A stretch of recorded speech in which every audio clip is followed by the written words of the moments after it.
Welcome to a very special episode of the Great Ace Attorney, number 2.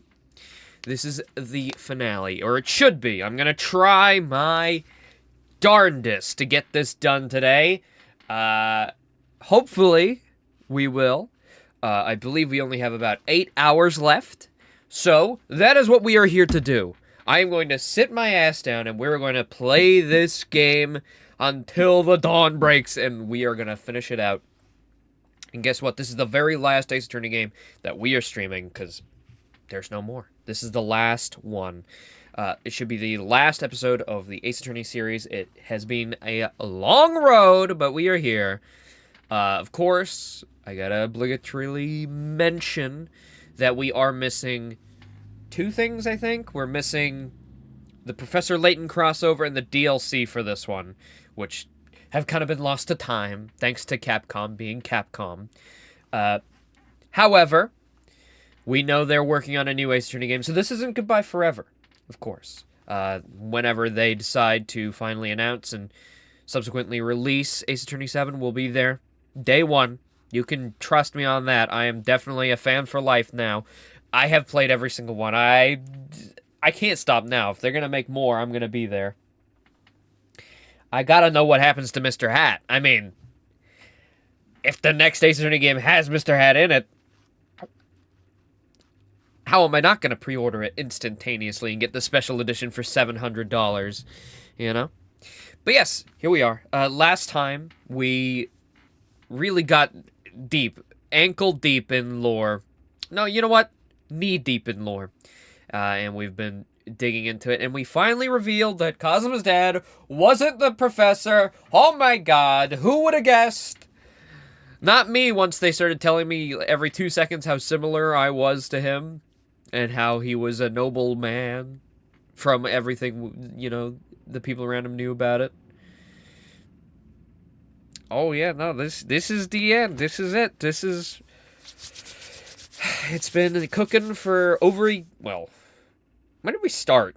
I think it might have been June or July when we first played Ace Attorney last year. And here we are, wrapped right back around. I'm glad that we're here at the end, because Switch 2 comes out next month.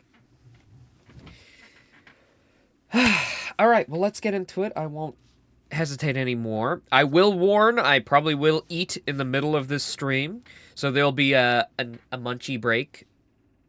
Probably in like 3 or 4 hours, so. Heaven help us, another Japanese.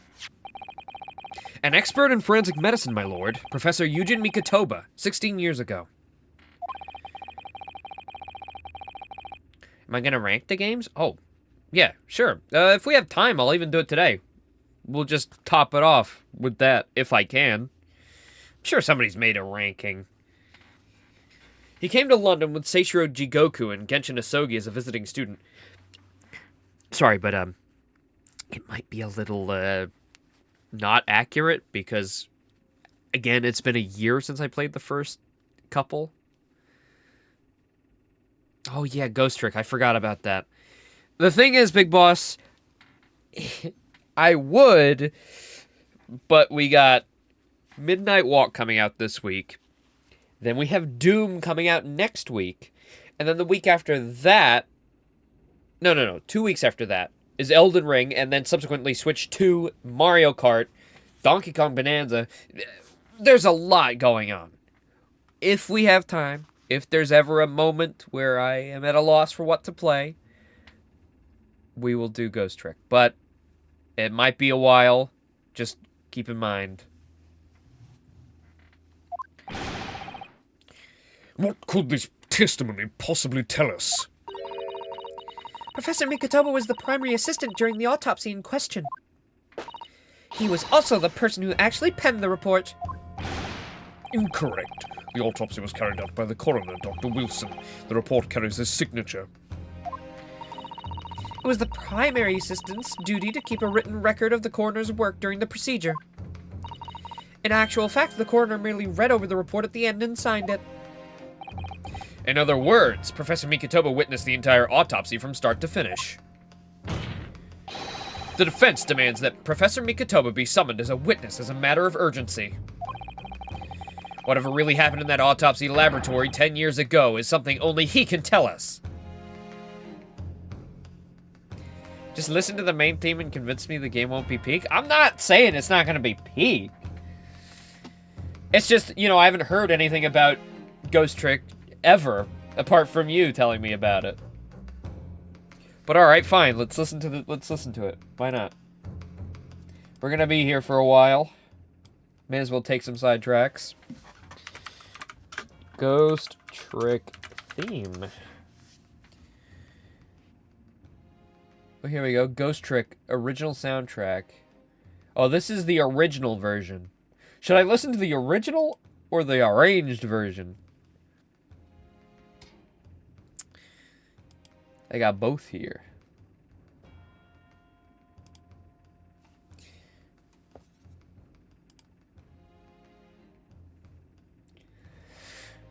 Oh, did the remaster come out in 2023? Oh, damn, that's actually pretty recent. A remaster. You know what, let's just do the original. Okay. Alright, hold on. Wait. Okay, am I listening? Is this Sonic the Hedgehog? What? Oh my god.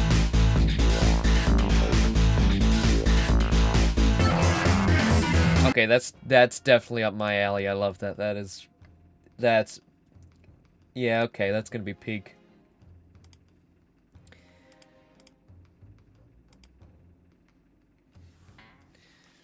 I mean, I don't know.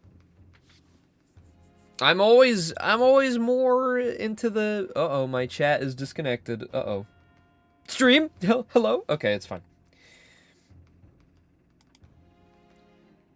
I do prefer that kind of bippity-boppity type music rather than, like, arranged stuff, but... I don't know. Whatever's easier, I guess. I don't know.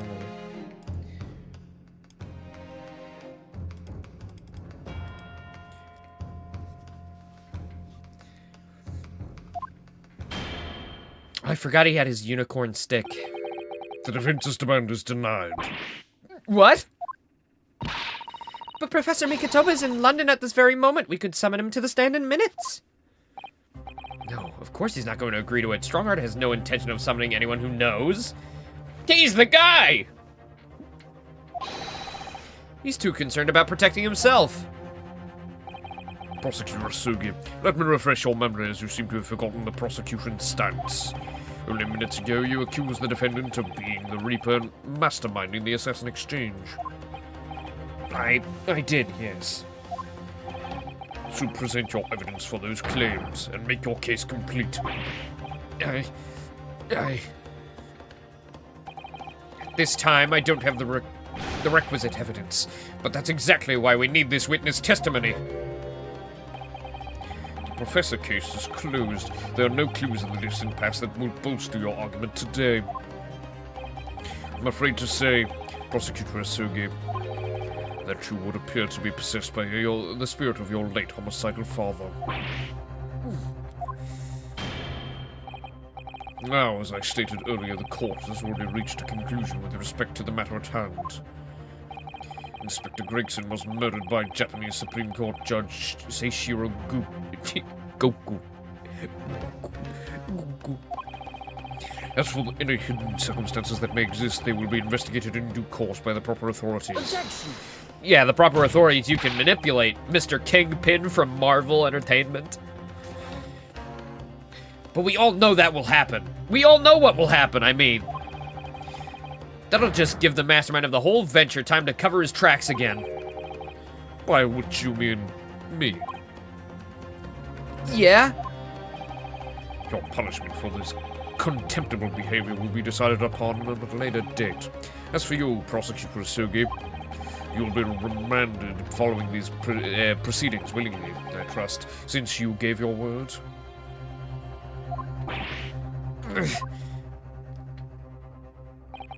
This futile game of revenge is over. Young Master Asugi.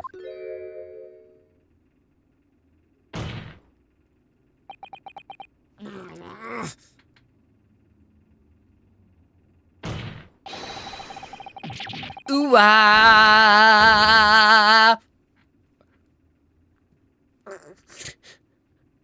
I didn't feel like screaming. Sorry. Damn it! There, put that over it instead. Fuck! Oh! Mr. Sholmes? This is no place for amateur detection, Mr. Sholmes. May I remind you that these proceedings are closed to the general public? You will leave the courtroom at once. Objection! Mr. Sholmes was instrumental in the apprehension of Seishiro Jigoku before he fled from Europe. The court should hear what he has to say. Lord Mayor Strongheart, well, isn't this a surprise? It's imperative that you refrain from bargaining this trial at the end of the stage. Is it really? And why would that be? You need only recall your own words from the opening of the trial to answer that question, if I may. We will stop at nothing to uncover the whole truth behind these disturbing findings. Surely it can't be that the shock of being accused of being the Reaper yourself has erased that from your memory, can it? The whole truth, sir, has already been uncovered. This should be the real end until Capcom releases a new one. But of the marathon of the games, yes. It would seem that we have a great many important members of the judiciary present here today. I put it to you, my dear fellows, should the trial end at this juncture? After all, why have you been invited to attend? To nod along to the prevarications of your superiors?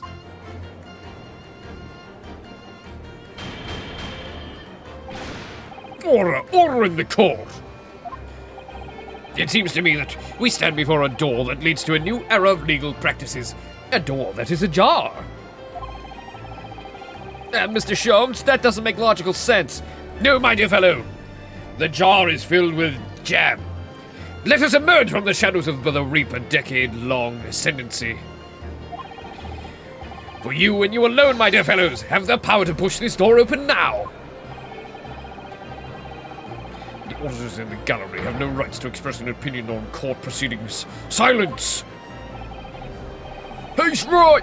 The judge has absolute authority here. Yes, if he goes, the charge will end, it must end. But will that really do? I sense dark things occurring behind the scenes. Dark things indeed.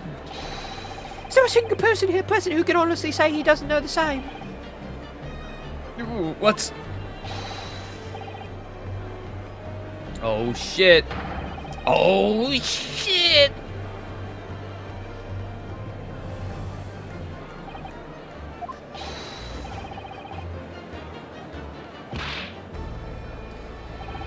I think we need a new judge.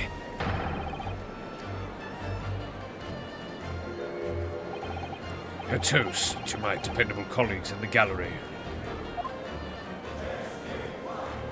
Testify! Testify! Testicles! Oh, sorry. Well, my lord? You hear the voice of the British Justice, I take it? I think you'll find it will be rather awkward to silence.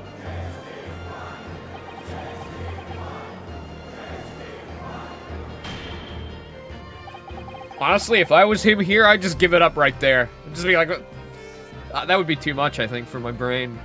I'd just melt. Okay, I did it. I killed all those people. I'm sorry.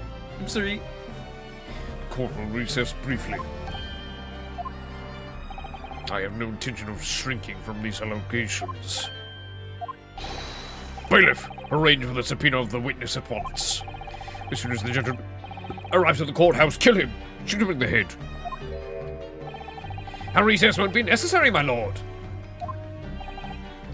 Pardon?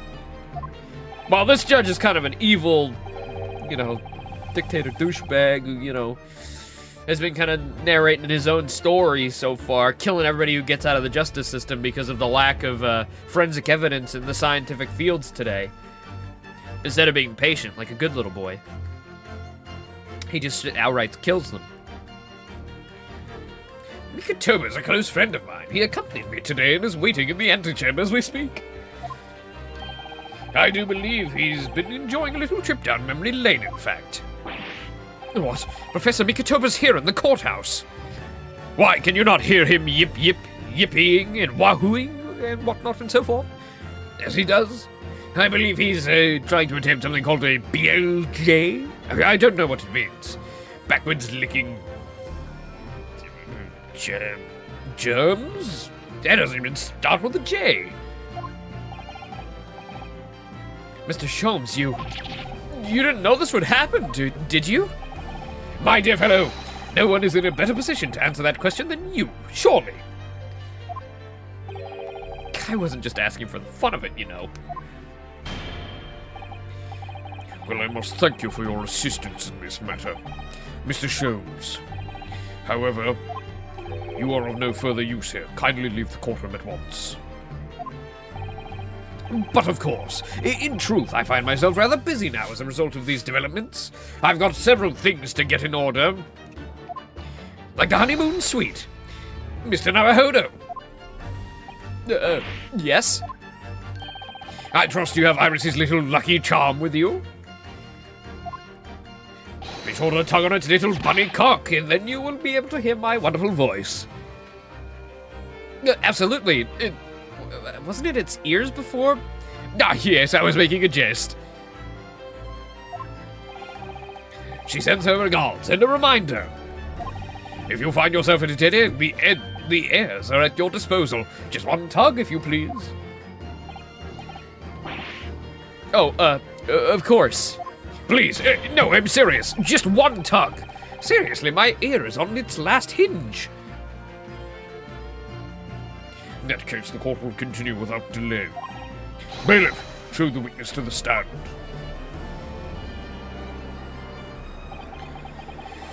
So it's Lord Strongheart. He's the Reaper of the Bailey. Where exactly is this trial going to take me, I wonder? Just how deep am I about to be plunged into the darkness of the abyss? Well, I'm guessing he's the Reaper and the Professor. I mean, there's no doubt in my mind. He's both. That got confirmed last time, right? That's not gonna just conjecture. Well, I'm ready. And I knew it from the moment I walked into that fucking clock tower. I knew that was where the final boss lay his eggs in his little nest. I knew it was him from the beginning of this. I just played along, playing into the red herrings they kept giving me. No! I knew it was him.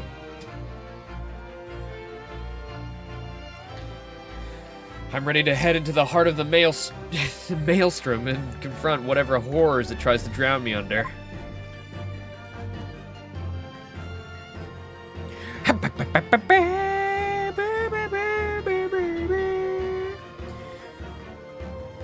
Wow, we were at a to be continued point?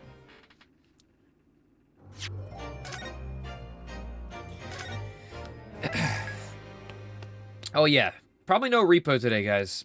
That's not a no, that's a probably. We were talking about it last night, and we're only gonna do it if there's time for it. Oh, hi. And if Philip's feeling up to it.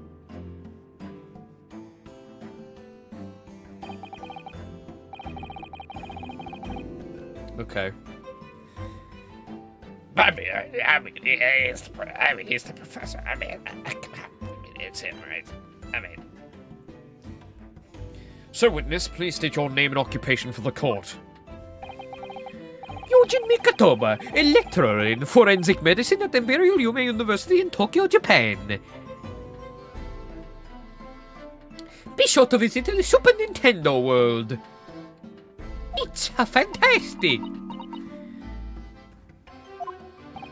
And, Professor Mikatoba, the young lady beside you is... Ah, this is Dr. Maria Gori. Scotland Yard's practicing coroner, the daughter of Dr. Scythe, I understand. Yeah, Dr. Scythe. I'm afraid I can't tell you why she's here. She just appeared. She's just kind of, I don't know. She just walked in with me. Might be getting your Switch 2 pre-order this week. Well, let's hope. And we all got our pre-orders in. So, good luck. We're just playing the waiting game. 3 weeks! 3 weeks! Can you believe it? Switch 2 is just 3 weeks away. Oh my god, it's already here. It's only 3 weeks away. Only a month away. Oh, it's already here. Oh, the Switch 2. Only 3 months away.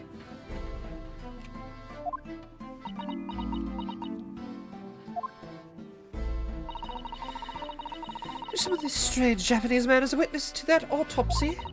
But you don't summon Mama? That makes no sense. She was there too. That's about the size of it. I've had their eyes boring into the size of my cheek constantly whilst I was in the antechamber too. Poor man. The idea of it's making me shudder. The revelations about Dr. South that came to light some days ago defiled the reputation of the entire judiciary. She was therefore deemed unfit to appear as a witness in today's proceedings. Is Luigi here? We actually, in the last one, we had Mario and Luigi show up.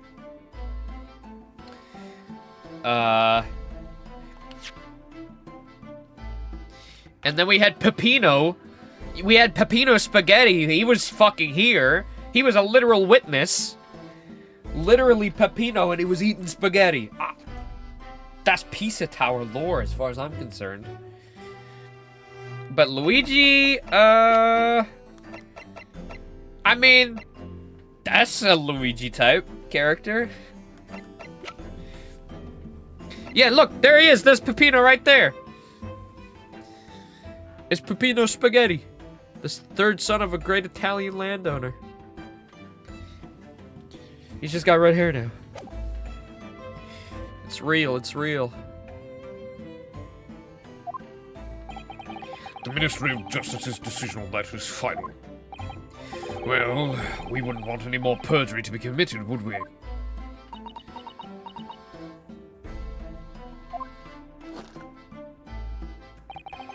The Ministry of Justice. Some questionable strings are being pulled, I think. I remember you, Dr. Mikatoba, but I certainly never expected to be meeting you under these circumstances. Yes, it's been a while, Lord Strongheart. Mr. Bowser.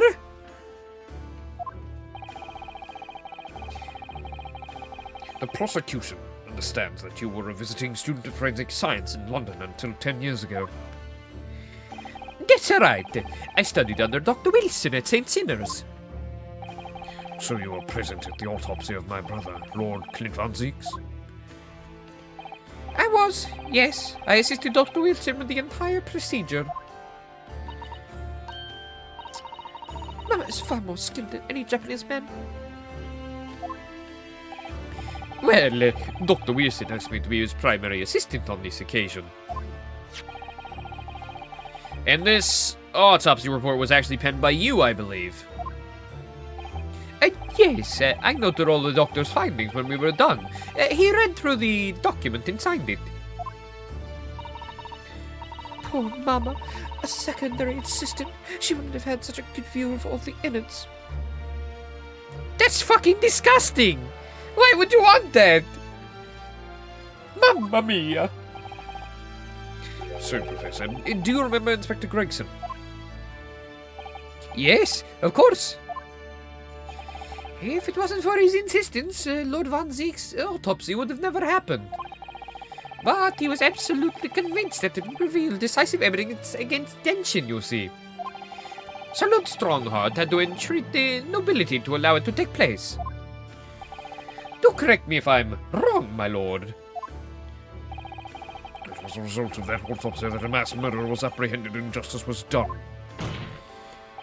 But Gregson admitted it before he was killed. He admitted that the results of the autopsy were fabricated. Oh, yes, of course. I may have spilled a little spaghetti ravioli on the innards, and we couldn't really tell them apart. And just so happens that Genshin Asogi may have been eating a little bit of spaghetti ravioli that day. So it was a little bit of an easy get. were there at the time, so you must testify. You have an obligation to tell the truth about what really went on. Absolutely. That's precisely why I'm here. And that's right. I'm here too.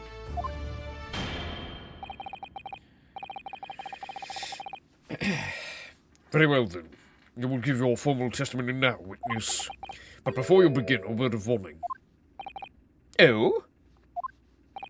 You will state truthfully and accurately what you saw and what you heard at the time, or I'll fucking kill you. Like I killed all the rest of them, and like I killed your dad, and like I killed your brother. I wouldn't dream of doing otherwise, my lord. Your moment of testimony verges upon supposition. I will expel you from my courtroom. Remember that. So anyway...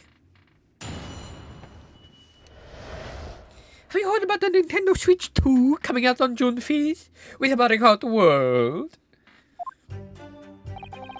From my own observations, I couldn't say there was any indication of the autopsy results having been fabricated. Death resulted from a wound made by a Western-style sword transfixed the heart, and that I found a little strange. There are no other signs of internal injury. Nothing questionable at all. It was just a beautiful but dangerous piece of evidence removed from the man's stomach. Presumed to have been swallowed by the victim as a way of posthumously identifying his assailant.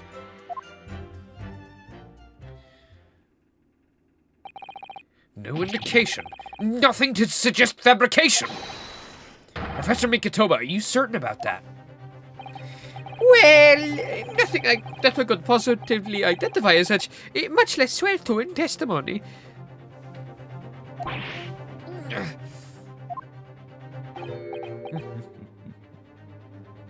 This is not an evil villain laugh. I'm just remembering a funny joke from earlier today. Well, that clears things up nicely.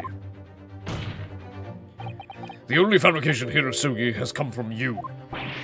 What? You claim the inspector confessed just before his death, but that is a fabrication. No, he freely acknowledged it. I swear he did. Freely, with the tip of a sword at his throat. The man was clearly at his wit's end. The court will give no credence to that confession that was uttered by an obvious desperation. Quite simply, there was nothing questionable about the investigation of Lord Clint Von Zeke's death. And with this testimony we have, without question, uncovered the whole truth of the matter. Excuse me, I have a right to cross-examine, and you can't take that away because otherwise we could go for a bench trial. Sorry, I'm sleepy. If I may, my lord. There was most certainly something questionable about it, and the whole truth does rather elude us, I feel. I beg your pardon? Well, you're obviously aware of the facts of the case. All four of the professor's previous victims died when an enormous beast was set upon them that ripped out their throats. Oh, such horrifying crimes. But curiously, the killer's last victim, Lord Clint Von Zeeks, suffered a different fate. Yes, you're right. He was stabbed through the heart with a sword. That's enough! I believe I warned you about this witness. I promised to curtail your testimony as soon as it entered the realms of supposition and speculation. Very well, my lord. In that case, the defense will pursue a conclusion during the cross-examination. What? I have the right to cross-examine every witness after testimony. And I fully intend to exercise that right. Rinosuke. I'm afraid that even the presiding judge has no authority to contravene the letter of the law, as I'm sure every member of the judiciary present in the gallery would agree.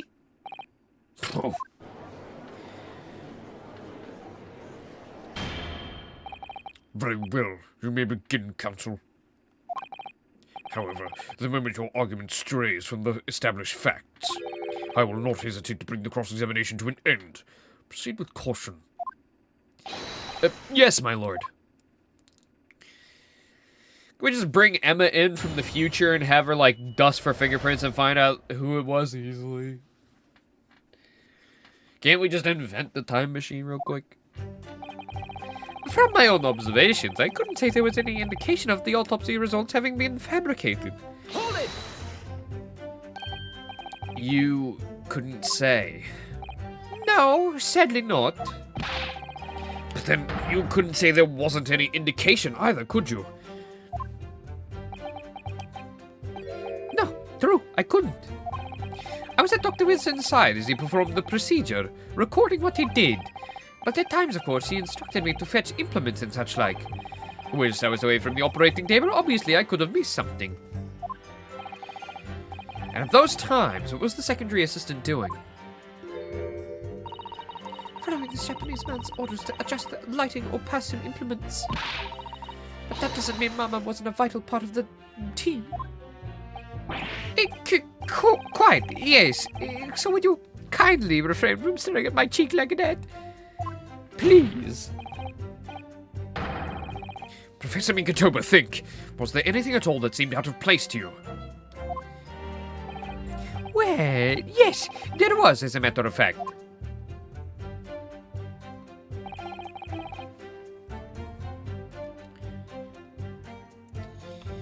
Western style sword transfixing the heart. Hold it! In all of the previous 4 killings attributed to the professor, the victims were killed by an enormous dog, I believe. Their throats were, well, mauled. Correct. And yet Lord Von Zieks was stabbed.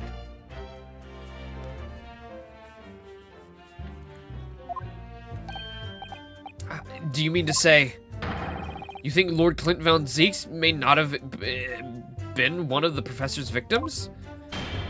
There is no basis on which to doubt the findings of the investigations carried out at the time.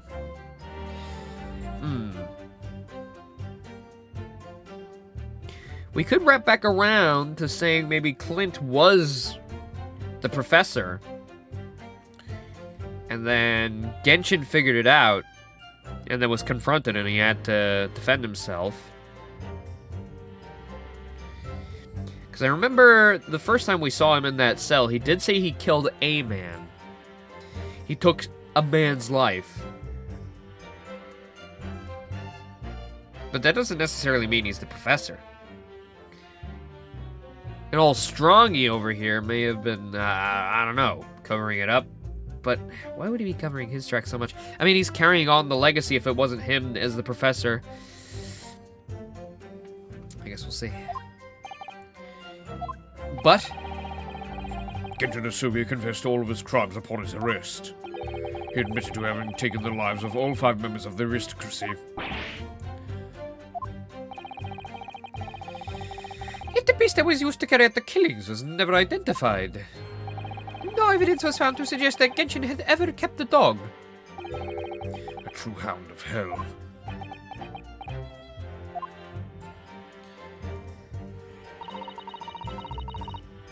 Hold it! But, you weren't actually present at the autopsy yourself, were you, Dr. Gory? Does that matter? Well, I, just wonder how useful your testimony can be in that case, really. I mean, it would be different if your mother, Dr. Scythe, were in the stand, but... I've read all the paperwork about the case and Mama's told me the story countless times. The statement I just made is exactly what's written in the autopsy report. I did confirm that myself at the time. It's true. Besides the stab wound, there were no other signs of internal trauma. I see. Mama told me all about it. Oh? She said there was nothing of note internally. But they did find an amazing piece of evidence, something unbelievable. Unbelievable. What do you mean? Come on, Dr. Gory, what was it?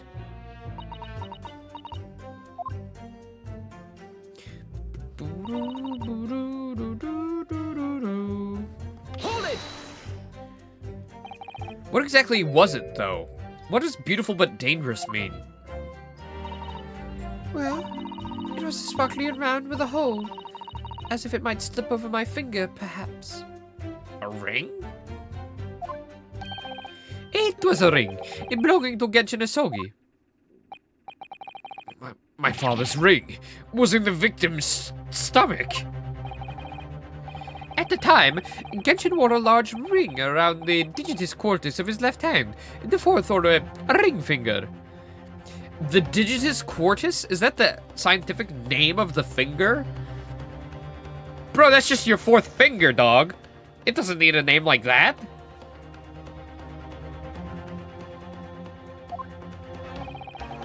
I understood it was some sort of a keepsake. When my father left Japan for London 16 years ago, I was 8 years old. I remember that ring. You do? My father's possessions were sent to our family home in Japan after his death, but the ring wasn't among them. Obviously not. It was a key piece of evidence. It remains under lock and key at the stalls of Scotland Yard to this day. After the autopsy, Genshin was summoned by the police to check for the presence of his ring. It wasn't on his hand, of course. Moreover, there were deep abrasions on the finger where it had been pulled off.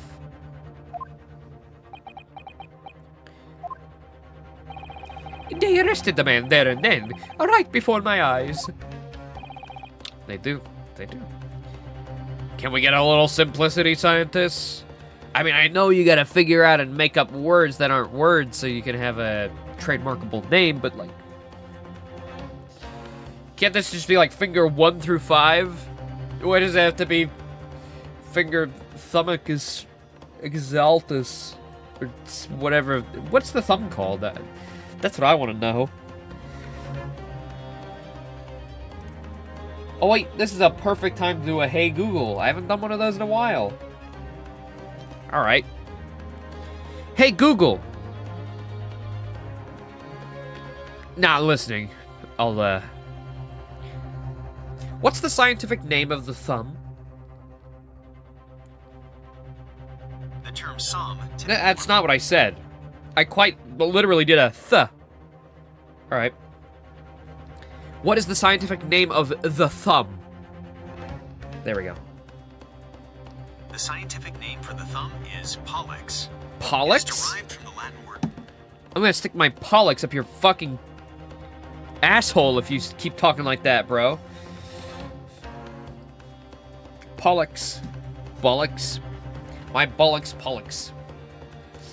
How could they? I brought the ring along with me today. What? Whoa, look at that ring. That's like an early 2000s little thing you would see in like a PS2 game that you collect in like Sly Cooper. It is a bit dusty from the years in the stores. Good gracious! Yes, that's it! Oh, I haven't seen that in 10 long years. And that was found inside the victim's stomach. Yes, I'm afraid so. You hesitated there, Professor Mikotoba. Should we read into that? Well, it's just that thinking back now. I didn't actually witness the moment it was extracted from the victim's body. Oh my, really? At that precise moment, Dr. Wilson had asked me to fetch him a new scalpel, you see.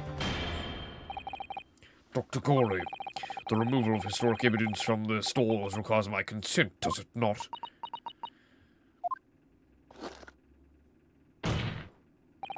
However it came to be here, the court cannot deny that this is crucial evidence for today's proceedings. Very well, you may submit it. I cleaned off all the evidence anyways. Or did you? Or did you? Let's have a look. Okay, it looks pretty normal. There's nothing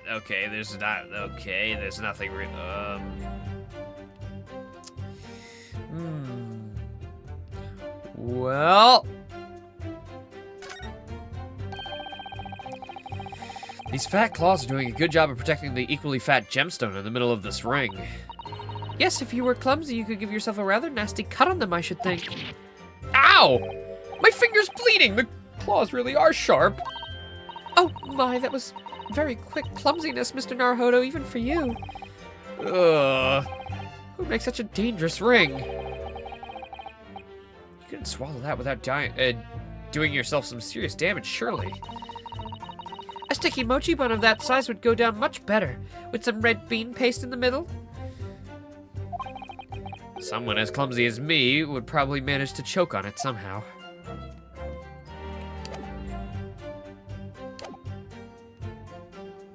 It's not the sort of ring normally seen in Japan. They almost look like claws protecting the jewel.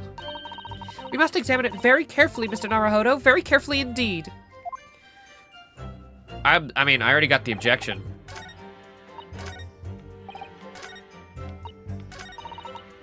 Hold it! No, no, I was meant to object to that. Oops.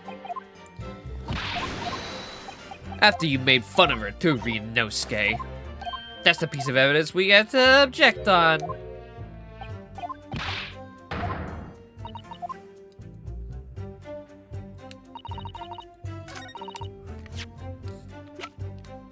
Objection! Objection! Objection! The court has heard that the ring was extracted from the victim's stomach. But you didn't actually see it being removed, did you, Professor Mikitoba? That's right, as I said in my testimony before. At that moment, I was fetching a replacement scalpel that Dr. Wilson had requested. In other words, you can neither confirm nor deny whether this ring in fact really came from the victim's stomach or not. What are you suggesting, counsel? That the ring was never in the victim's stomach to begin with. It's entirely feasible that Dr. Wilson fabricated that detail about the autopsy. What are you saying? That Dr. Wilson was in possession of the ring in advance, after it was somehow stolen from Mr. Asogi. And he produced it during the procedure, pretending to have found it there and then in the victim's stomach. Objection! Supposition at best. What possible evidence do you have to support such a rash claim? This evidence, right here. That's... okay, the autopsy report. Alright. It's explicit in the report, counsel. Other than the ring, nothing unusual was noted internally, so I'm not sure how you intend to prove your point. You've already done it for me, my lord. The lack of internal injury says it all. What? To swallow a ring of this size would require considerable effort and determination. And in addition to its size, there are sharp claws around the gemstone to contend with. My brother was a determined man, and on the brink of death, even more so, I'm sure. He would have stopped at nothing to ensure that the evil killer was brought to justice. But if he had really swallowed that enormous ring, it's inconceivable that no traces of its passage down the throat would have remained as It's inconceivable that no traces of its passage down his throat would have remained as internal trauma. No.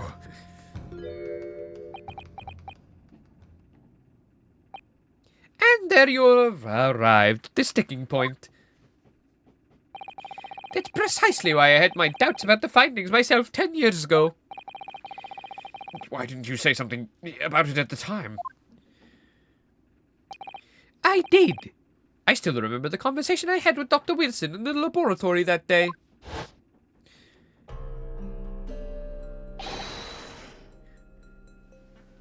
Look at this. Now, this is a very curious thing to find in a man's stomach, wouldn't you say? But isn't that rather peculiar, Dr. Wilson? What's this now, Mikitoba? Well, if he swallowed a ring of that size, those sharp metal claws that it has, surely you'd expect to see some damage to the throat and esophagus, torn mucous membranes to the very least. Dr. Mikitoba, may I remind you that I have vastly more experience than you. I'm terribly sorry. I can think of plenty of ways to explain why no injuries can be seen. Bullshit, and horseshit. No, let's say this. The victim would appear to have ingested the item as evidence to identify his assailant. Go ahead, write it down.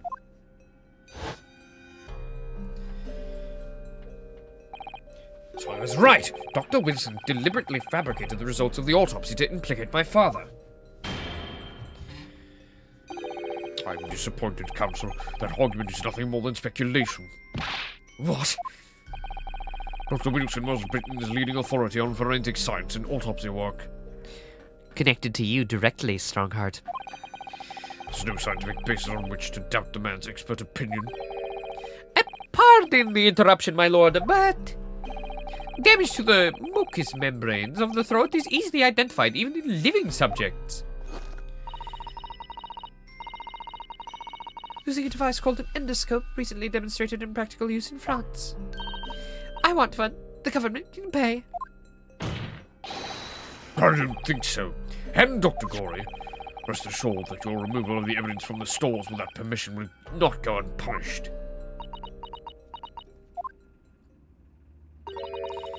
We open up the dead to find the truth. I beg your pardon? But Mama, she chose to stitch her corpses up with all her secrets inside. That's wrong. Dr. Gorey. It's looking as though she's chosen to walk a different path than her mama.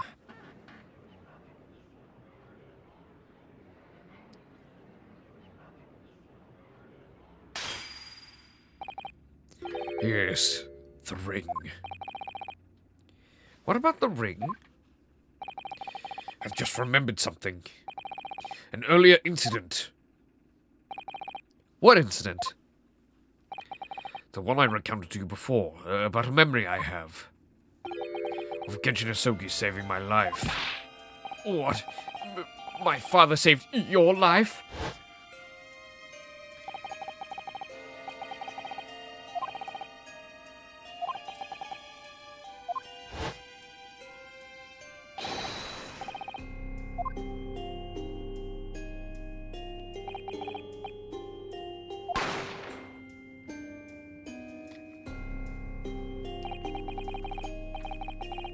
The next thing I knew, there was silence all around. Genshin lay on the cobbled street. Blood was seeping from his left hand. He'd shielded me. It was on the ring finger of his left hand that he used to wear that ring. Are you saying? I've always believed those thugs were after me. But now I'm starting to question if perhaps I wasn't the intended target after all. Wait, but... Genshin was arrested 2 days after that attack. And in that short interval, the decisive evidence needed to indict him was miraculously found. You mean the ring was stolen from him? You think that's what those thugs were after that night? Uh-oh. Objection!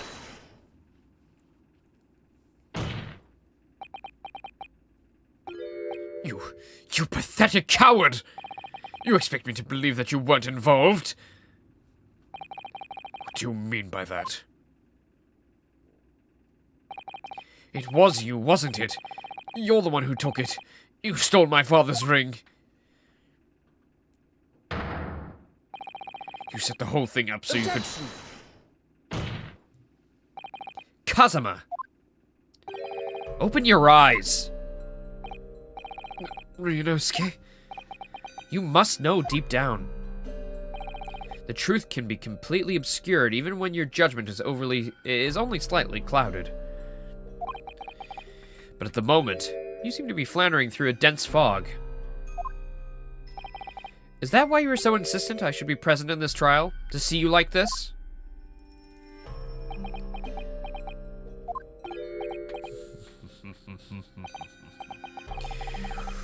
Well, this is an amusing spectacle.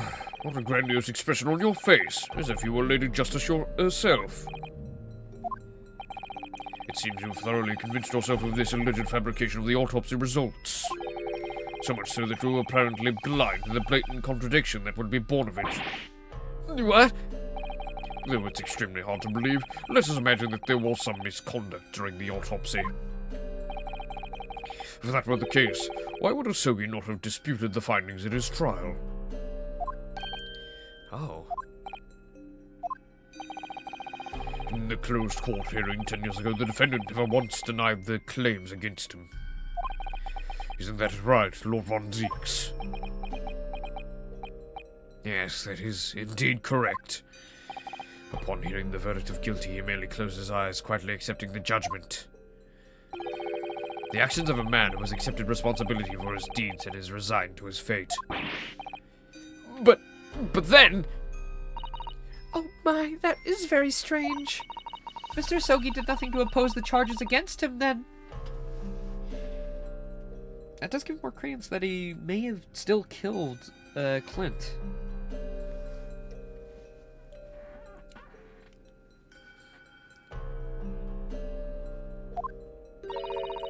That would surely mean there was no fabricated evidence. An obvious conclusion at which you should have arrived many minutes ago, Prosecutor Asogi. Your twisted loyalty and clouded judgment are hampering your ability to follow logical thought. Kitchen Asogi's silence at his hearing can only mean one thing. There was no fabrication of evidence during the autopsy of his final victim 10 years ago. Oh! Oh! But if that autopsy was all above board, there'll be nothing to stop There'll be nothing to stop Lord Strongheart bringing this trial to an immediate conclusion. It's time to pull the rabbit ears! Objection!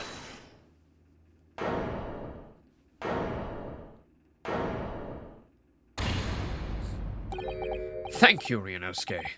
If it wasn't for your frank words just now, this trial may very well have ended prematurely. Kazama? What's this latest absurdity, Counsel?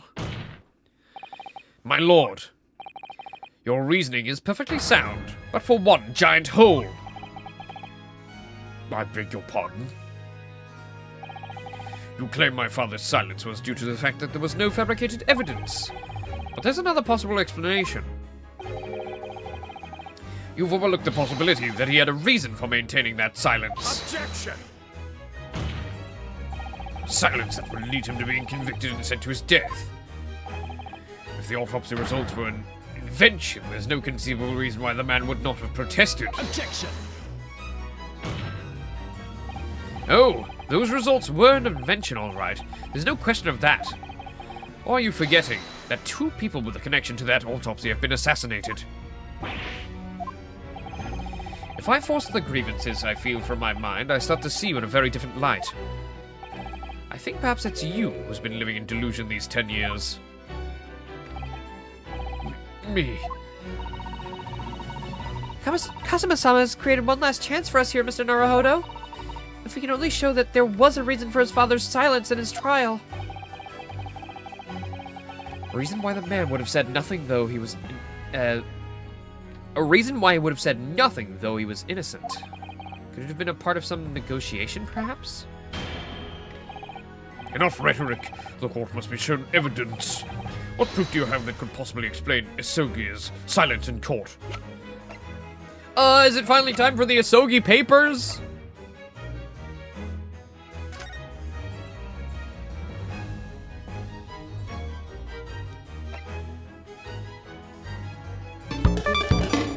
Maybe. Thank you, Astro.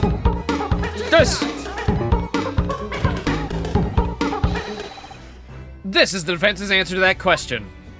And I was completely wrong! Oh, shit.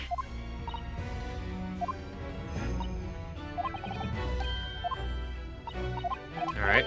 Why would he have said nothing?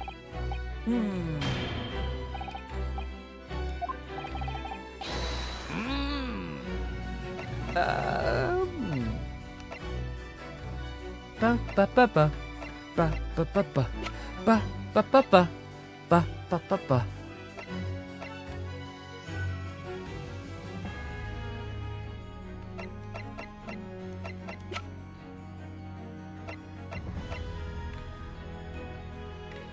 Only weapon I have left.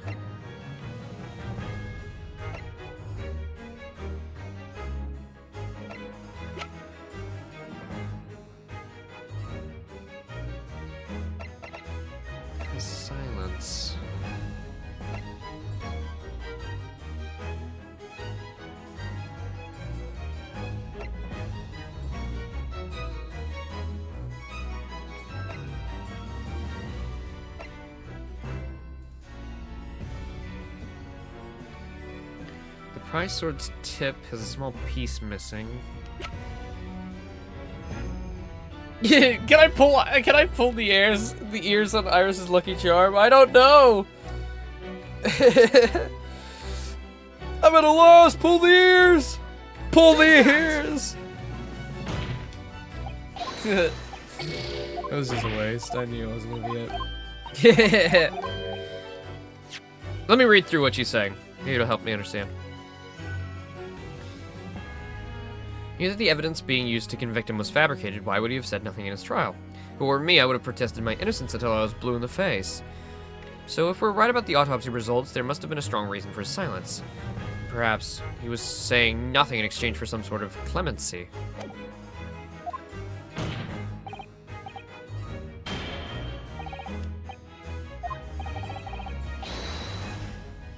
I thought the Isogi papers would kind of, you know, he stayed quiet so that all of his will could, you know.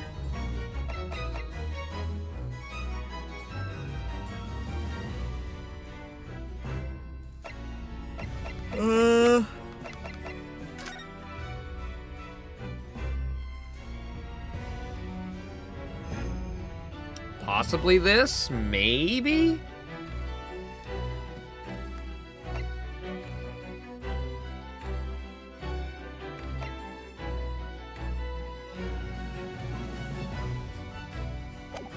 Yeah. Take that! It's true that Genshin Isogi's silence during his trial resulted in his conviction. But that didn't actually lead to the execution, on the contrary. That didn't actually lead to his execution. On the contrary, it led to his escape. An escape that was only possible because he had been sentenced to death. Although I find it hard to believe my father would have negotiated in that way. The defense is correct. A fake execution, falsification of a death certificate, and a jailbreak inside a coffin. Clearly such an elaborate plan couldn't have been carried out by my father alone. He must have had the help of the Collaborator from the judiciary. I have here the dismissal notice of the chief warder who was working at the prison at the time. The notes read, there are indications that the jailbreak was in planning prior to the inmate's incarceration. In other words, there were suggestions of some of a negotiation between Mr. Isogi and the British government. In exchange for his silence in court, he was given an assurance that he would be broken out of prison. Yes. With that sort of clandestine agreement in place, I can imagine he would have kept very quiet. I would go further than that, in fact. I would say that the elaborate jailbreak of Mr. Isogi can be explained in no other way.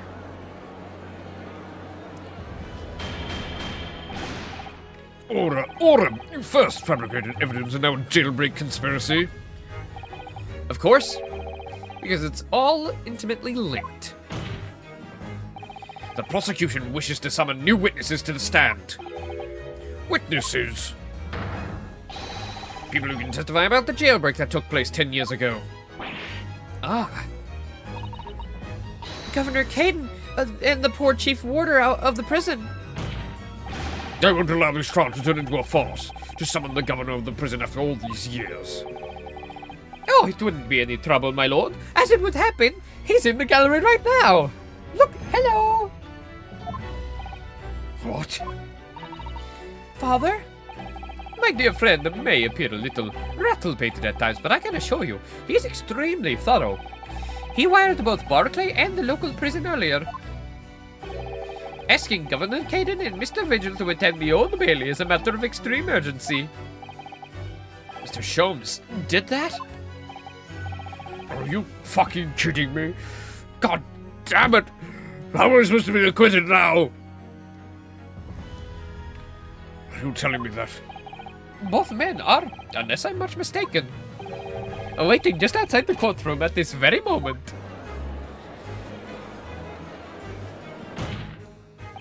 My lord, you must permit this trial to proceed as you declared at its outset. You promised that we would stop at nothing to uncover the whole truth behind these disturbing findings. Very well. Bring in the witnesses. Make no mistake, I too would like nothing more than to lay this business to rest once and for all.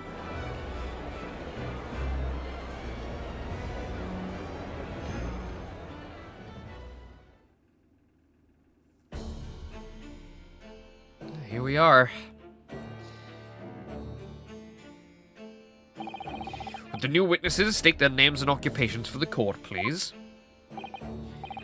I, Barry Kane, governor of Barclay Prison. Everyone calls me Gossip. I sell jaunty little tidbits to... Your other persona, if you don't mind. Persona! Oh, I do beg your pardon, of course.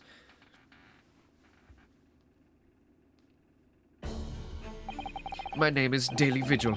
I used to be the chief warder at the Barclay Prison. The reason you've been summoned here to court today is to testify about the jailbreak of the so-called professor 10 years ago. Losh, the professor! We've already been through all this before a decade ago.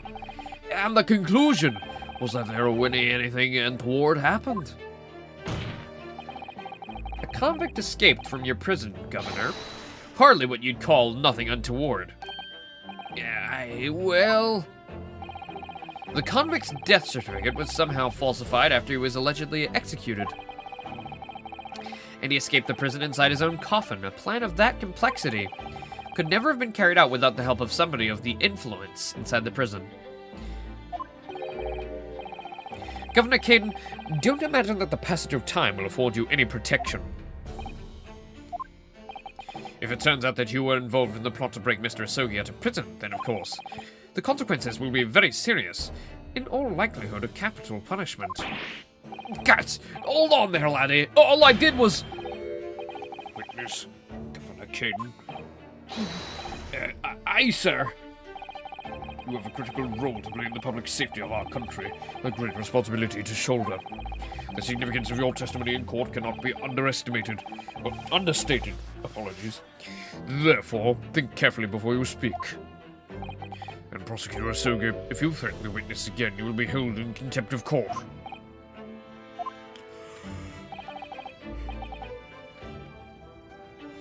Oh man, I miss our other judge. He wasn't as evil. My apologies, my lord. There's no disputing the fact that an intricate jailbreak plot was enacted 10 years ago. Clearly, you were both involved in some way. So you will testify before the court now and explain exactly what took place. Very well. Let the witnesses give their formal testimony. Tell the court everything you know of the plot to break Isugi out of Barclay 10 years ago. Oh boy. Oh boy. It was the day the Japanese jock was found guilty. The directive came from the prosecutor's office. I assigned the convict to the chief warder, Vigil here, and put the plan into action behind the scenes. I was responsible for Asogi right up until the night of his execution, but I knew nothing of any plot. I didn't ken if there were some negotiations between the convict and the prosecutor's office. All I did was carry out my duty for Her Majesty's Great British Empire. Oh yeah, no, Ace Attorney's got that banging soundtrack.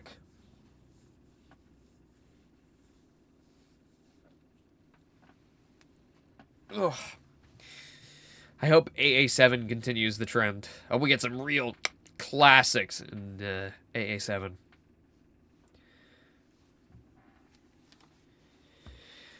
A directive from the prosecutor's office. Are you saying that it was Are you saying that was the jailbreak plot? Aye, that's right. Who sent it? Who authorized that plan? I didn't ken that. You say you don't know. Listen, there wasn't anything about the professor case that wasn't unusual in some way. I didn't ask any questions. I just did what I was told to do. More than that, I couldn't tell you. I would actually be curious to see how quickly Phoenix Wright would be able to finish some of these trials that Ryunosuke is going through. Like, would Phoenix be able to do it faster, or... slower? I don't know.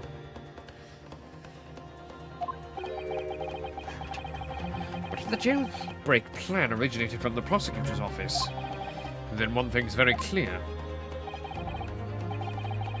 As suspected, there were clandestine dealings going on between Mr. Asogi and that office. The jailbreak was promised in exchange for Mr. Asogi admitting to crimes he didn't commit.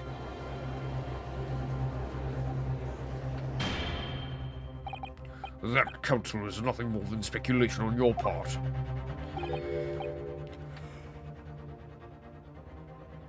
I hear your voice, like, but I woke up, like, what? 3 hours ago? Just so many yawns.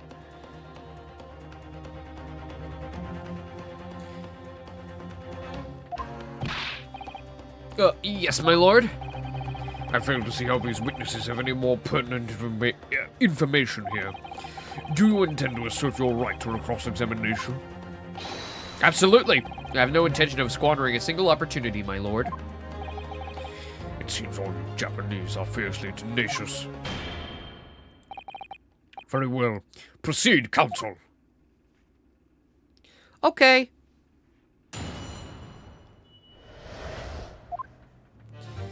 Ba-ba-ba-ba-ba-da.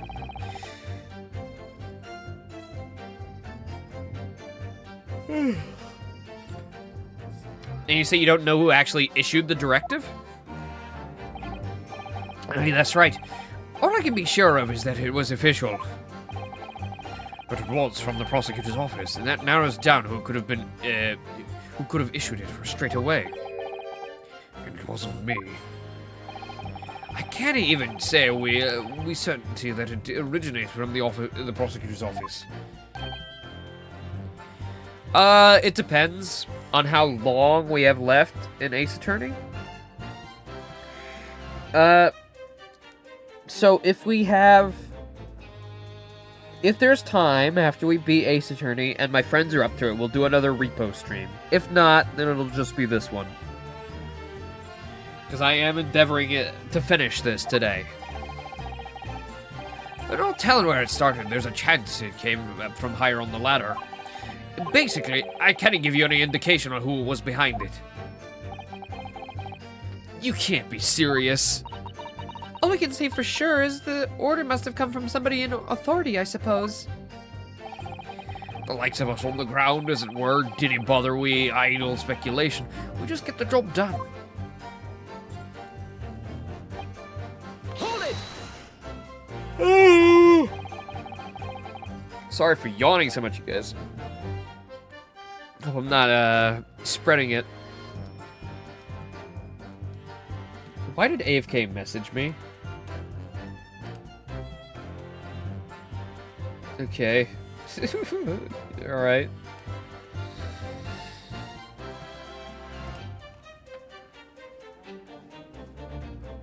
You didn't know anything at all, Mr. Vigil?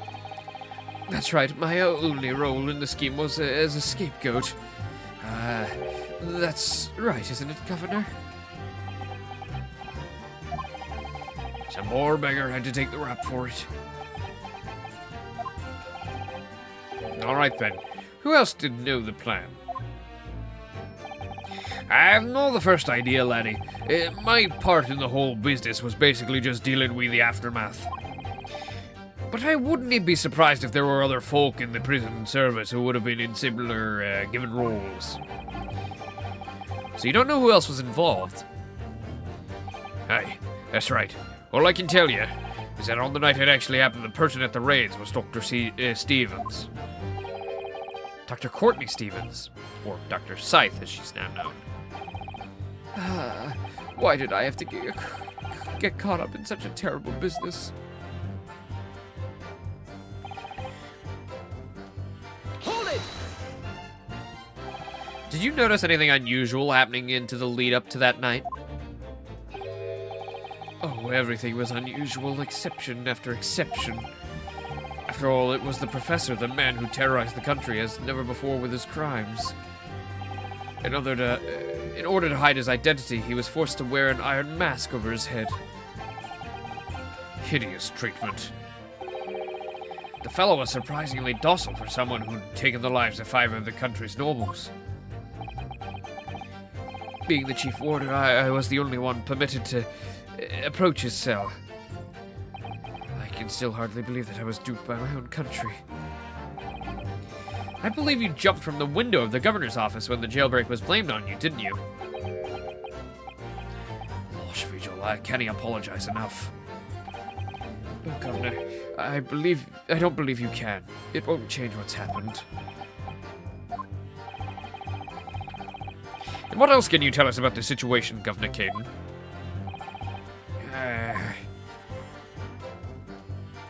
Hold it! But you've already acknowledged the orders came from the prosecutor's office to arrange the man's escape. There must have been some sort of negotiation. It's the only explanation. You can customize the side of the Joy-Con too? No, I didn't see that. What can you do? Oh. God. Sorry about this. I think it's because I slept like a rock last night. I feel like I wasn't tossing and turning, and I had to... Oh. You know when you have a really deep dream, and it just goes on for so long? Like, usually a dream, you forget about it, like, as it's happening. As it's going through, you're kind of... It's, like, fading behind you. But sometimes you just get a dream that lasts, like... For what feels like hours, it's just like, oh my god. I want to go back to sleep just so I could rest from that dream. But like, physically you're fine. You feel rested, but I'm still a bit foggy. The witness stand is no place for telling what you don't know for sure. I reckon that much I do. Then presume you also know this. Not telling what you do know is a criminal offense. So you were just following orders, is that it? I'm afraid that won't absolve you of guilt here. Mem was still killed illegally, even if he was a condemned criminal. You may very well be found complicit in murder, Governor.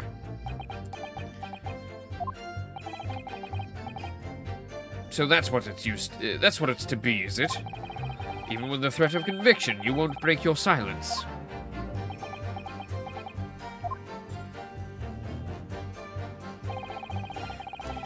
All I did was carry out my duty for Her Majesty's Great British Empire. Hold it!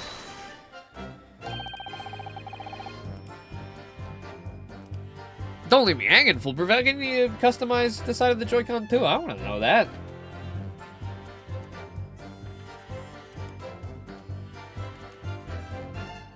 Maybe I'll look it up.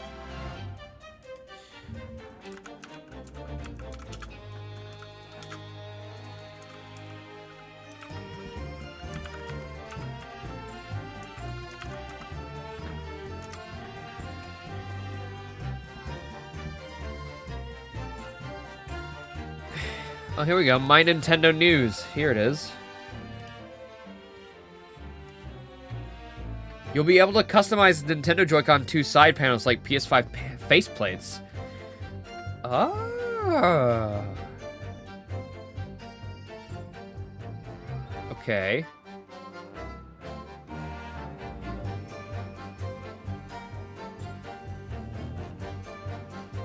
So you just, like, give way for different colors, I guess?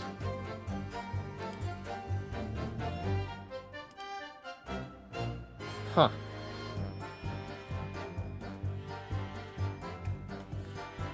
So, the regular Switch 2...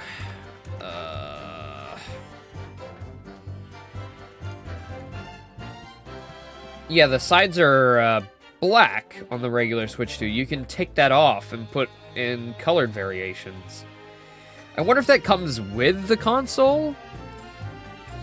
Or if you have to buy the... Well, you'll probably have to buy them separately, but you can take them off and put new ones on for some whatever reason. Just customize it how you see fit, I guess. Doesn't seem like it does anything. It looks like it just hides screws and stuff.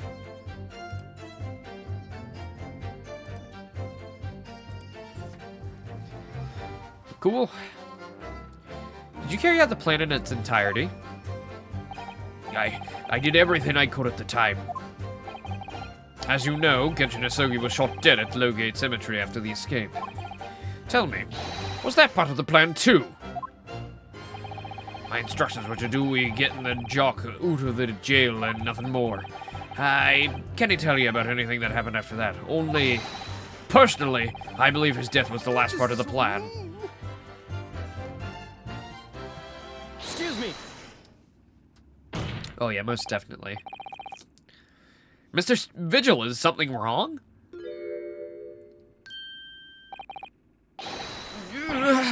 Yes, sir. What can I do for you, sir? He's saluting now? What is it, some sort of Barclay convention?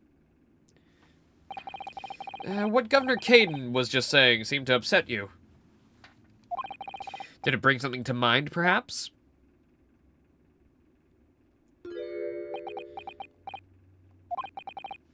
For the last 10 years, I've completely blotted out the memories of that time from my mind. I was betrayed by my superiors.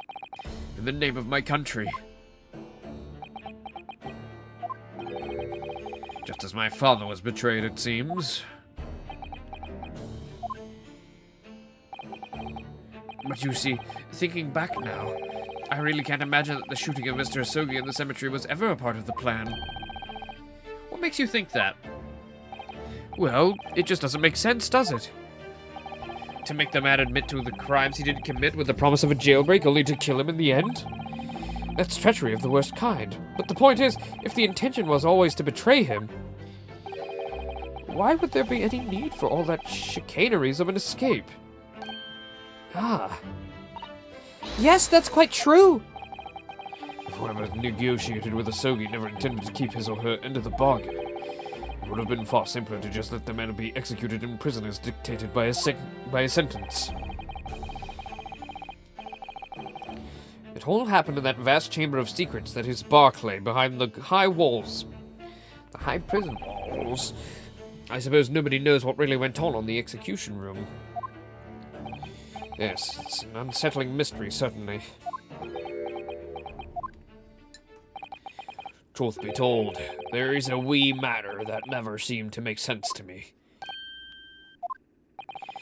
If you believe there was some kind of negotiation behind the jailbreaking between Asogi and the body at top, it doesn't quite add up, does it?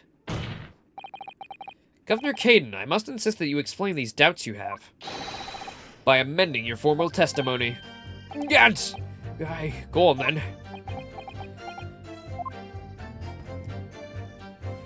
Egad!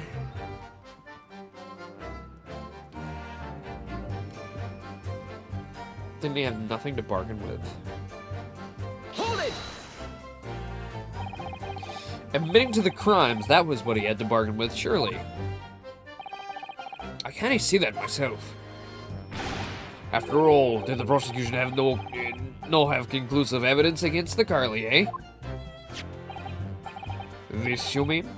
Discovered during the final victim's autopsy? There's every possibility this conclusive evidence was fabricated at Scotland Yard by the prosecutor's office. Objection! Possibilities are all very well, but nothing has been proven. You can holler about misconduct in the trial 10 years ago all you like. But if you can't establish that it happened with hard evidence, no one's going to listen. Aye, that's right. So what I'm saying is, the convict had nothing. Nothing he could use for any kind of bargaining at all.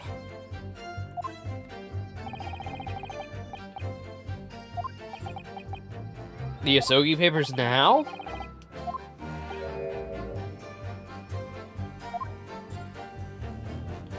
Bow, bow, bow, bow, bow, bow, bow, bow.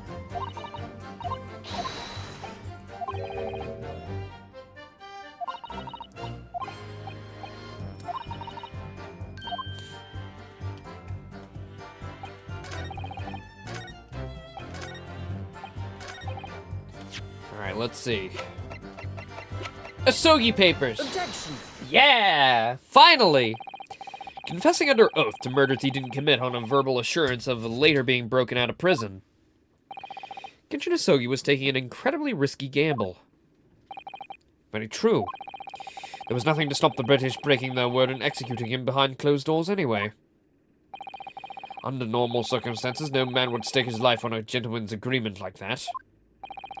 Which means that Mr. Asogi must have had a trump card. Something that guaranteed he wouldn't be betrayed. Some kind of weapon. How much the fella couldn't he possibly have had anything like that? But you know that he did, Governor. The Asogi Papers, the name given to the last will and testament of Genshin Asogi. Ah. It turns out that Mr. Asogi was hiding his will in his cell at Barclay. Chief Warder Vigil caught him with it one day. You squealed, did you wee rat? Did I not tell you to keep that a secret? You can't touch me now. No. When Mr. Vigil caught sight of that will through the bars of the convict cell, Mr. Asogi pleaded with the warder.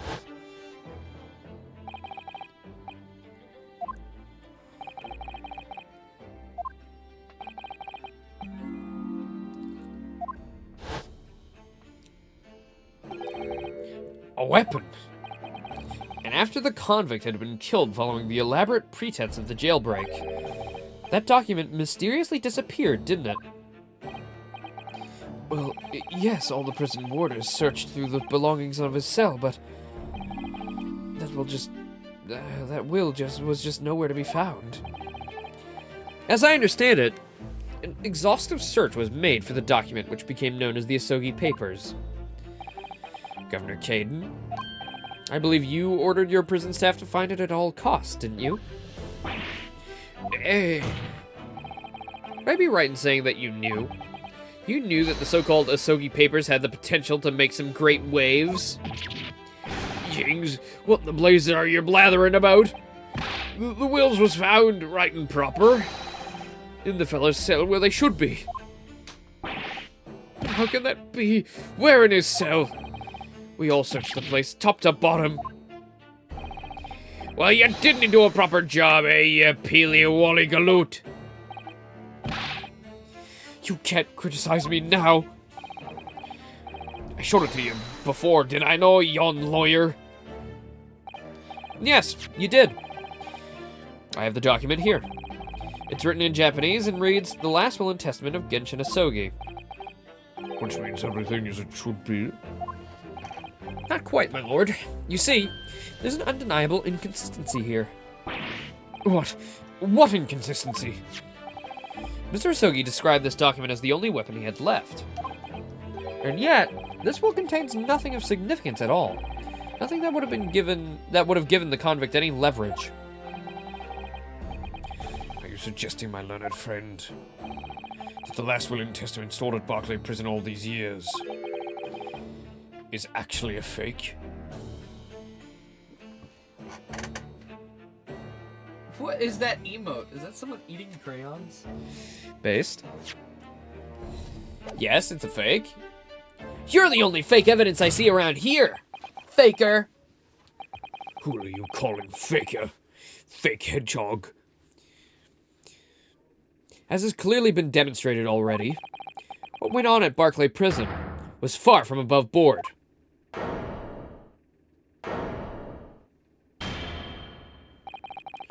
That last vilification of violent events was an affront to the entire British legal system. This absurd notion of a weapon is something for which we have only the former Chief Warder's word. The man could quite easily be lying, or at the very least solely mistaken. What? No, I definitely heard him say that, I swear! Clearly we need to get to the bottom of this. We need to know exactly what happened with these so-called Asogi Papers. A waste of time! If the will was fake, where was the real document? Mr. Vigil has been stabbed in the back by the judiciary 10 years ago. He lost everything, very nearly his own life. And now you're gonna do it again.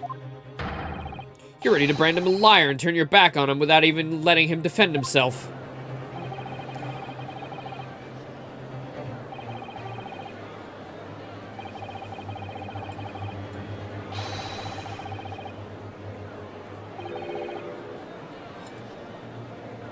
What did you say? Testify! Yeah! The man's voice must be heard! Fuck you!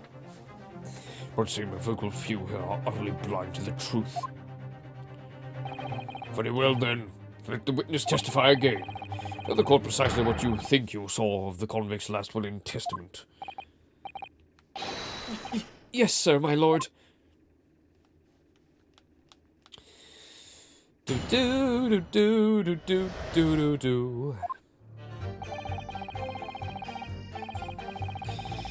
As the warder responsible for condemned convicts, I attended to Mr. Asogi and kept watch over his cell.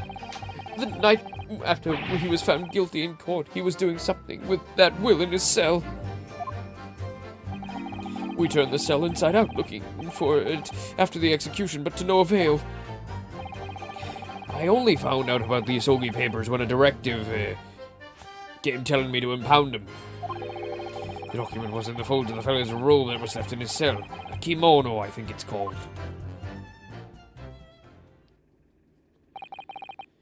This kimono, that's a lie! We searched every inch of the man's cell. We looked through all his clothes. It can't be true. Or are you all satisfied with me calling me a liar once, eh, you wee waffinger? Huh, there's nothing you can do about it now. You don't hold anything over me anymore. Other than the hold you'd like to take on my cravat, of course. Is that what you're going to do, is it? Are you going to give me a good shake again, or are you too scared?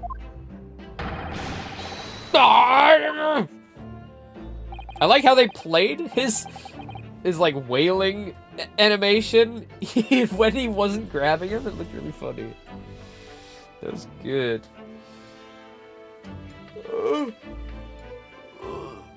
Fuck.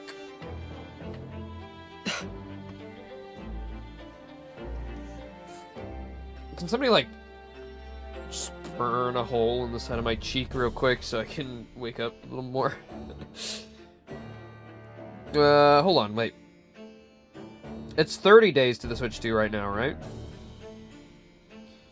How many days until June 5th? Sorry, I have to check. Like every day. There are 30 days until June 5th, 2025. From today, Hey. May 6th, 2025. To give you a broader perspective, EB Games is spreading to Canada by buying GameStop Canada? Wait, I thought EB Games and GameStop were the same thing. I thought it was the same company. That was just like regional differences. Are they separate? 'Cause no, GameStop had the bunny, and EB Games has had the bunny. They're the same bunny. There's Buck, the bunny.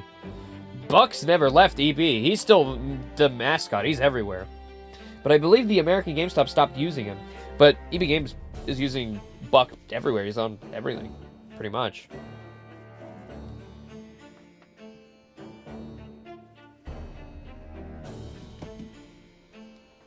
Maybe they're just... Are they really buying it? That's so strange. Maybe I'm all topsy-turvy over here. But I thought they were the same. No, it's another Ask Google. Hey, Google! Are EB Games and GameStop the same company? Let's see. What does AI have to say? EB Games and GameStop were the same company for a significant period, but this has recently changed in Canada. Here's a Oh, breakdown. shit. History of ownership. EB Games' origins. EB Games started in 1977 in the United States as electronics boutique, selling electronics. They expanded into video Okay. games and grew internationally, including establishing a presence in Canada in 1993 and Australia in 1997, followed by New Zealand in 2000. In the year GameStop's 2000! GameStop's roots trace back to Babbage's, a software retailer founded in Dallas, Texas in 1984. Babbage's merged with Software Etc. in 1996 to form NeoStar Retail Group, which later became GameStop Okay. in 1999. GameStop acquires EB Games. In Okay. 2005, GameStop acquired Electronics Boutique Holdings Corp. for $1.44 billion. Oh, Jesus. This $1 billion acquisition in 2005? That's like a expanded GameStop's fucking... into Australia, Jesus Canada, Christ. Europe, and New Zealand. For a time, stores in these regions continued to operate under the EB Games name. Rebranding to GameStop over time, GameStop began to rebrand EB Games stores in various regions under the GameStop banner. In July 2021, EB Games announced that its Canadian operations would be fully rebranded as GameStop by the end of 2021. Recent developments, May 2025.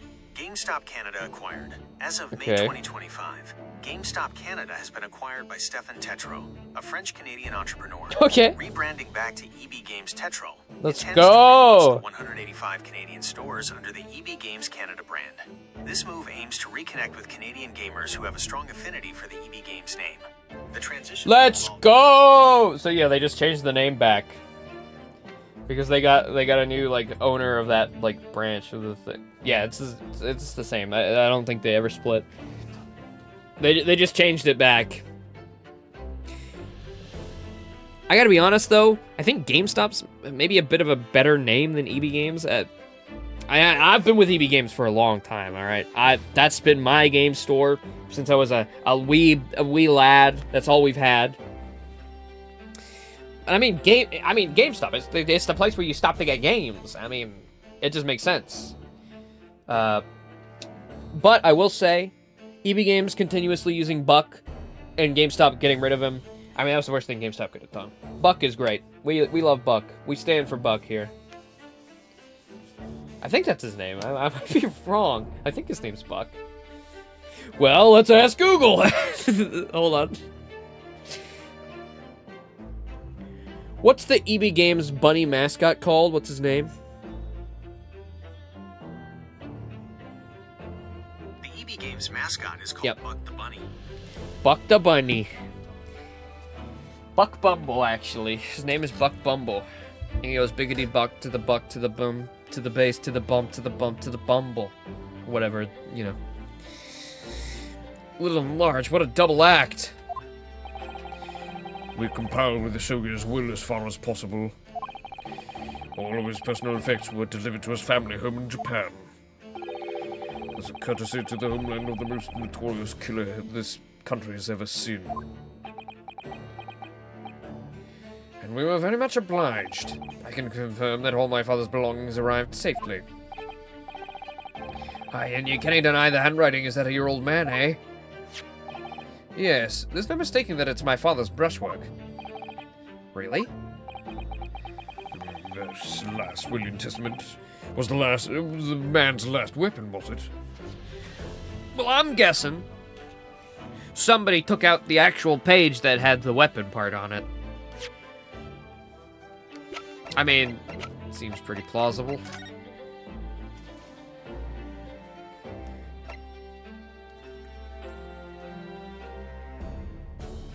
Yeah, this seems like the end of a letter, not the start.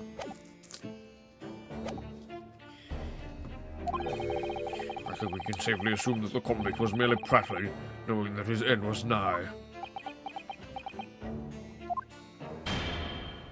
So, counsel for the defense, your cross-examination, please. Yes, my lord.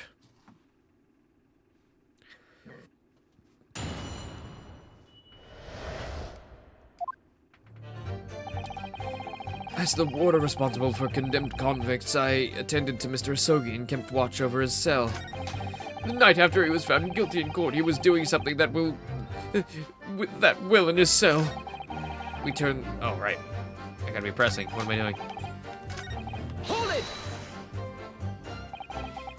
So would that mean that you conversed with Mr. Asogi?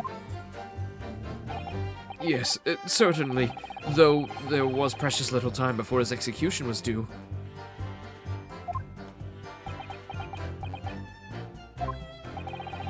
He was remarkably calm, considering his days were very much numbered. In all honesty, he really didn't strike one as a man capable of mass murder. Yet he confessed in full to his crimes. I know. That's why I felt compelled to ask him one day. I can still recall his reply.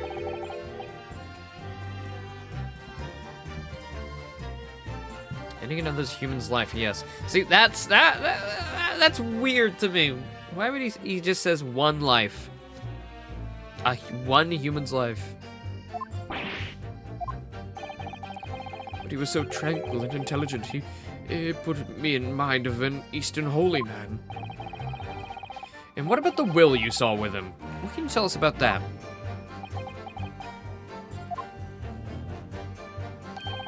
It was the beginning of all the drama. I remember it very well, yes. That's me whenever I slam my desk.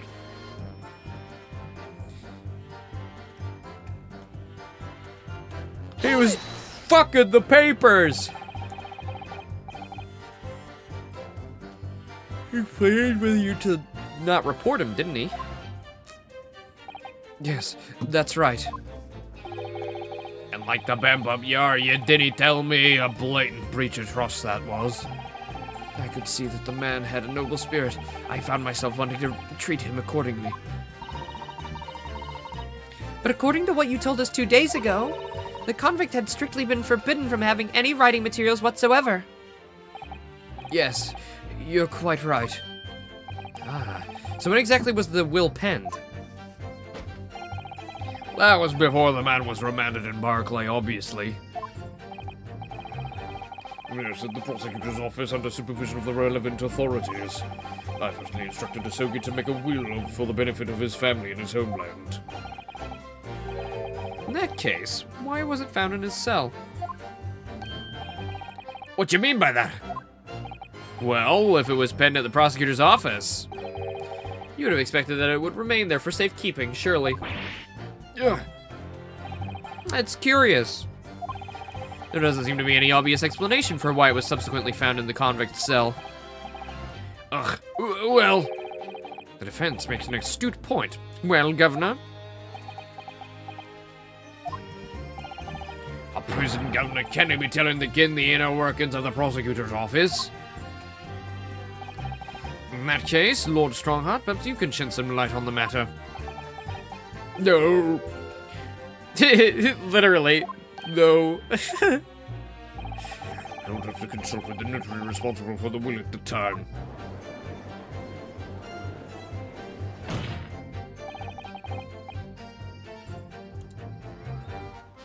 The fact that my father's will was discovered in his cell is clearly inconsistent with what happened. I want to know why. Another inexplicable mystery, then. Well, the thing is about that will...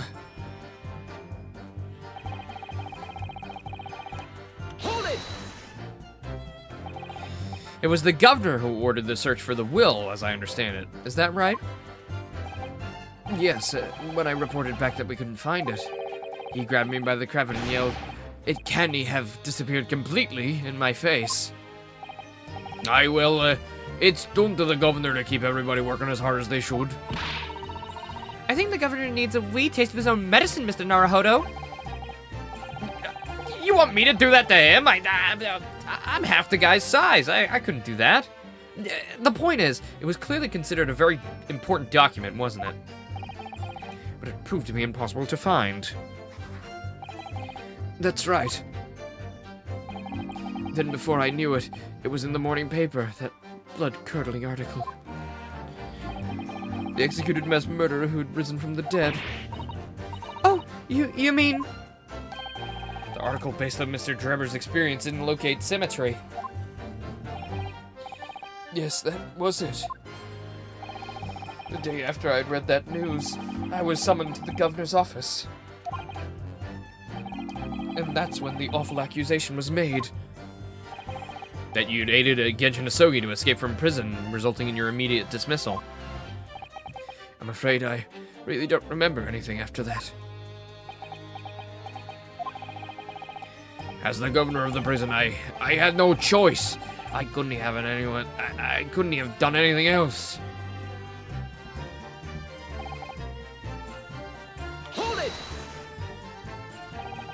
And that directive came from the same source as the one instructing you about the jailbreak? Hey, from the top levels of the prosecutor's office. What name was on it? I didn't ken before, and I didn't ken now. All I can tell you is that it was my orders to do everything in my power to find that document. The directive said it had to be somewhere inside the fella's cell. Document. Was that the wording? Document, not will? Aye, that's what it said. Am I clutching at straws here? I just wonder if it was really Genshin Asogi's last will and testament that the sender was, of the directive was after. Continue with your testimony then, witness. Hold it! In Mr. Asogi's kimono. Aye, the one he'd brought up with him when he was locked up. Yeah, he was permitted to have his personal effects with him during the incarceration, as I understand. That's right. He was granted as much freedom as possible during the few days before his execution. Indeed, he had a number of items of personal significance. I remember. He was very reluctant to part with them. Some books, a kimono, and his sword. His sword! Karama, the famous sword of the Asogi clan, bears the soul of my family. I don't doubt it, but I wasn't really getting at that. Get it being the soul of the clan, could the man have had a more obvious weapon? Have some respect, Ryunosuke. Respectful silence. The warders carry all firearms at all times, and the inmates have shackles around their ankles. He couldn't have hurt anybody with that thing. Still, he was allowed a sword, but no writing materials? Aye, he wrote that will before he came to stay with us at the Barclay prison, you see. Dr. Mikus Toba was asked to bring the necessary Japanese writing implements to the prosecutor's office. A Sutsuri inkstone, black sumi ink, and some Hanshi rice paper, no doubt. I was present when he wrote it, and I'm sorry to say the letters just look like a squirming mass of jet black earthworms to me. Excuse me.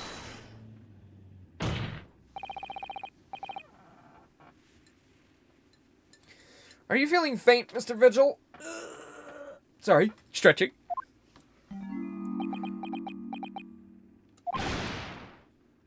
Mr. Vigil! Sir, it was Scarlet, sir. What? Oh, I'm terribly sorry. I didn't mean to blurt it out like that.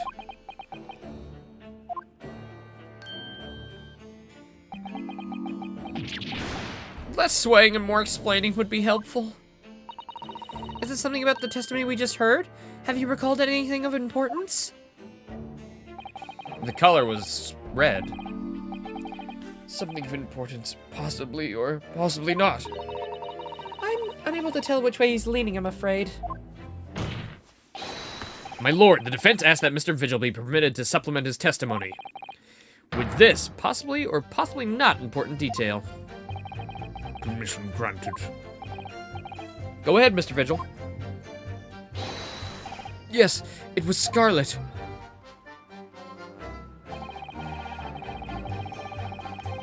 Hold it! Scarlet, you say? Well, yes, I mean, I only caught sight of it for a brief moment, of course. But even by the dim light of the cell, I remember thinking that it was an unusual color. At the very least, I'm quite sure it wasn't black. I need to go to the bathroom. Witness! Stop right there. Stop talking. Is that really what you saw? Sir. Is something wrong, Lord Strongheart? I apologize. Continue. Yeah, okay, buddy. What do you make of that, Mr. Naruhodo? For Lord Strongheart to be so visibly shaken in that way. Oh, Tinny Haver, you can plainly see the writing here. It's as black as the Earl of the Hell's waistcoat.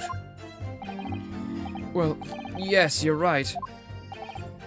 Mr. Vigil, I'd like to confirm one point with you. Did you actually see the content of the document that Mr. Sogi was holding that night? Oh, well, no, I mean, there was no time. As soon as he noticed me there, he hid it behind his back. But it was definitely a will, was it? Yes, it was. That's what Mr. Sogi told me. The court need waste no further time on this matter. We have the will in question in our possession. There's nothing more to add. My ass? Ugh. If he saw red, he saw red. Do we have a red document, actually? I don't think we do.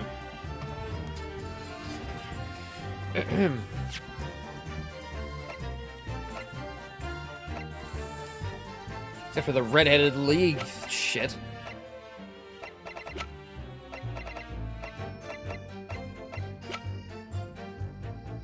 Ba ba ba ba ba ba da ba.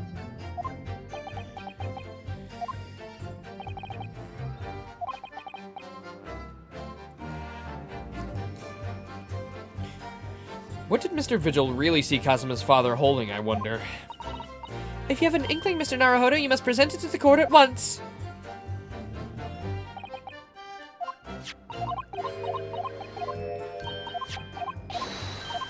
Okay.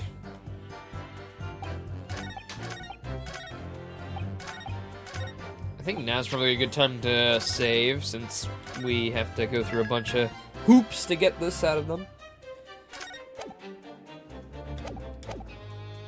Alright, let's see. What crazy holiday?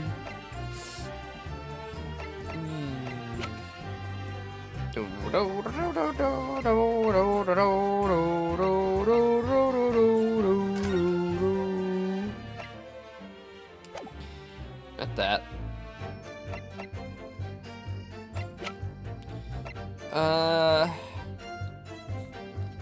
Kill that guy. Boop.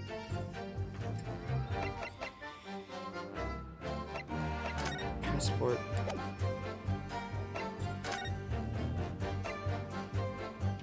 Ah!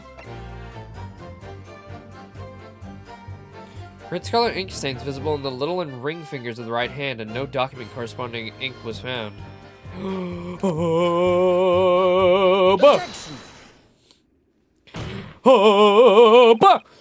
Scarlet-colored writing is what you said you thought you saw, Mr. Vigil. And I believe that's exactly what you did see. Havers again, you have no evidence to say that.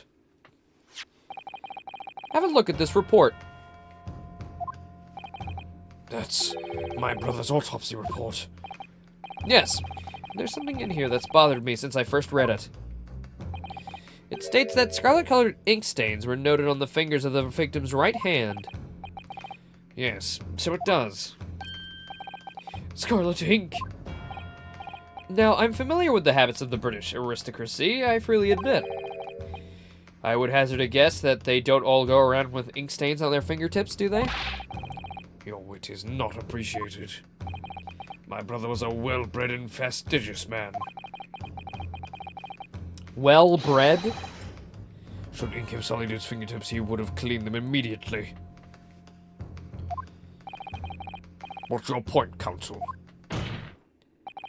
My point is this. Whatever Lord Clint von Zeeks was writing with, writing in that unusually colored ink, must have been directly before his death. Because he died before he had the opportunity to clean his hand. What? I remember seeing something that troubled me at the time. At the scene, the lid of my brother's inkwell was open. But Clint was punctilious about things that seemed unusual. No document penned in the color of the ink that was in the inkwell was ever found. So the document had disappeared. Are you suggesting that the document my father had in his hand that night in his cell was the same document that Lord Clint von Zeeks was writing moments before his death? Then it was. If Mr. Vigil's testimony is to be believed, it can only mean that, yes. Mr. Vigil! Sir? When you spotted Mr. Asogi with the document in his cell, his precise words were as follows, were they not?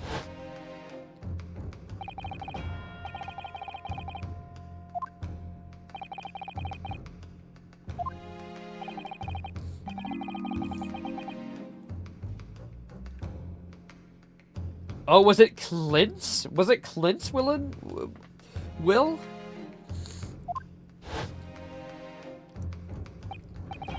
A last will and testament. If the conversation really did go as Mr. Vigil says, then what we now know completely changes the meaning of what Mr. Hosogi said. You really think? Mr. Vigil did indeed see the convict with a will, but it wasn't that of Genshin Hosogi. It was that will of... it was the last will and testament of Lord Clint von Zeeks. What? God, why does my nose have to be stuffy? Especially today, right now. This is madness! My brother's last will and testament. That would mean that he had chosen to die. That is what it would mean, yeah. Impossible! That is utterly out of the question. Lord von Zeeks. Clint was pursuing the professor. It consumed him day in and day out. Whatever happened, he would never have abandoned his investigation before its conclusion. Never! He wouldn't rest until the job was done, until the killer was caught. The idea that he would willingly accept his own death it's obscene. Objection. And yet, we can be sure that he was writing his will moments before his death. And that Genshin Hosogi came into possession of that document. So what could the will possibly have contained? Clearly something that couldn't be made public under any circumstances whatsoever. Because armed with that document, my father was able to negotiate with the judiciary for his life. It was something so damning that it promoted the powers that be to enact the daring jailbreak plot. Yes, there can be no question that that will contained information of the utmost secrecy. Information of the utmost secrecy. No, it couldn't be.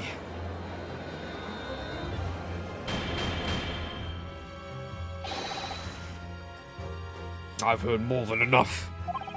Pursuing this notion of the phantom who nobody can attest to having seen serves absolutely no purpose. Objection. No, my lord, that's unacceptable. What did you say, counsel? The last will and testament of Genshin Hosogi had in his, The last will and testament that Genshin Hosogi had in his possession was that of Lord Clint von Zeeks. All the testimony and evidence presented to the court has logically led us to that as a possibility. We have a duty to pursue that line of reasoning to its conclusion. But with no possible means of knowing the contents of the document, there's no line of reasoning to pursue.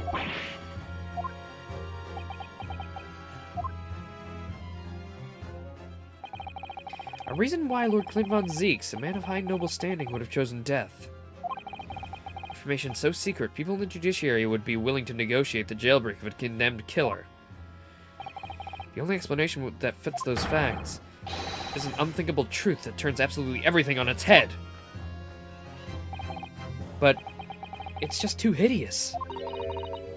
Mr. Naruhodo?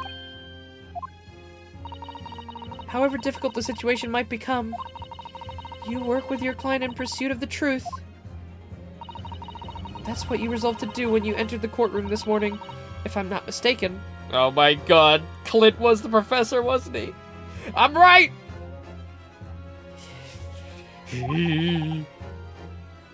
Miss Usato. So hold your head high and keep soldiering on. Yes, you're right. 10 years ago, in his final moments, Lord Clint von Zeeks left behind a will. A will that Genshin Hosogi was able to use as a weapon to negotiate his escape from prison. In all probability, the details in the will were related to the professor's case. The defense's last statement is mere conjecture. What are you getting at, man? Rinosuke? As soon as these words come out of my mouth, there's no coming back! I believe that the last will and testament of Lord Clint von Zeeks was in fact... No! Oh my god. No! It wasn't a report. It was a confession! That was an accident! No, that dialogue's not... No, that didn't happen. That didn't happen. I know what it is. I know what it is. He's confessing. He's the professor. I got it. I know it.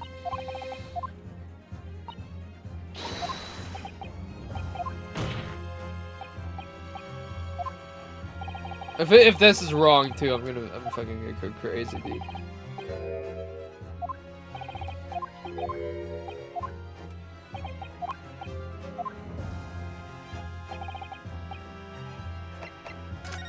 A confession.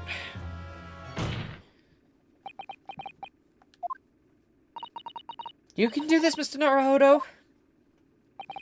I believe that what Lord Clint von Zeeks actually penned that day was a confession. A confession? Regarding the mass murderer known as the Professor, and his true identity. Objection! Enough. Counsel, what are you saying? Do you even realize? A confession about the true identity of the Professor, that would mean... Lord Clint von Zeeks? Lord von Zeeks, I appreciate this must be hard to take in. But it's the only explanation that fits. The killer that terrorized London a decade ago and became known as the Professor. The man believed to have murdered 5 members of the aristocracy. Wasn't Genshin Asogi at all. No, you can't be suggesting. It was in fact the man believed to have been the 5th victim. Lord Clint von Zeeks himself. I was right! It was von Zeeks. It was Clint. It was Clint. It was Clint. It was the highest secret of the highest order. Oh my god. Oh my god.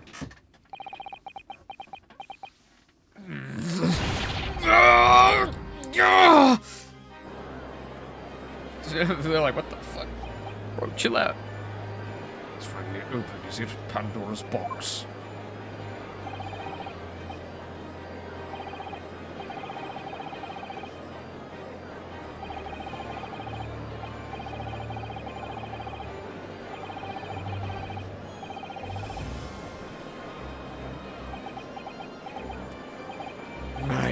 My brother. Oh, this is too awful. I wonder, though, did he never suspect? Mr. Naruhodo? Lord Barak von Zeeks is a brilliant prosecutor. Is it conceivable that he didn't realize what his older brother was? Order! Order in the court! Lord von Zeeks. The Professor made use of an enormous hound as his murder weapon. Tell me, did your brother own a dog? Yes, he did. Balmung. He was a well-known hunting dog. People called him a giant. I don't believe this. When my brother would go hunting in the forest on the grounds behind the house, he always took Balmung. After Clint's death, the creature passed away too, almost as if he were following his master. He was a magnificent hunting dog, worthy of the jewel-studded collar around his neck. Oh shit. A jewel-studded collar? That's right. Though sadly, some years ago now, it was stolen by a thief who broke into the house one night.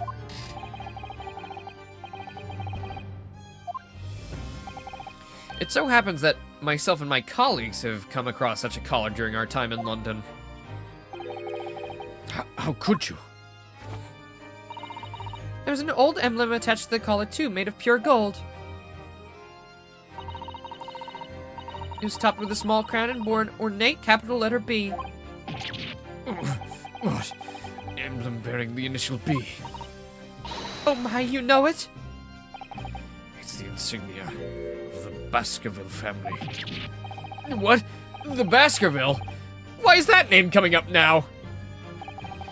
Baskerville is the family name of my late brother's widow. That pure gold emblem was an heirloom which Clint acquired upon their marriage. There can be no doubt then. The collar you've described was Balmung's. The family insignia of Lord Clint von Zeek's widow. There was a considerable amount of blood on the collar when we saw it. Since we know the dog was used for hunting, it could have been from its quarry, of course. But it could equally have been from human prey.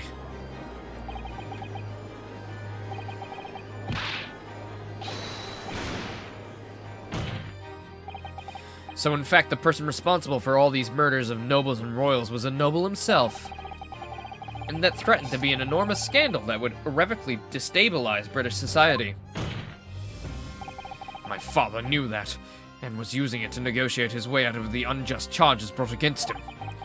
At that very last hour, those he bargained with betrayed him, slaying him mercilessly on foreign soil.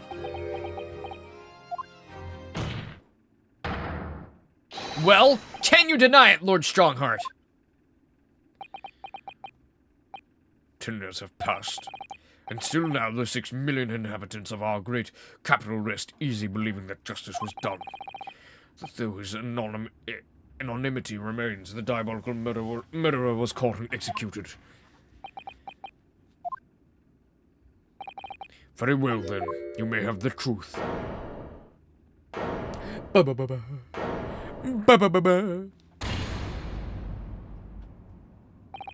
Tell me then! Tell me what Clint really was! Lord Clint Van Zieks was too pure of heart. When he became a prosecutor and went into pursuit of the black roots of crime, he drove himself into a corner. He came to the uncomfortable realization that to fight the most fiendish of criminals, one requires to become even more fiendish oneself. Clint. Oh, it's boiling, it's boiling! The water's boiling! Ooh, shit. 19th century was a miraculous 100 years for Britain, and indeed the whole world.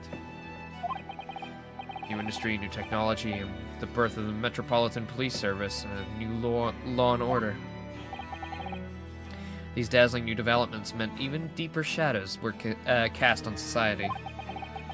Water sullied by factories, air thick with noxious fumes and crime growing daily to fill the darkness. Lord Clint Von Zieks made it his mission to combat that darkness. But as time went on, it slowly ate at his soul, until he eventually was consumed.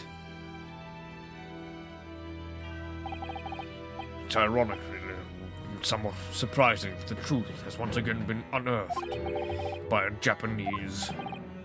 Once again? What do you mean? 10 years ago, your father, Genshin Isoya, turned up at my office one night.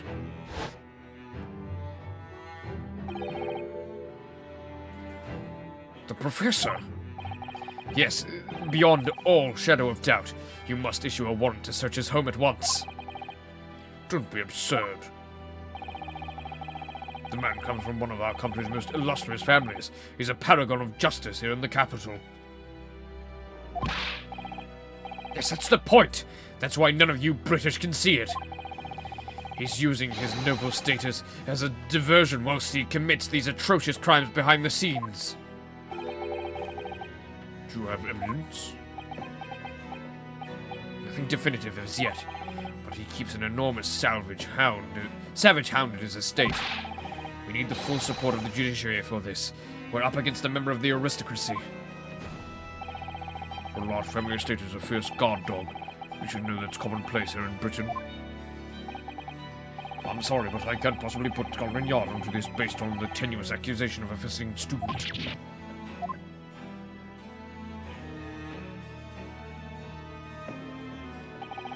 So I turned down Isoya's plea, and as a result, he took it upon himself to visit the Van Zieks mansion on his own. We can only imagine what happened between the two men. Though we know the outcome, of course. Lord Van Zieks perished. I don't believe this.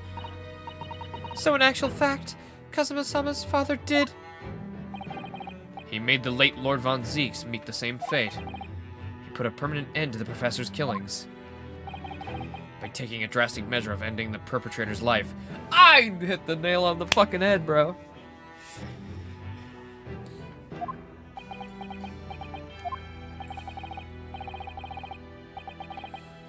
As soon as I heard, I hurried to the mansion. When I arrived, was easy to grasp what had happened.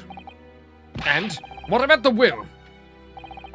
So we must have already taken it. Nothing of that nature was found at the scene.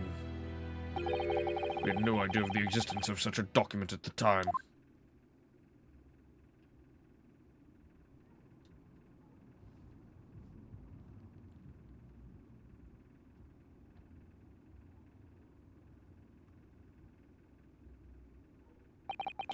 I was the only person who knew of the true identity of the professor. So, I resolved to keep it a secret and to guard the secret to the bitter end. So you're admitting to it? That you were behind it all? It was you, then, who pinned the crimes on my father.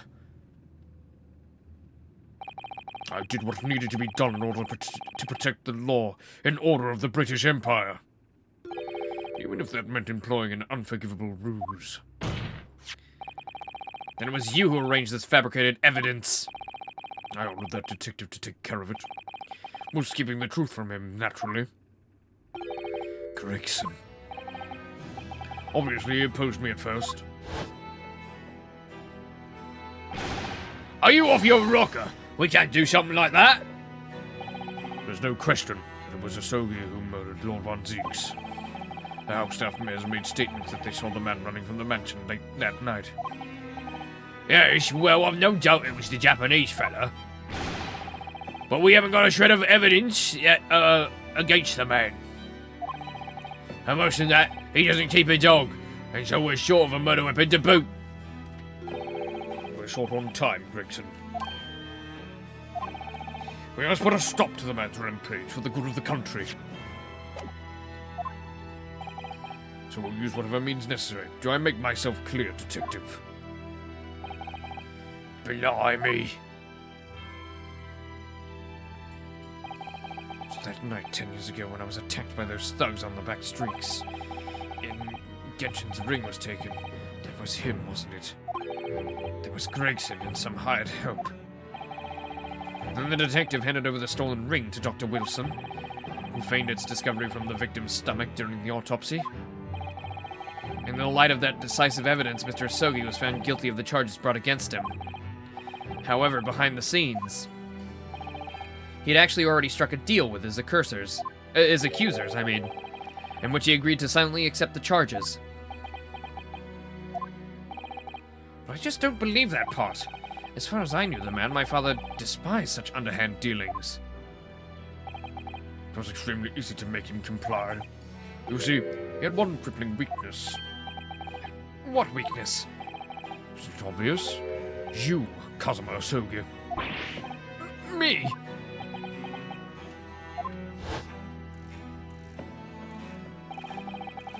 Perhaps you have no desire to return to your homeland, Asogi.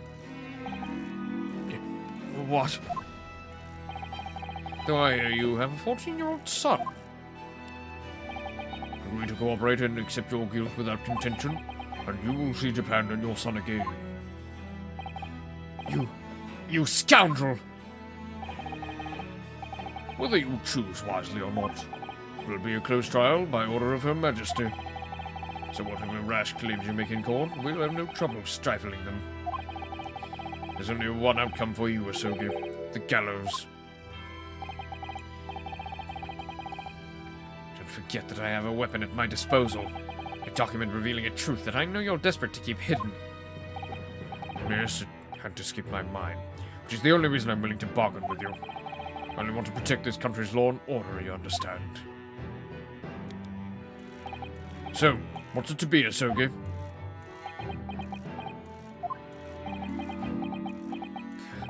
Kazuma.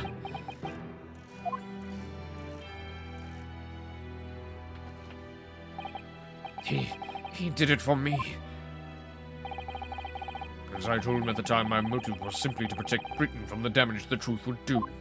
To protect the country's law and order at any cost.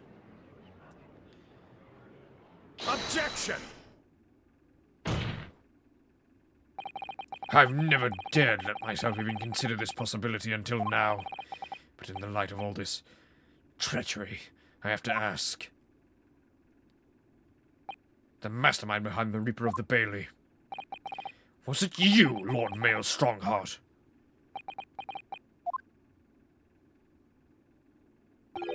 A rather brilliant idea, wouldn't you say, Lord Barak von Zeeks? The spirit of your late brother, the paragon of justice, should return to reap justice for his sibling.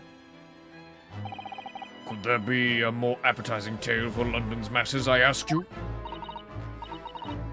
What brazen? I knew that you'd play the part to perfection. But your role really wasn't that of some embodiment of death. No, you were London's guardian angel. An angel with bloody hands? I think not. Those who had cooperated with me already were too happy to participate in my plan. Inspector Gregson, Dr. Wilson. My minions worked tirelessly to ensure that the finger of the guilt could never come to rest on you. All thanks to them that you were exalted as the demigod the Reaper became. But Dr. Wilson left for Britain 4 years ago when he was invited to work in Japan. That's right. Tried to employ the services of his young protege after that. Dr. Courtney Scythe. Dr. Scythe. So what with the execution of the Professor and the subsequent reign of the Reaper of the Bailey? I've successfully safeguarded the law and order in our mighty capital for the past decade. That is everything. Evil murderer? Go behind bars now?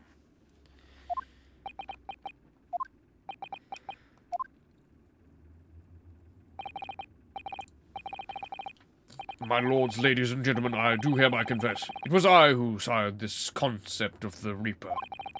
However, let me say in my defense, it was all for the preservation of law and order across the entire empire.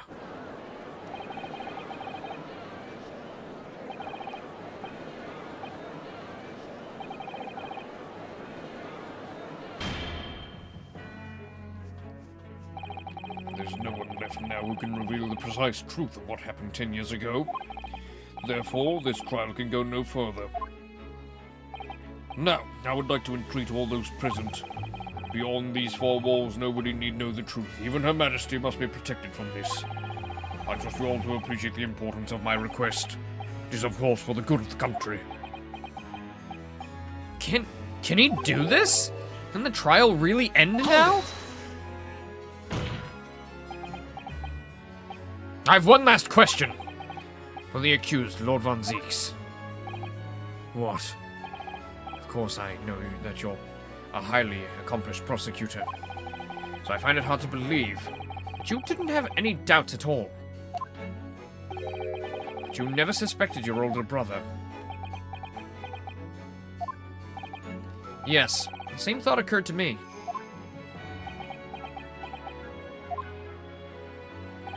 It was only once, but yes, I couldn't say that I never had my doubts. My brother's sense of justice was extremely strong. Perhaps too strong, I observed. Thanks, Windows. You fucking made me shit myself. Thought the stream died. At that time, there were members of the aristocracy who were bleeding the country dry for their own gain. And since they were nobles, they were untouchable. For my brother, it was a source of great turmoil. And coincidentally, at the same time, the Professor began his terrifying reign. During the time of the Professor's killings, my brother did not appear to be himself. And that made you suspect? Yes. But it was only once, not more. Only once? Really? Clint wasn't the culprit. That was my conclusion at the time. I still believe that now. Do you have any evidence to support that idea? The third victim was the Lord Chief Justice at the time. It was he who recognized my brother's potential and trained him as a prosecutor. Oh, is the truth not fully out yet? Was it not Clint? No matter what the circumstances, it's unthinkable that my brother could have killed his friend and mentor.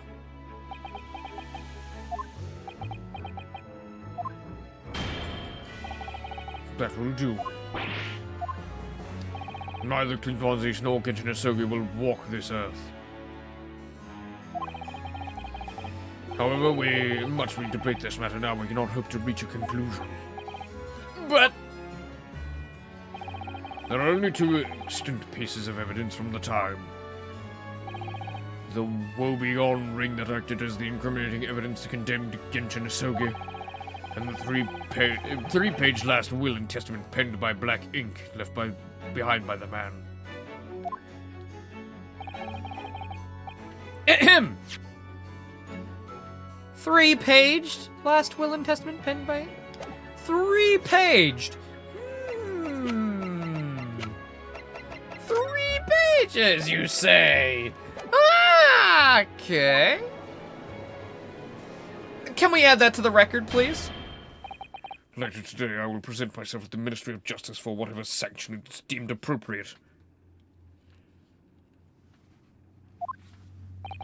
That is all. Court is adjourned. Objection!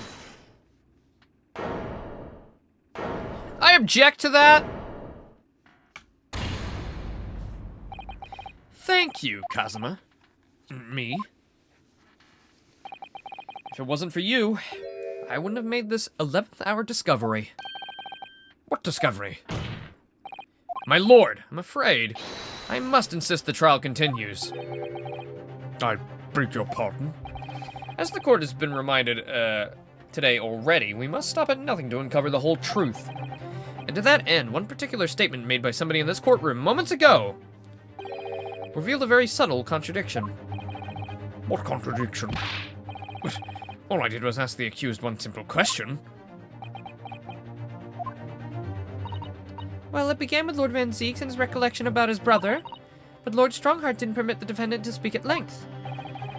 I merely pointed out that we can draw no further useful conclusions here. So where on earth is this contradiction?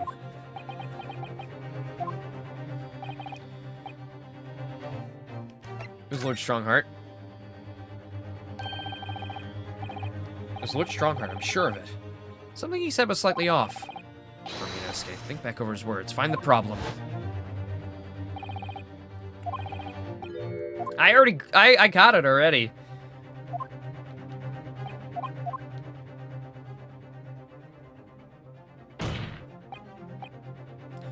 Lord Strongheart, would you care to explain? Explain what, counsel. Among the statements you made just a few moments ago, something you said was inconsistent with a certain piece of evidence we have. Inconsistent? And whilst an inconsistency remains, the defense has a right to pursue an explanation. Romanosuke, what? Let me warn you about the statements you are making, counsel. They may very well prove fatal.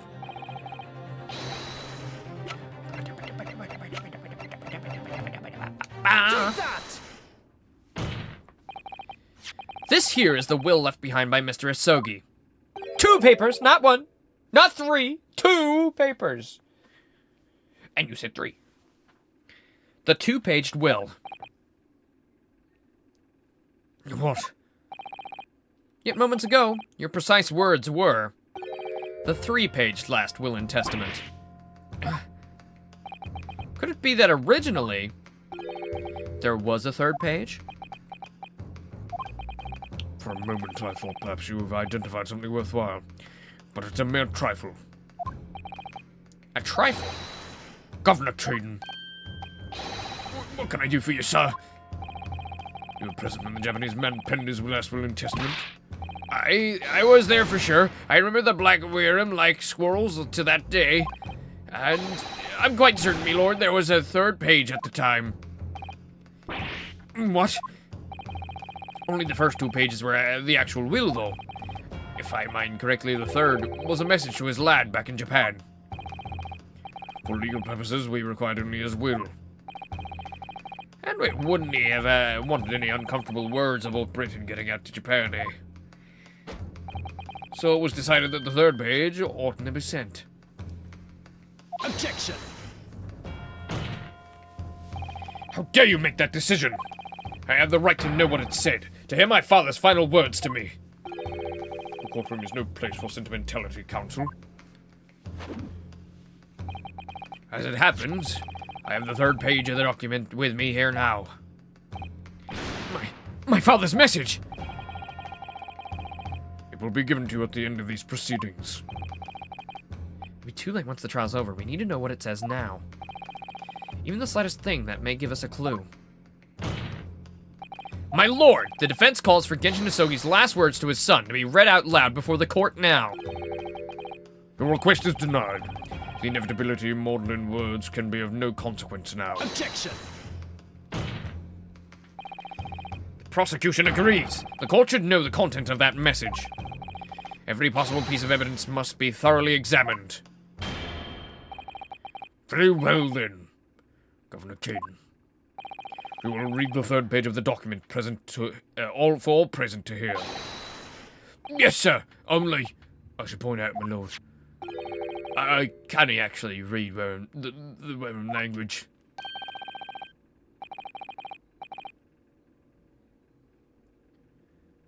It's beautiful handwriting. Shame on you, Barry.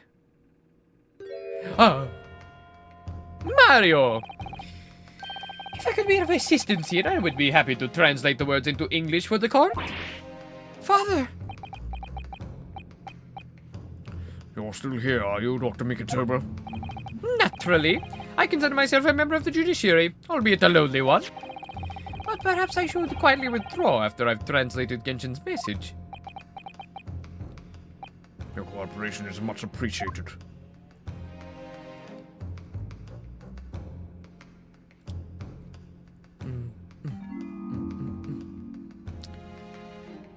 Kazuma, the truth is shrouded in darkness. A darkness only our clan's great sword can pierce. Mighty Karma, twist thy head and watch them fall, all thy mortal foes. That's the end of the message, it would seem. A haiku poem. Twist thy head. Father. What is Karama? It's the name of the Hisogi clan's famous sword. A razor-sharp blade known to all, passed down to generations. It embodies the Japanese spirit. It's not known to me. It's the katana sword that was submitted as evidence earlier in the proceedings. The one worn by the prosecution counsel when he confronted Inspector Gregson.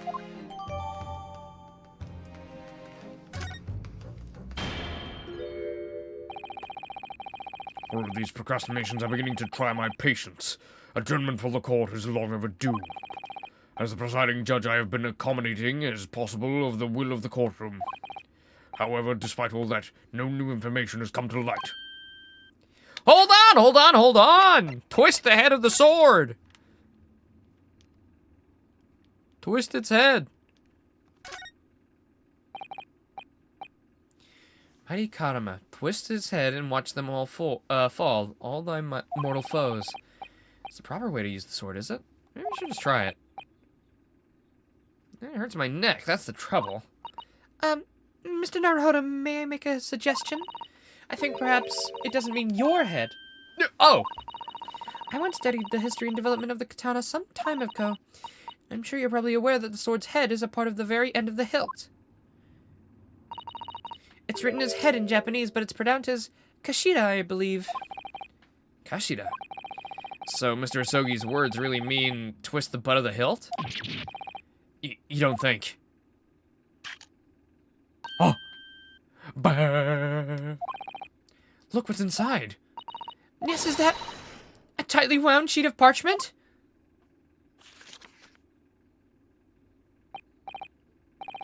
Scarlet ink! It's written in scarlet ink! I penned this, my last will and testament, in the final moments before my inevitable and violent and willing death. This is it, isn't it? Mr. Naruhodo, look at the signature at the end. Von Zeke's. And the date 10 years ago, on that fateful night. So for 10 years, it's been silently concealed inside Karama and nobody knew. The last will and testament of Lord Clint Von Zeeks. Wait, oh my goodness. Look at this. This is unbelievable. Let me read it! Can't read the start and the end?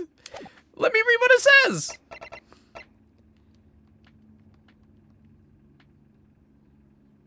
You won't even let me read it, you son of a bitch. In pursuit of justice, Lord Clinton Zeke tragically lost all sense of morality. Then he murdered his former mentor. Clearly, he was already devoid of his normal faculties.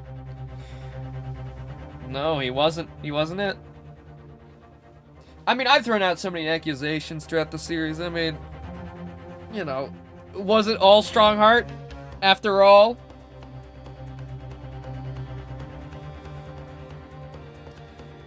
An achievement? Sure, if you want to point out an achievement. I mean, the platinums in these games is rather unsultry since you have to fucking click random obscure dialogue, which, to be fair, it makes sense. It's just annoying that I can't have them without, like, replaying and going through, like, a list. It probably wouldn't even take that long. You could just skip all the dialogue and then click the correct thing. Look at its head again? Okay.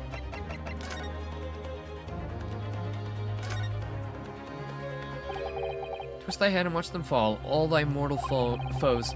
Cosmo's father certainly had a way with words. It's hard to say, too. And he certainly thought up an ingenious hiding place, too. It seems almost playful at first, but I do wonder if over the years, perhaps, the duties of the Asogi clan have actually called for such inventiveness. Protecting great secrets, you mean? Those sorts of duties? Well, I could believe that. Kazuma conduct... Oh, there we go. Kazuma conducts himself like someone with the weight of his clan's long and noble history on his shoulders.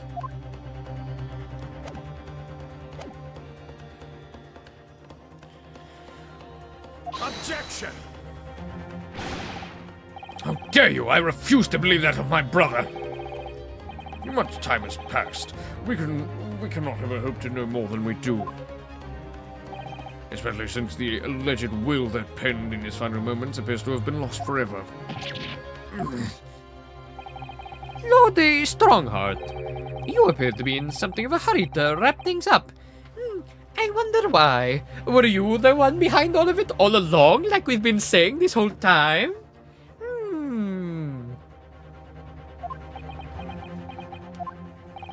We've heard you state time and time again during these proceedings that everything you did was in interest of protecting British law and order. And I stand by that. Without the Reaper, we could never have achieved the reduction in crime the capital's seen. Objection! What about Inspector Gregson, then? And Dr. Wilson. They were no criminals. You used them to achieve your ends, and then you had them killed. However you dress it up, there was nothing fair or just about that. No, the Strongheart. What exactly is it that you're hiding? Dr. Mikotoba, were you not to quietly withdraw after the translation of your former associate's will? In this courtroom, no argument carries weight unless it's supported by evidence. And it would seem that the defense has no more evidence to present. In which case, I hereby order all discourse from these proceedings to be struck from the record.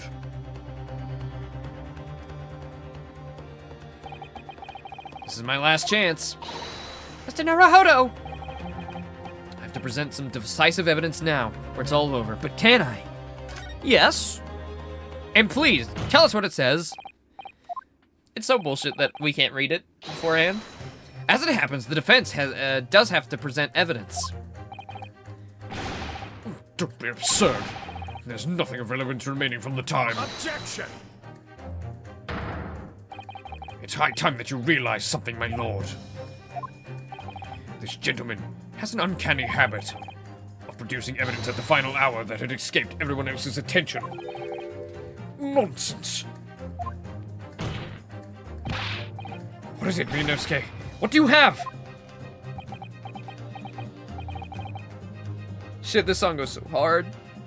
I dare say, the final decisive piece of evidence that will reveal the whole truth about this rotten tale. There's 8 more hours after this. How can you... Decisive. Well, it would appear that there's no escaping it now, my lord. Let it be so, then. Present whatever you think you may have, then, that can settle this decade-old enigma, if you're capable. It was just a rogue dog. It was just a dog. Take that! We still haven't pulled the rabbit ears again, by the way, so... It's the final fantasy. There is a single piece of evidence that can clarify what really happened 10 years ago. For realsies this time. No lying, no fooling. The last will and testament of Lord Clint von Zeeks. A wonderfully astute observation, I'm sure. But in case it had escaped your notice, that document was lost long ago. That's right, it was. Only, we just found it. I have it right here. Discovered just moments ago.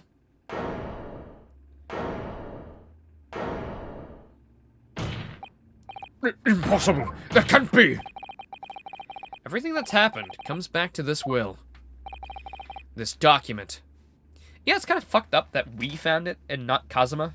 You know, Kazuma was the one who was supposed to figure it out. It was like, to him. Wouldn't it be more impactful if he was the one figuring it out? We're basically married, so really, Mikasa, Yukasa, you know. It's the key that will unlock this entire mystery.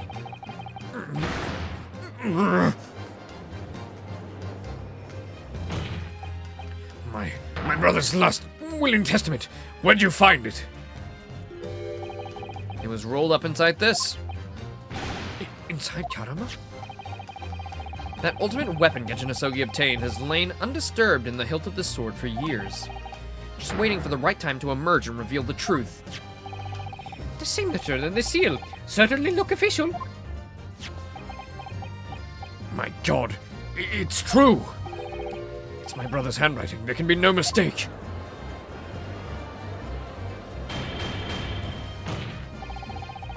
I forbid the contents of that document from being read out. Do you hear me? I strictly forbid it! Objection! You can't do that, my lord!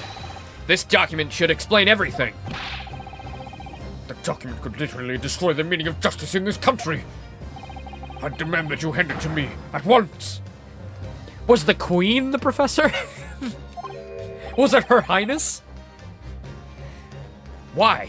What are you trying to hide? Could it be that you already know what's written on this page? What are you implying? Court is adjourned with immediate effect. Clear the courtroom! Objection! Slut mode activated! Do that, my lord. And you'll suffer a fatal blow as Lord Chief Justice. I beg your pardon. Forcibly ending a trial without good reason. And not any trial. A closed trial by order of Her Majesty the Queen. To defy the monarch's will is treason.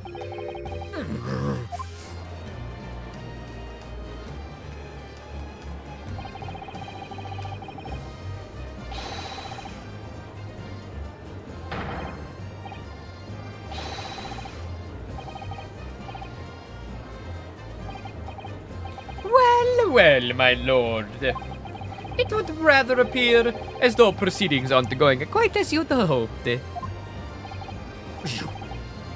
fools. Go ahead, Rinosuke. Read it! The prosecution gives it full support. Very well, then. No, for God's sake.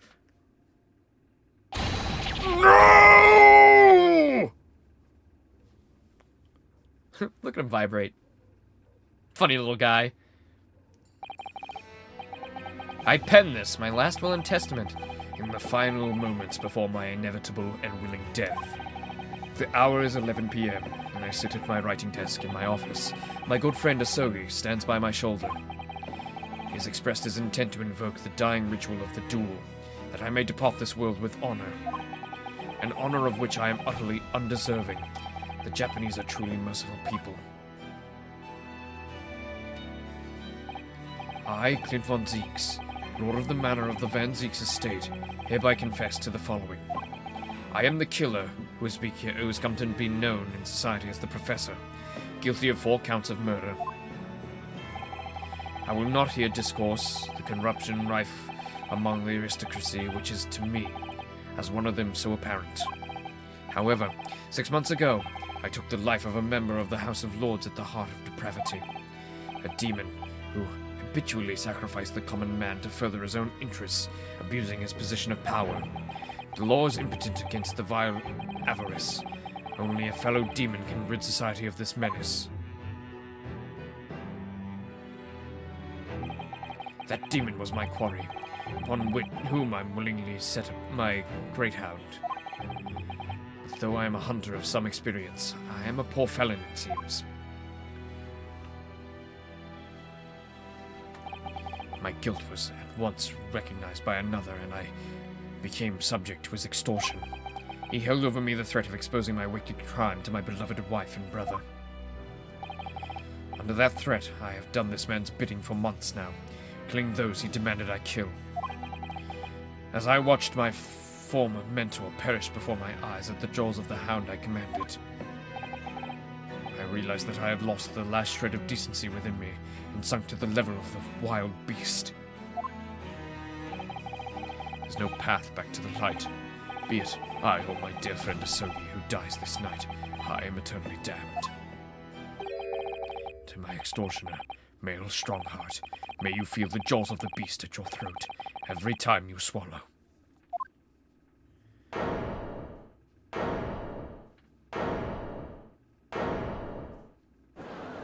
He was behind all of it.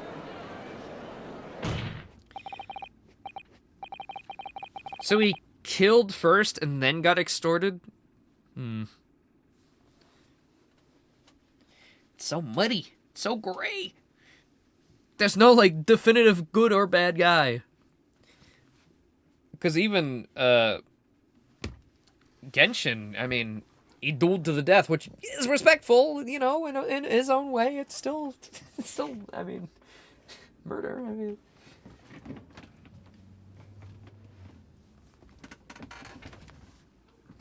So now we know. Yes, Clint von Zieks was a murderer.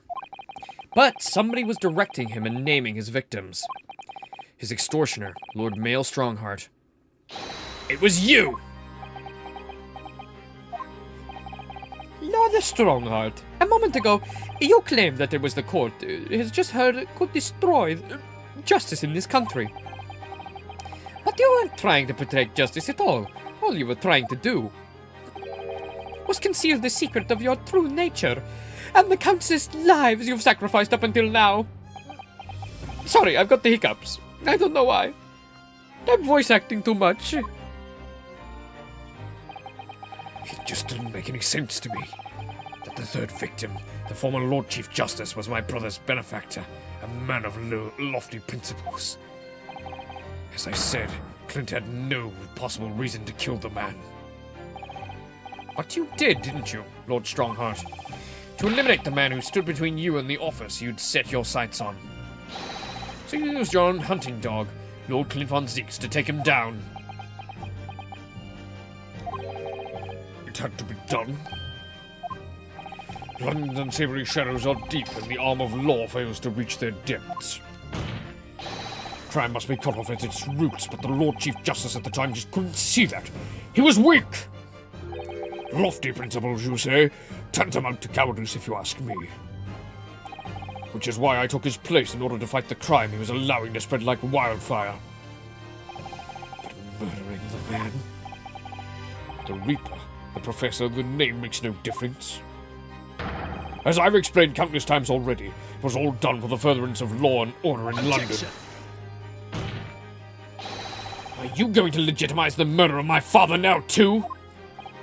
Ah, Genshin Asogi. Well, that was unfortunate. I'd fully intended to send him back to Japan as we'd agreed. I don't believe you! It was you, wasn't it? You killed him! No, it wasn't me who took your father's life. Then who? Well, the night following his mock execution, I went to Lugate Cemetery at 3 in the morning with Jigoku. Judge Goku? No. Goku, please! You can't fall any further from grace, Goku! Please, you didn't shoot him, did you? Glad to be a collaborator on the Japanese side to manage Asogi's treatment after his repatriation. Goku had fierce ambition, made him easy to manipulate. 10 years ago, after he stood trial for the destruction of the witness stand, I had words with him. When I told him the position of the Minister of Foreign Affairs could be his, he couldn't agree fast enough. Seishiro, you fool. As you know, Asogi escaped the prison in a closed casket and was subsequently interred. Yeah, true. I don't think we've had a judge killer yet. The closest thing was the big bad of Investigations 2, right? That was like the closest to it, but he wasn't really the judge necessarily in the game. It's really cool to have it here. But to be fair, it's not the actual judge. It's the chief, Chief Lord Justice. It'd be crazy if it was our actual judge that we had throughout the game. But yes, it's very fitting.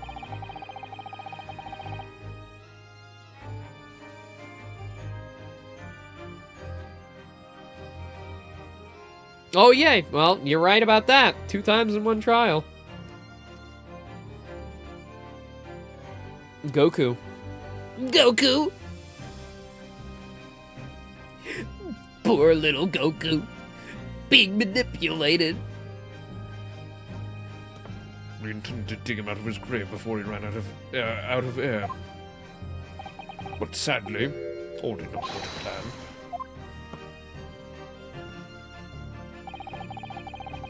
There was an unexpected visitor to the cemetery with his own ideas about digging up graves. A man who witnessed what nobody was supposed to see. Anna Drebber. Of course, I knew grave robbers frequented London cemeteries, but that grave on that particular night. Flagstaff people find out the convict wasn't really executed. The scandal will rock the very foundations of the Empire. Then what should we do? Shoot him, Mr. Goku! Shoot Asogi at once! He can't live now that this has happened. He has to go! What are you talking about? We had an agreement! You promised! You promised him he could return to Japan! Everything's changed! The truth gets out because of this. Both of us would be finished. Forever! They're saying this like it's like they're right behind Mr. Drebber. Clearly they've got to be a while away where them arguing isn't overheard. Because all he heard was a gunshot. Come on, Goku, do it! Pull the trigger! Shoot!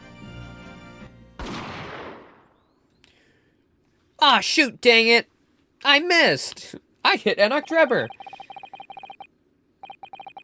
Goku shot Asogi from the shadows.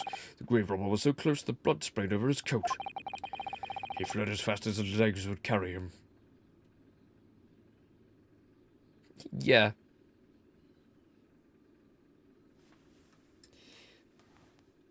They could have easily just shot Enoch.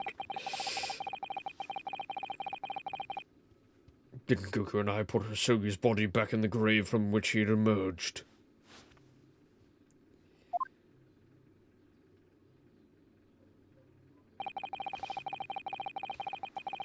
When I later learned of the waxwork modeler's presence at the scene as well, I made her swear to 2 things. Never to remove the professor's mask and never to speak of the events of that night. And with that, I am done talking now. So now you know what really happened in Lowgate Cemetery that night.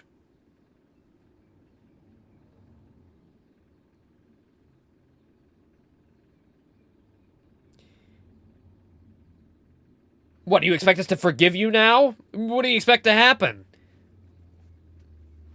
You're being prosecuted for this, buddy boy. It was Goku, your Japanese acquaintance, who killed Asogi in the end, you see. He claimed to be the man's friend, but when push came to shove, he pulled the trigger. Just before Mr. Goku left the courtroom earlier, He said that the assassin exchange proposal was a demand from his British counterpart, not a request. So you coerced him too, using what happened in the graveyard. By that time, Goku was the Minister of Foreign Affairs, negotiating international treaties with Britain. You can imagine what would have happened if it came to light he'd murdered a compatriot 10 years earlier. He would have lost everything. I merely reminded him of that.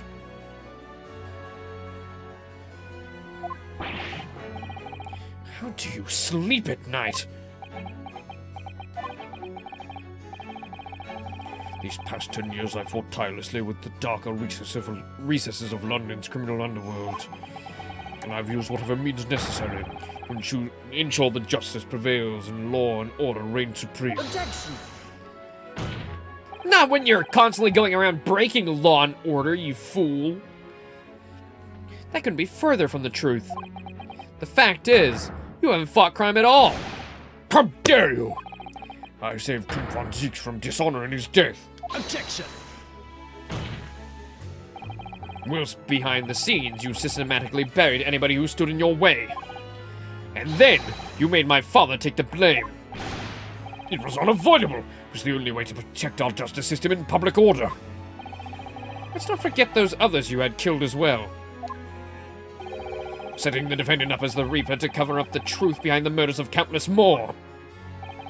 But... enough! Do you have any idea of the conniving that led to the acquittals of those wretched criminals? We have to fight fire with fire. Our courts can't function without a Reaper.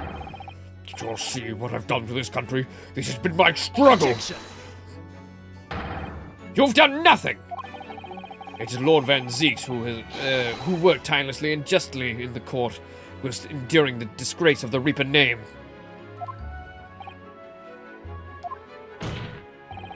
And Inspector Gregson fraught with anguish for having sullied his hands through a desire to do the right thing. Not to mention Genshin Asogi, who risked his life in pursuit of the truth you tried to hide. No, the darker recesses of London's underworld were largely filled by you! And your mom's stinky and fat, and fuck you! You little... when you get through your thick skulls. Let it resolve for the Queen and the country. I'm tiring of that excuse. You've consistently twisted the truth for bargaining power to make others do your bidding. Nothing more. People who willingly twist the truth and coerce others have no right to call themselves a part of the judiciary. I strongly suggest you don't ever talk of justice again.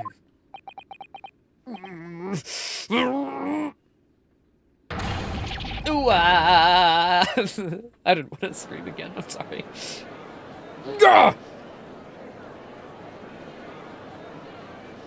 The screams are so long.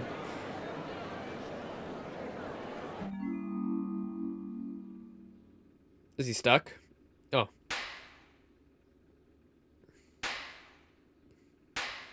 Oh, standing ovation.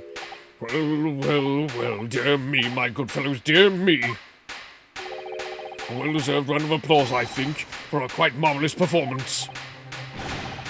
What are you talking about? Those delightfully grave expressions, those beautifully pronounced Queen's English. Really, our friends from the Hall used to quite the picture of industriousness. You fraud! Keep your mockery! Similar hair color. Please don't misunderstand. It really is exactly as you've both said. What are you trying to say? I've occupied the darker recesses of London's underworld and, how'd you put it, done nothing. I confess it's a little embarrassing to have pointed it out so starkly, but yes. I really have done nothing, which means I can be indicted for nothing, no?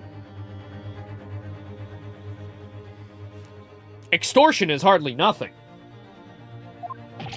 What? It's true.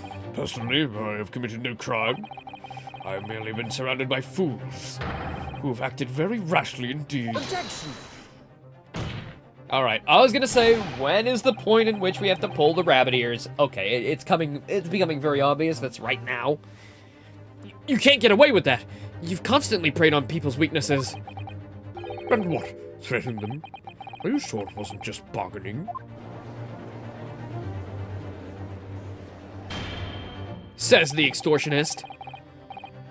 I would like to address all the good lords and ladies and gentlemen of the judiciary here present. You all know of these darker recesses in our great capital, and deep down, I believe you also know that to fight those who dwell there requires at least some of us to occupy the darkness ourselves.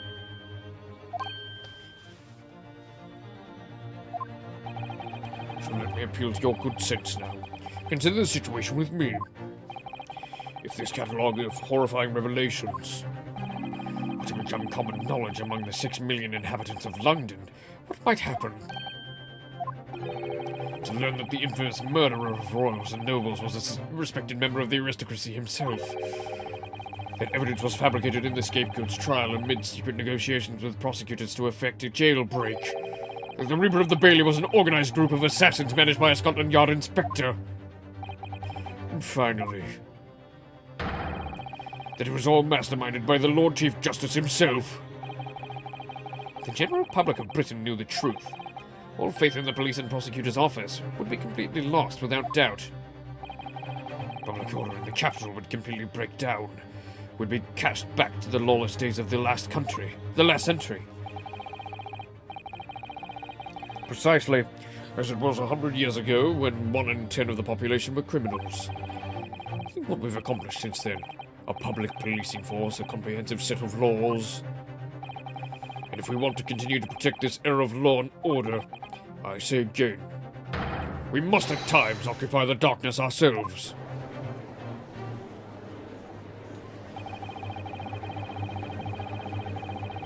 Ugh. We've successfully identified and apprehended the man responsible for taking Inspector Gregson's life. That is all that was expected of this trial. All these other matters have been discussed. Will be eliminated from the minutes of these proceedings in the interest of preserving law and order. Protect Her Majesty the Queen, of course. Well, my lords, ladies and gentlemen, what say you? Yo, Mario's hitting that stance, bro.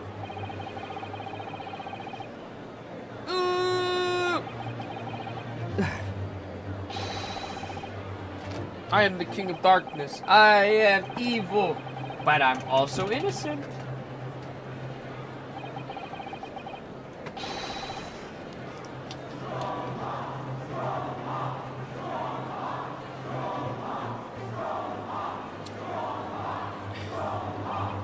Are you hearing this?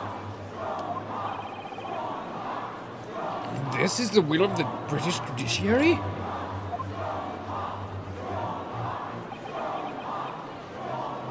Yeah, he needs a bit of alcohol to deal with that. Like, ain't no fucking way these idiots, these morons are falling for this. He's gotta, you should be chugging that bottle by now. For your rousing response, friends, I express my heartfelt gratitude. Therefore, in accordance with the overwhelming wishes of the court, the record shall be erased. To respect the man's ability to turn a situation to his favor. Lord Strongheart really is the master of manipulation. You've conclusively proven his guilt, yet he still manages to evade justice. I don't know what we can do. Inosuke. Looks like the trial really is going to come to an end. Almost out of options, I think. Only one path left open to me. Use evidence.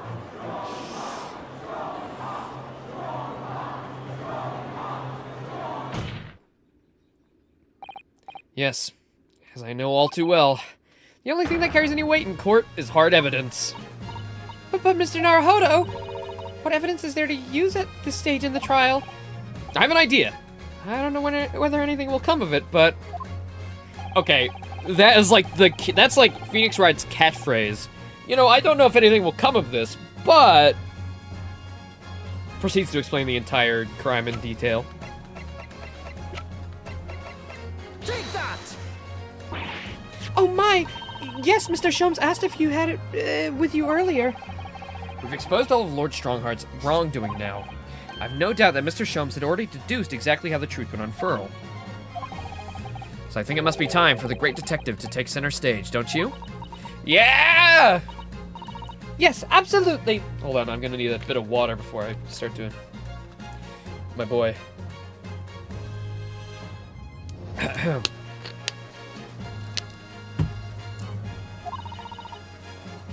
Let's take the hair by the ears then. The hair by the ears. The hair by the ears. There we go.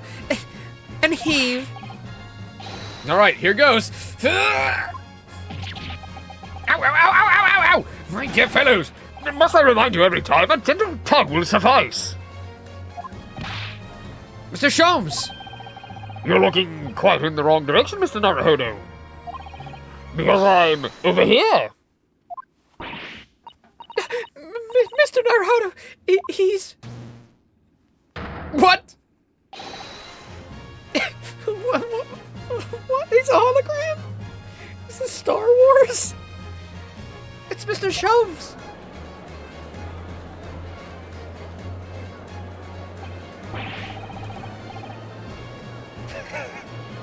No, I wasn't expecting yours. Back, Mr. Sholmes.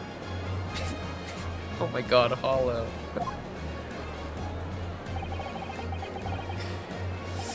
Sholmes. Delighted to be here again, Lord Strongheart. What is the meaning of this? Bailiff, seize him! Put that man in irons!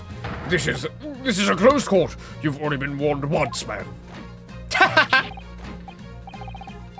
We can't get him hold of him, my lord. He's bloody light and magic.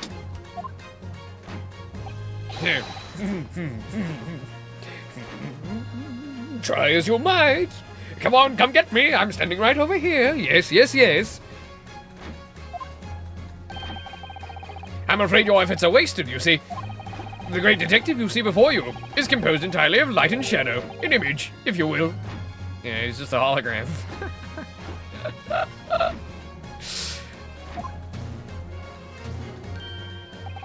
Mr. Naruhodo, I must congratulate you on your fine deductions. Mr. Sholmes? What on earth is this?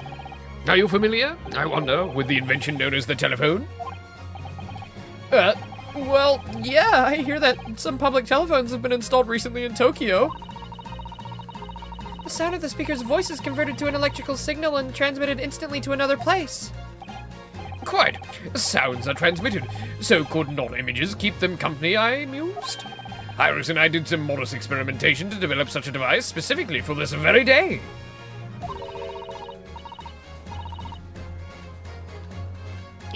Modest experimentation, Mr. Sholmes. What a modest description. And somewhat incidentally, I thought we might just as well transmit an entire scene. Somewhat incidentally, Mr. Sholmes? Now you're just being immodest. Do you mean to say you're not actually here, Sholmesy? Ah, I knew my trusty partner would have no trouble grasping the concept.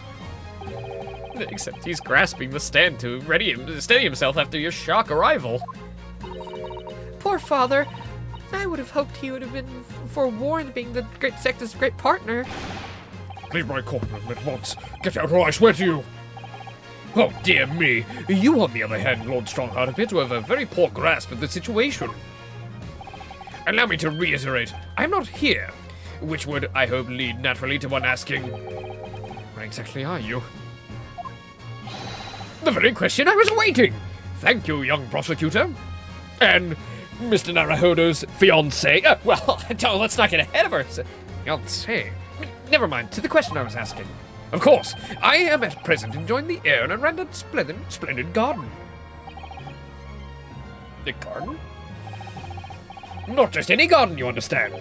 A garden at Buckingham Palace. You see, I am quite good friends with the Queen. In fact, we're having tea right now. As it would happen. What? You can't be Buckingham Palace. What's Buckingham Palace, Mr. Sato? I've never heard of it. Mr. Naruhodo, we've been in London for like 8 months. You haven't heard of the Queen's... the palace? What? Do you ever read the news, Mr. Naruhodo? Only the comic strips. I only read Garfield. Mr. Shoves, is Iris with you there? Ah, well now. Iris is currently enjoying some tea.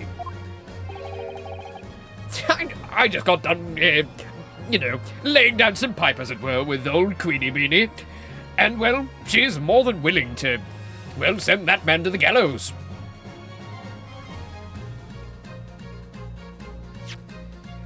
Ah, well now, Iris is currently enjoying some tea with Her Majesty. Her Majesty? Well, not just any Her Majesty, you understand. Her Majesty the Queen of the British Empire. I know you were thinking something different, Naruhodo. No, not Her Majesty from any of your fantasy novels. The real one. What?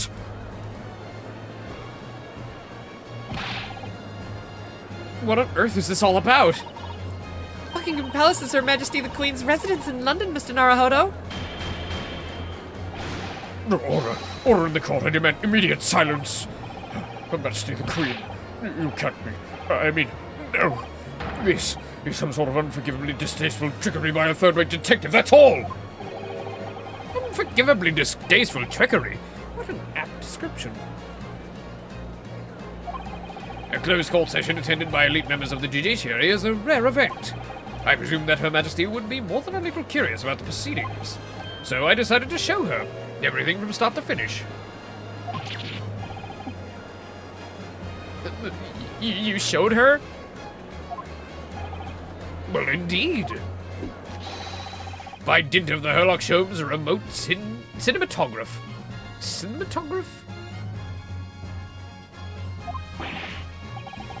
So meddling. Fair point, Laser. Counterpoint. How does Maya summon a spirit from beyond and then take on their appearance? The human body can't do that. Cinematograph? Oh, there you go. Okay.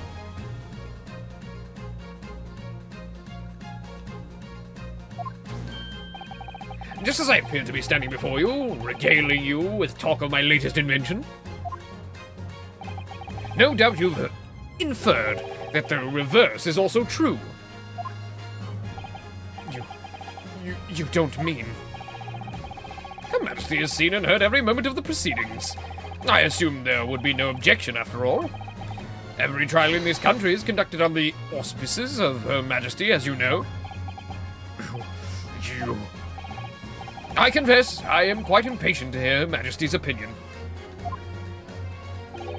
About the unforgivably distasteful trickery in which you've been engaged with over the past few years. I was merely... So sorry to keep you all waiting. Vicky and I had so much to talk about. First name basis are we, Iris, already?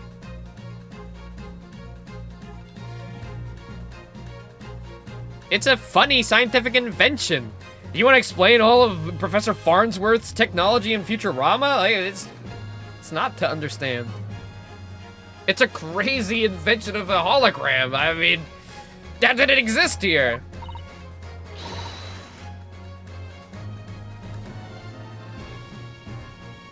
You want to go by behind the curtain of the fucking sniffogram or whatever?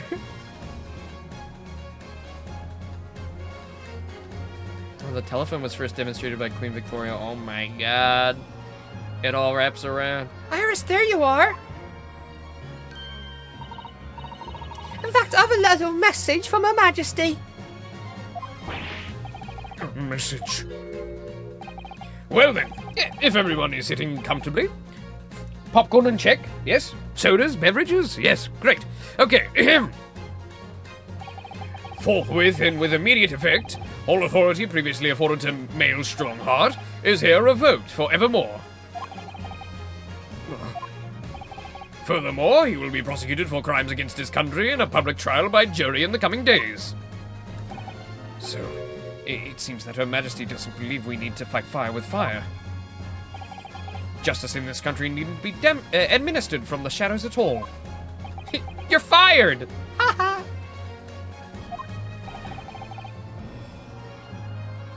Male Strongheart, The darkness you fostered to conceal your despicable actions these past 10 years is a thing of the past now. After today, your brand of law and order has no future because no longer are you the Lord Chief Justice. In the eyes of the law and Her Majesty the Queen, you are nothing but a criminal! It's so fuzzily. Yeah, I'm ready for the nuh-uh. He's gonna combat the Queen. God is adjourned! Oh no, not the unicorn head! No! Oh.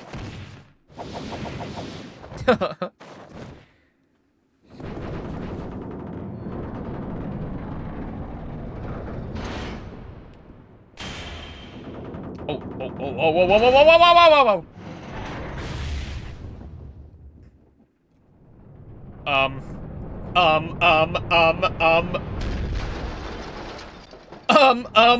Look out! Oh. I thought I was gonna impale him, I'm gonna be honest. I really thought he was gonna get impaled. I thought it was the spike was gonna stab him. It's like, well.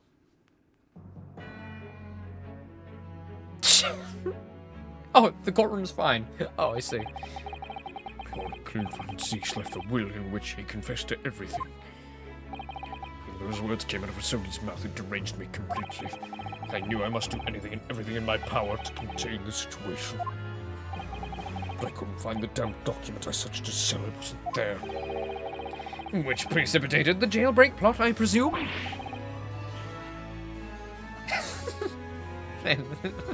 Thanks, guide.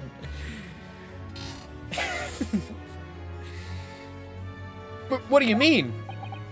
What do you mean? The need to obtain that will was all-consuming. I was sure if I facilitated Asugi's escape, he would emerge with the will somewhere on his person. But despite... Though, I gotta admit, I do like messy hair better as well. And you know, pristine hair, like tied back hair and stuff like that, it ain't my thing either. Literal hot mess. He was burnt. So, yeah, in all facets, I suppose. But despite searching his limp body in the cemetery, that... Don't speak of limpness right now. It still eluded me. Never even crossed my mind that it was concealed in the Salt's Hills. That's what you get for being a filthy racist. Fuck you.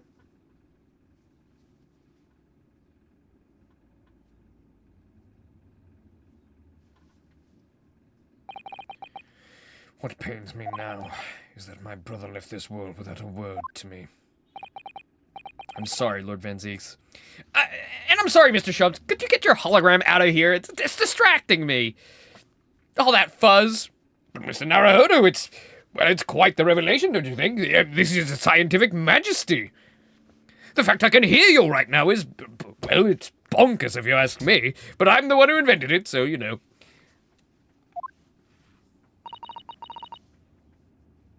In point of fact, I think perhaps that isn't the case. Sorry? How can that be? There is more to his last will and testament. What?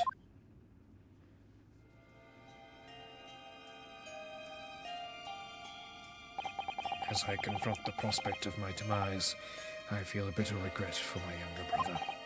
Marek, you've always looked up to me. Now you follow in my footsteps to become a prosecutor. It's my fervent wish that my unspeakable deeds should not hinder your advancement. I ask not for understanding, for none could understand my depravity. I ask only for forgiveness.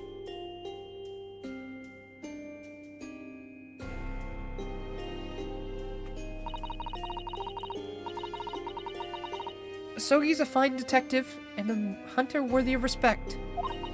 He's agreed to honor my final two wishes. The first is that this document survives. The second, I cannot commit the paper. I've confessed my sins to my wife. May she find resolution in my death.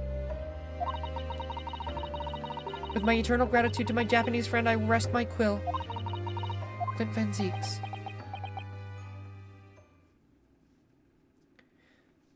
Wow.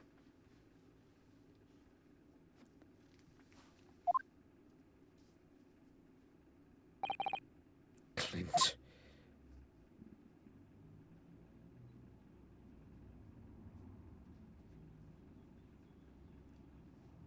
Bro would be acing those English fucking homework papers.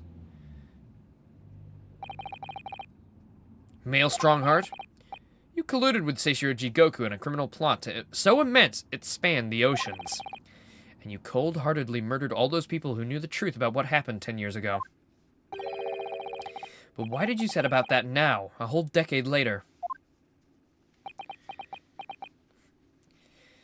So we've had 2 game streaks of, like, a story being told. We haven't really had a full 3-game trilogy-wide story be told. Capcom? Next trilogy? Eh?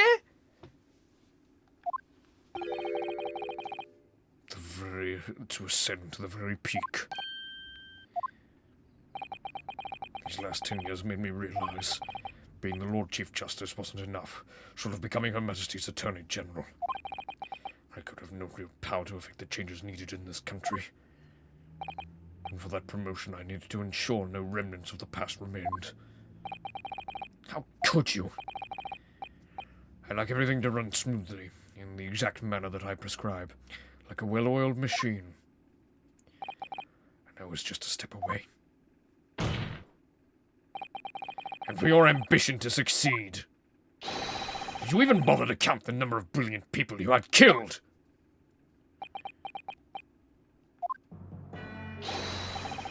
Ah, Mr. Reaper, are you not forgetting something? Such as... You very much adopted your usual prosecutor-like demeanor in the proceedings now. But the reality of the situation is that you are the defendant in this trial. However, the presiding judge would appear to have fallen from the bench, as it were. May I suggest, therefore, that we entrust the final adjudication to an old friend? My lord, when the fuck did you... How... We've been very keen on the room. How did you... Oh, another hologram. As a member of the judiciary, I have been following the proceedings from the gallery. And I must say, I shan't ever forget the extraordinary battle between good and evil that I witnessed here today. Thank you, Santa Claus. Give us a guilty Santa... give us a not guilty Santa Claus. The darkness that has blighted justice in our lands these past 10 years has been finally dispelled. Thanks, in no small part, to the efforts of a bright young star from the east. Defense Counsel Naruhodo. Yes, my lord? On behalf of everyone here present in the Old Bailey, I give you my heartfelt thanks. No, he doesn't have superpowers. He's just autistic. He's just really good at deducing things. And he probably has ADHD, too. He is very here and there. Which makes him even more of a compelling character. And the greatest Ace Attorney character to ever be written. You're too kind, my lord. The first time I faced you in court, just under a year ago now, I had the faintest of intimations that if British justice was so warped and twisted over its long history, was finally to know change, this might just be the man to do it. What? At the time, I wouldn't allow myself to acknowledge the possibility. I couldn't overcome my hatred of the Japanese after the circumstances of my brother's death. Mr. Naruhodo, allow me to apologize for countless discourtesies on my part. You are a lawyer of boundless talent. Oh, Lord Van Zeeks.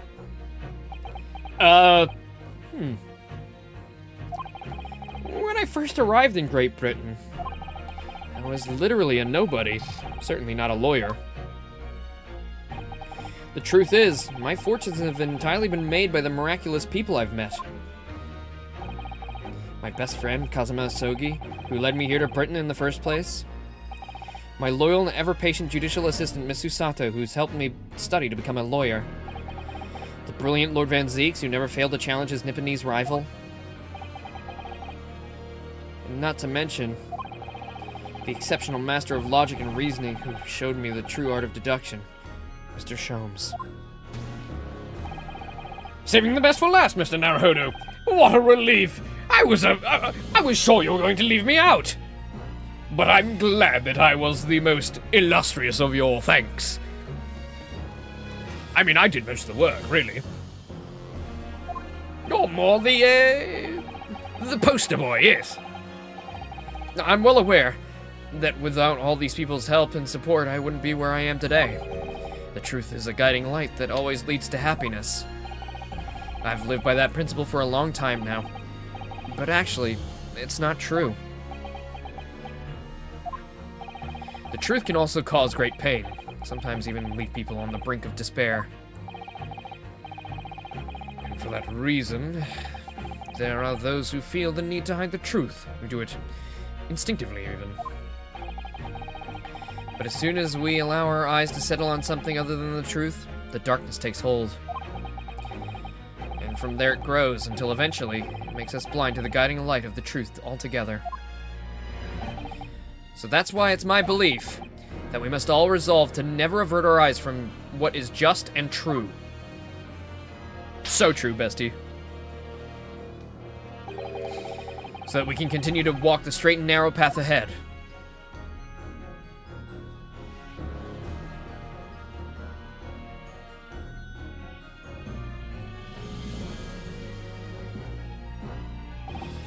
Well, I must excuse myself now. The Queen is calling. But before I go, Mr. Naruhodo, let me compliment you on your grand opus. What? Without your beautiful composed case against Lord Strongheart, Her Majesty would have been unable to act. Thanks to you and your fellows, the haunting undertones corrupting Britain's justice system has been silenced. Thank you very much.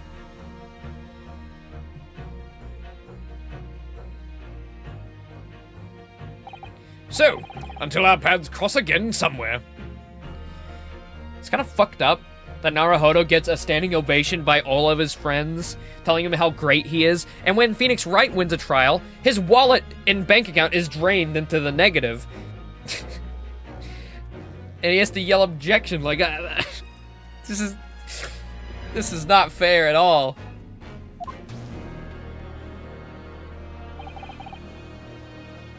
Poor Feeny. Well then, it would appear that this long trial has finally come to an end. My apologies for any anxiety caused, my lord.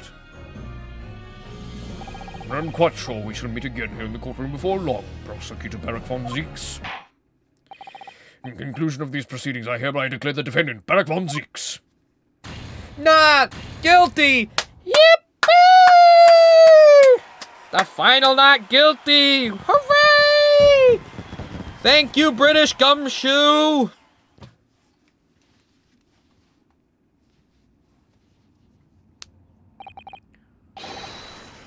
Don't worry, gotcha, Mr. Roboto. I mean, spot a bit of tea. I don't know. I haven't been in a game in like 5 games. That is all. Court is adjourned.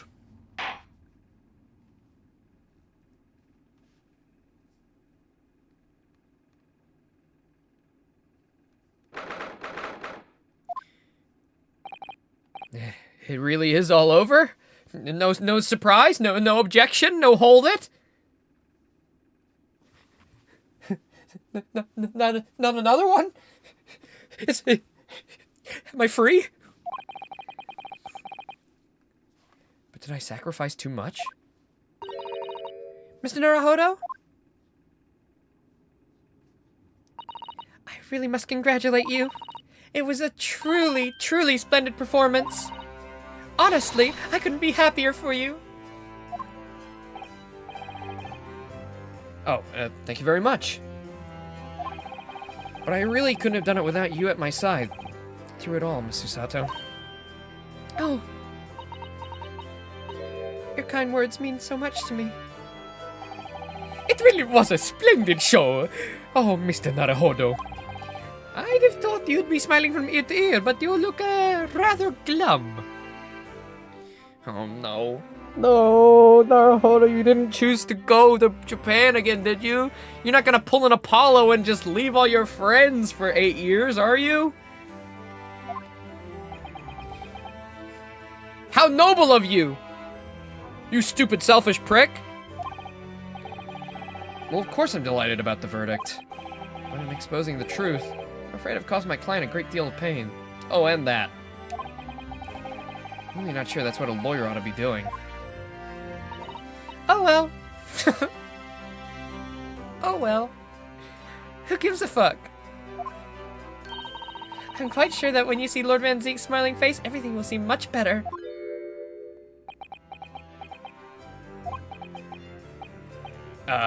Mr. Sato, everything seems worse. He has a face like thunder. Oh dear, I really shouldn't have presumed. Mr. Naruhodo, Yes! almost a year it's been now since I first encountered you here in this very courthouse. For you to have risen to the level of excellence you demonstrated today, it's quite remarkable. But I exposed the most unpalatable truth you could ever have imagined in court today. I feel as though I've robbed you of something you held so dear.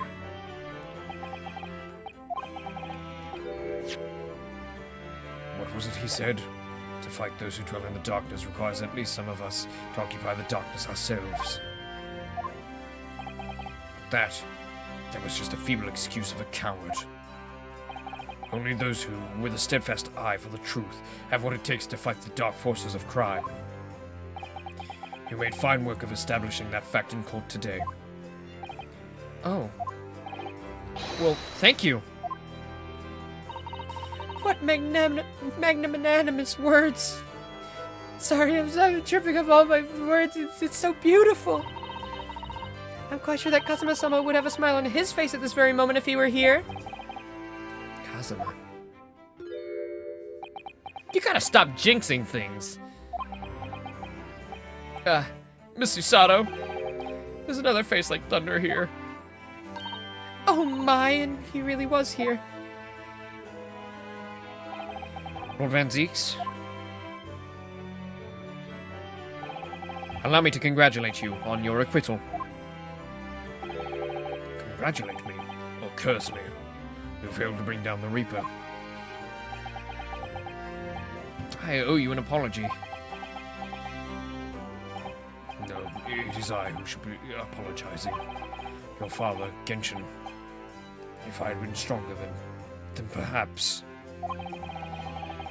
I made an unforgivable error of judgment. I can offer no excuse.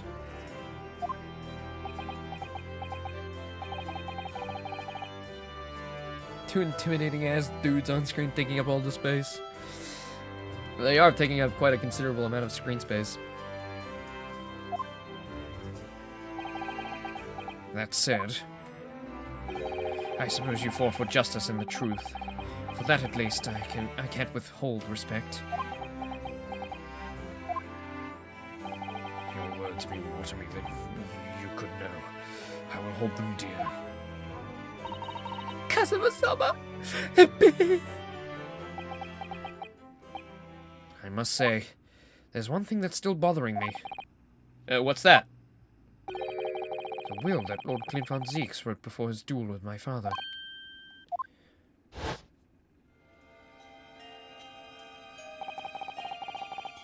Usogi is a fine detective and a hunter worthy of respect. He's agreed to honor my final 2 wishes. Oh yeah, the second wish.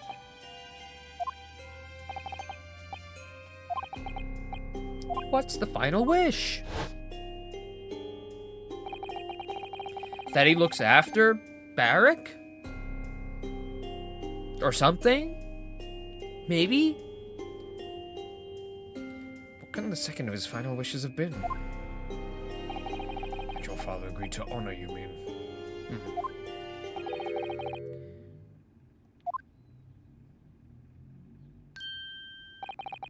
I might be able to shed some light on that. The character this streamer gave the goofiest voice to, yes, I can give you all the info you need. About the ravioli and the princess. And the mushrooms and the toadies and the little monkeys. What? Father? It was 10 years ago, you know. The day before the execution was scheduled. I went to the prison to say my farewells to Genshin.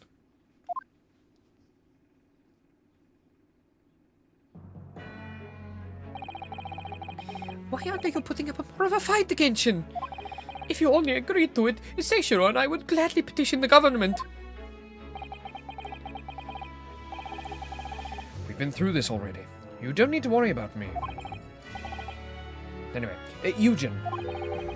I have a favor to ask of you. Something of great importance.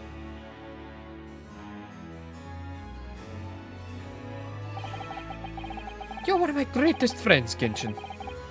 Whatever it is, consider it done. I'm sure the impact that you'll have on this world, Genshin, will be unforgettable. And free to play. RPG for all.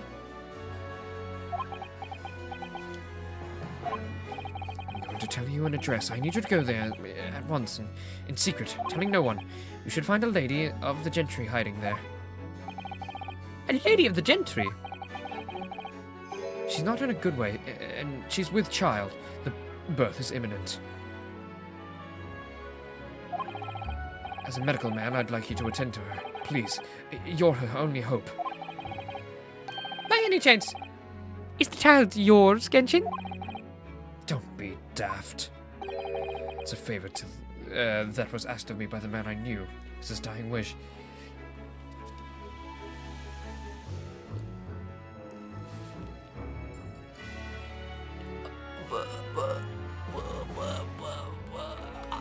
Is this the daughter of Clint? Is that real? What? What? My goodness. I swore to the man that I would help. That I would do whatever I could for his wife and his unborn child. But if something were to happen to me, I need to ask you the same favor. You're the only person I know that I can rely on. Oh, what did you say? If something should happen to you? Tomorrow night, you're going to be... You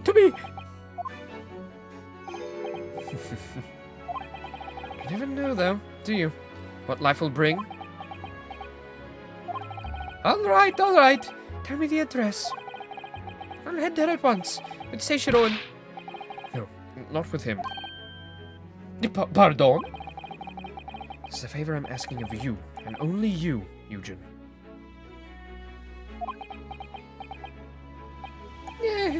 Right.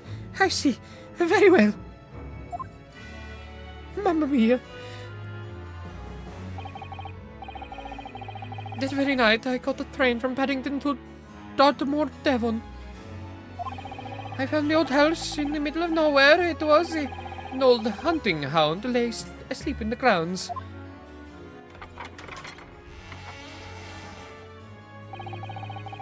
The poor woman was on the floor, at the back of a darkened room. She was in mortal danger. I broke her waters to precipitate the labor before she weakened further. It was a torturous birth. I did everything humanly possible for her and her child.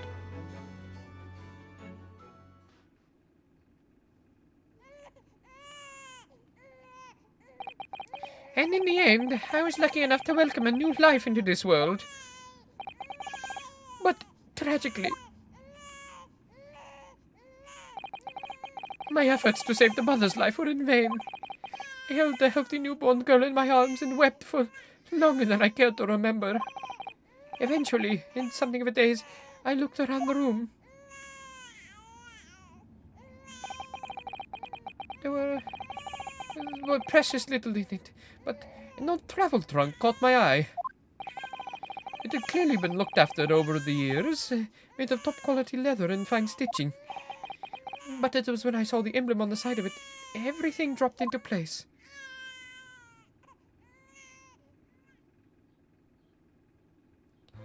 B for Baskerville.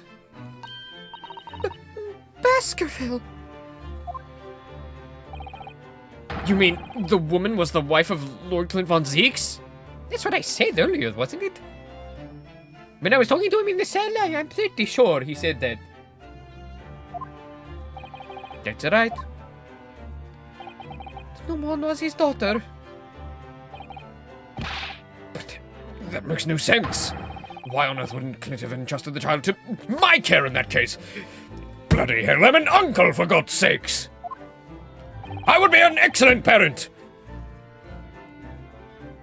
Look at Kazuma. I brought him up as a prosecutor while he was merely regaining his memories. Why didn't he trust me? I was completely unaware that he even had a daughter. I suppose he didn't really have a choice. What? Well, your brother said that he'd confessed everything to his wife, so she must have been beside herself with worry for her child.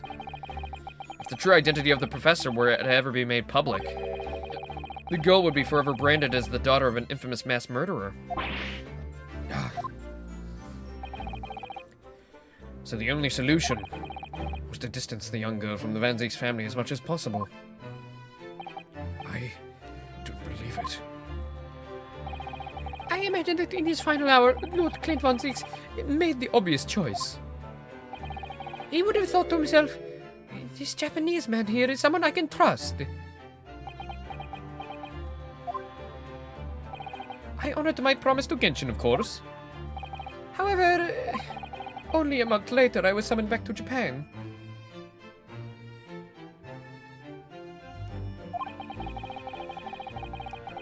I mean, it's not like he can't be that now. You know, I'm... like, she's still only 10. And without disclosing the parentage of the child, I couldn't obtain permission to take her with me. Oh, how awful. I was completely at a loss. In the end, I had to ask my great friend. I asked him if he would be a father to her. That being Mr. Sholmes, I presume. Yes. He took one look into my eyes and agreed to it on the spot. Mr. Sholmes. Yeah, he has a heart of gold. Really, all that can be said for that I did for the child was to give her a name. Oh? When I come to Britain, I was trying to escape from the grief of losing my darling wife. So it was her name that I gave the little girl. Your wife's name? Professor Mikotoba? In other words... The name of my mother. Ayami Mikotoba? Oh! That's right. Ayame. Or in English, Iris. Iris. I had no idea.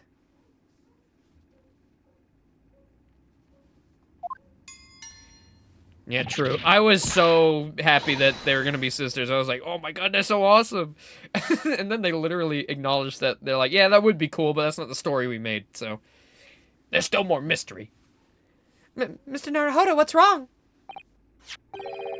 This little thing's just pinched me on the ass, through my trouser pocket, hard. You little pervert. Ah, my dear fellows, can you hear me? Please, do not... If you've deduced who Iris's parents are, please do not say a word of this to her, okay? Mr. Sholmes, is that you? Yes, we can hear you. You see what excessive tugging can do? Let that be a lesson to you.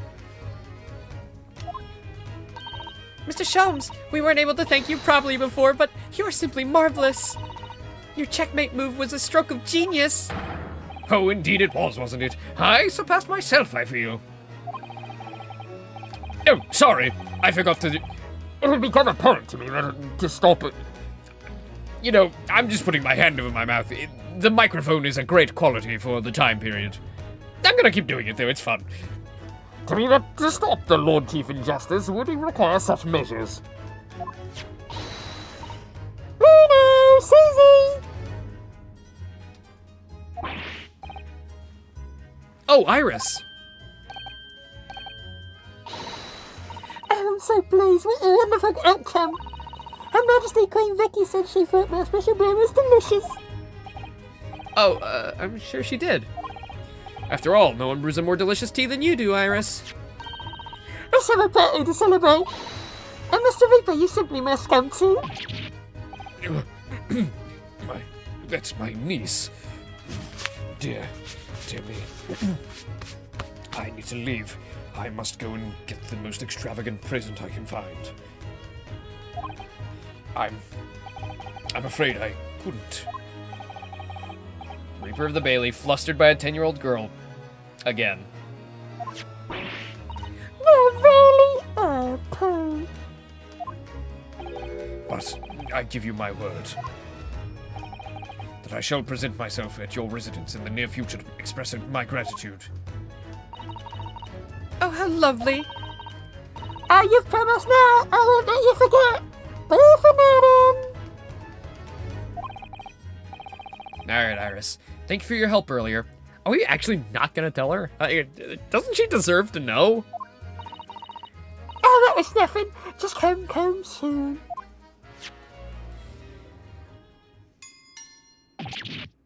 Ow! One final pinch goodbye, is it? I'll show him.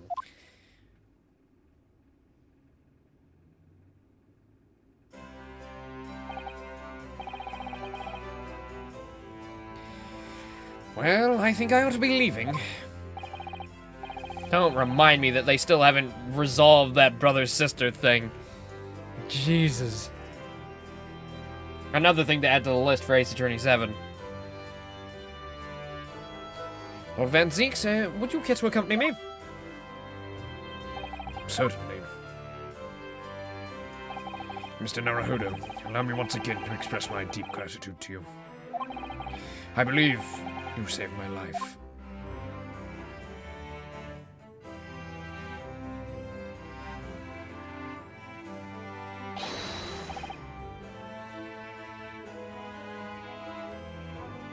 Wait, Lord Van Zeeks! It was definitely disappointing, but it didn't make me dislike 5 and 6. Yeah, it sucked that they weren't there, but the actual content that was there was good. Yes. What are you intending to do now?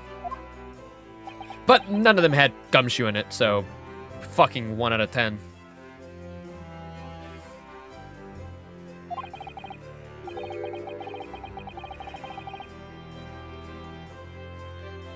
Just weren't a fan of it. I liked it well enough. But they better resolve it in the new one. That's something you can't just put on the cutting room floor, guys. Well, clearly I shall have to resign from the prosecutor's office. Oh no. I intend to publicize the full truth about the professor case. Once that's done, the Van Zeeks family will be ostracized completely from London society. Surely not. So as soon as I am free from my employment, I shall leave the capital. Oh, I see. Don't be a fool. Are those the actions of a man once feared as the mighty Reaper of the Bailey? I beg your pardon? For the past 10 years, you've endured that pseudonym and been cast as one of the dark forces yourself. Now that you've finally been freed from that disrepute, your battle is just beginning, surely. Well, I certainly never expected to hear those words from your lips. I waited a very long time to come to London. Now I'm properly here, I intend to learn all that I can. Anyway, goodbye for now, Minosuke Naruhodo. But what about her marriage? Kazuma Sogi. Seems as though he's really matured suddenly. He's not the only one who's matured, Mr. Naruhodo. Huh? Mr. Sholmes? I don't think he's matured. I mean, he's been the exact... Did you hear him in that court? He was as jovial as ever. Well, I think we should make our way back to Baker Street. We must help Iris with tonight's dinner. We must. I mean, we gotta get paid for that one, right? I mean, come on. I mean, that was for you know, a rookie. Come on. I deserve some type of something. It was then that I came to an important decision about my future. My future. Objection! I'm home. Ah! About time you got here, we've been waiting ages, Odo! What are you doing with that colorful piece of history? It's a party, innit? It's gotta go off with a bang. I mean fireworks, ideally. But when you ain't got fire, smoke's the next best thing, innit? There's a girl on Fresno Street who could help you with that, I think. Right, I'll remember that. You don't have to reload that thing every time I speak. You really must hear this. It's quite the most extraordinary thing. I assure you, it will defy your expectations. Take down every detail now, Mikitoba. The world-famous detective regaling his partner with the tale of his adventure. A sight to behold. Would you care to hazard a guess? Where do you suppose the fiendish runaway had concealed himself? Would you believe? Inside the trunk I found abandoned in his cabin. Shomzi, I was there with you. Yes, I would believe it. I say, Mikitoba, I detect not a hint of surprise. I wonder why that is, Maybe it's because I was there at the scene as well, Shomzi. What? You were? Then why the deuce didn't you say so before? You let me ramble on about that story and you just let me go? Oh, dear goodness me. Not quite the sight I was expecting to behold, but still. It's hard not to feel privileged to see it. Hey, Mr. Sholmes, Professor Mikotoba, finally back from the Bailey. Ha, not a moment too soon. A feast prepared by Iris and Miss Usato awaits. I must say, I haven't seen Miss Usato looking so happy in so very long. Oh, Runo, there you are! Dinner's on the table, everyone. Please do come take a seat. Time to fill me boots.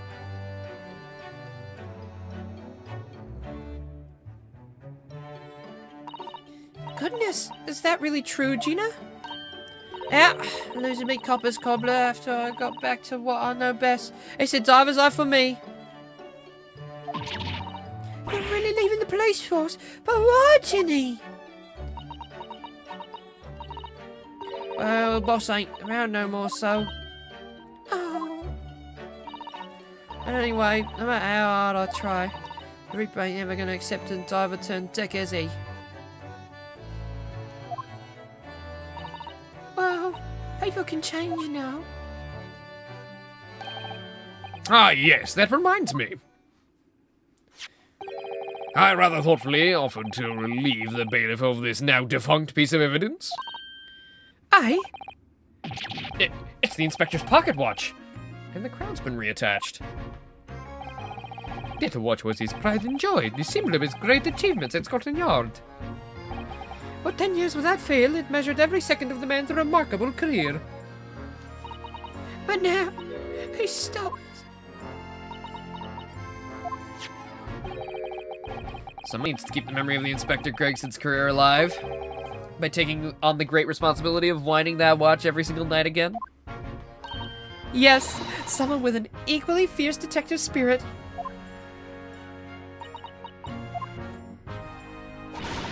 It's gotta be me! There ain't no one else! Quite right. I mean, after all, the boss was... Well, he was my boss. Oh, yes, Jenny, yes, he was.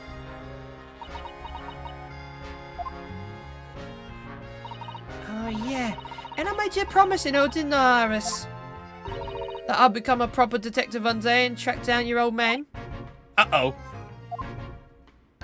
Alright then, it's decided. I'll do it. And I swear, I'll find your dad and bring him kicking and screaming. I'm not entirely sure that would be appropriate. We wouldn't want you robbing a graveyard, would we? Yeah, I think, Gina, it might be best to, well... I think I'd like you to forget that promise, Jenny. Hey, hey. Iris? Well, obviously I've always wondered about who my real daddy is, of course. Of course I have. I wanted to know where I came from. I thought it might tell me something about myself. But of course, so much trouble trying to find out for so many people. Hurley, Runo, Professor Mickey. Oh, no, not at all, my dear. Really, you owe no apology to anyone.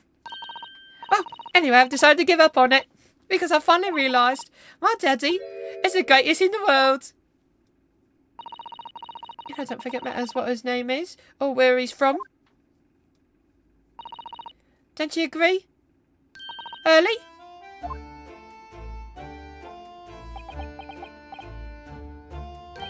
With every word, Iris. Thank you, Hurley. Thank you, Daddy. Please, Iris, don't pull that one out in front of the crowd. You know how I get. I think, Mikitomo, Yes, Ashomzi? I think that I ought to express my gratitude to you. Oh, For 6 years, you and I solved many a mystery together. And during that time, I remember countless expressions of gratitude for our good services. But a moment ago, I heard the most pleasing expression of gratitude of them all. And I should never have experienced it, were it not for you. Oh, you old softy, Shomsy. But I must confess, it's a weight off my mind to hear you say it. Well then, I think this calls for a lengthy violin recital, wouldn't you say?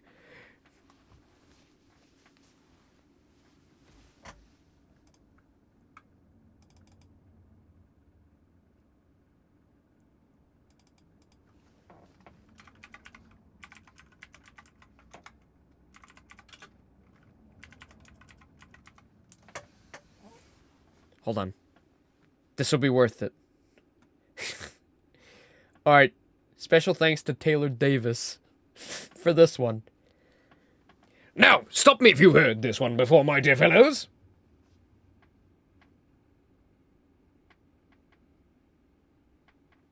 Here we go. All right. Get ready. Stop me if you've heard this. Yes. Of course.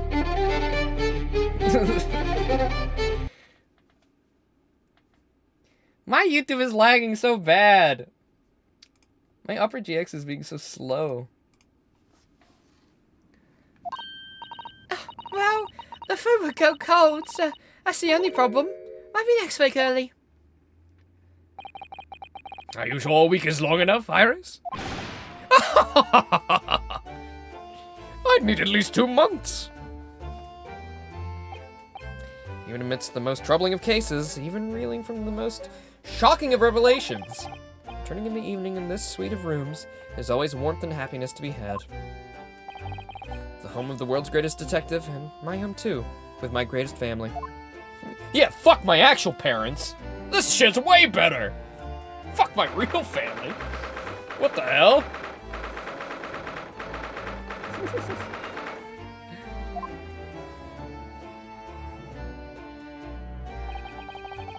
This attic room has been my home and office for almost a year now. I've certainly had some unforgettable experiences whilst I've lived here. But I think now the time's come. No! Time to bid this place farewell. No!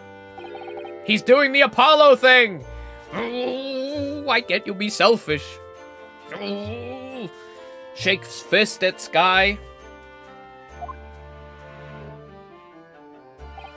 Oh, Professor. Are you alone? I didn't hear the sound. Any sound from Susato's room? Yeah, Susato-san went out after dinner. She took a carriage. Something about an important matter she needed to take care of? Ah, I see. I wanted to thank you for what you did earlier. Huh? With Iris, I mean. When the subject of her father came up. With Clint Von Zieks. I made up my mind many years ago to never tell her who her real father was. It's what was agreed with Genshin, after all. With Clint Von Zieks' final wishes before he died, you mean? Yes, I've had to take some rather drastic steps at times to protect that secret, you know? Calling Susato back to Japan 6 months ago, for example. That's why. When I read Sosuke-san's report about his final days in London, my heart nearly stopped. You stumbled across the crux of that terrible case, the dog's collar.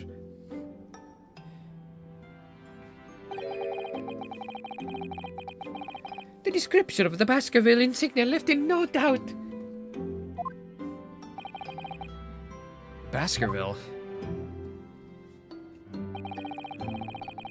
If you decided to investigate that insignia sooner or later, you'd have made the connection to the Van Zieks. And to make matters worse, Susato-san knew of the unpublished story as well. Oh, mamma mia. That story that Iris had written based on my notes from the time. Yeah, the Hound of the Baskervilles. Exactly. It was a work of fiction, but based on the grim reality of a huge beast of a dog being used as a murder weapon. A dog with the Baskerville family emblem around its neck. Armed with those two clues, I fear you and Susato might arrive at the truth. So I invented that story about having a collapse to justify her leaving London and returning to Japan at once. All in aid of halting any investigations you and she might have been contemplating. I see. Something I've never understood. That's why Susato-san came across that manuscript in Japan, though. You know, Iris's The Hound of the Baskerville story? Shom sent it to me. That was before Susato left Japan. He was very troubled about what should be done about it, you see.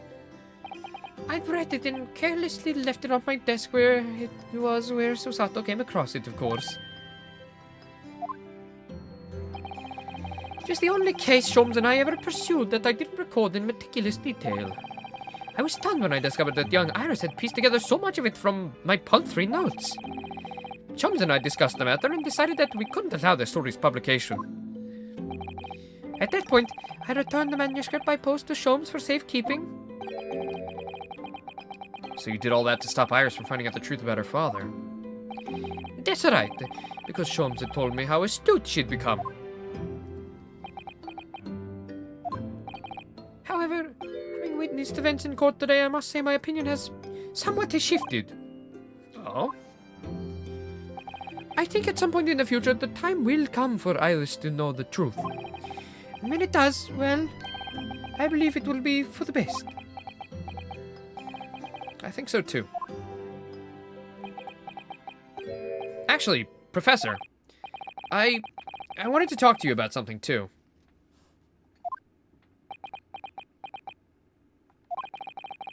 Judging from that expression, I'd say you've come to a decision, have you?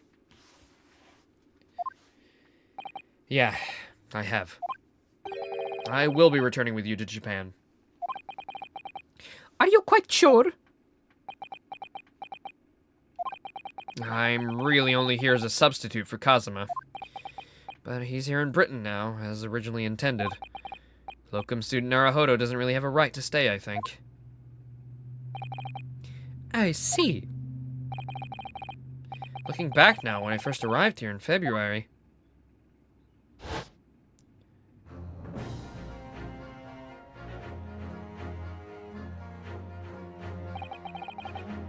My becoming a lawyer just seemed to be the way things turned out. With Kazuma, Susato-san, and Mr. Sholmes all gently pushing me in that direction.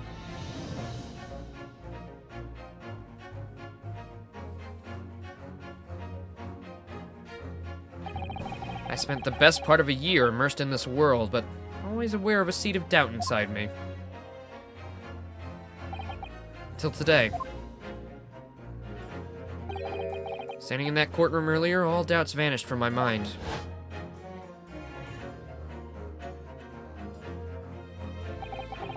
I was totally focused. I was sure of my belief in my client, and I was sure I could see the trial through. And at the end of it, I finally realized no one else chose this path for me.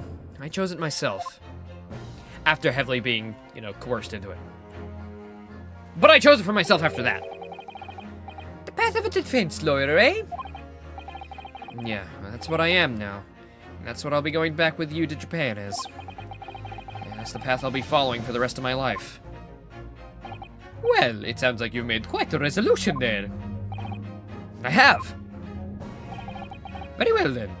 I must say, it's extremely welcome news. I was so scared you did not come. I shall make arrangements for your return first thing tomorrow, but I don't imagine we'll depart in a few days. Not with the symposium having been cancelled now. Such a shame. Never mind. I'm sure there'll be other good opportunities in the future. Well then, I'll bid you good night.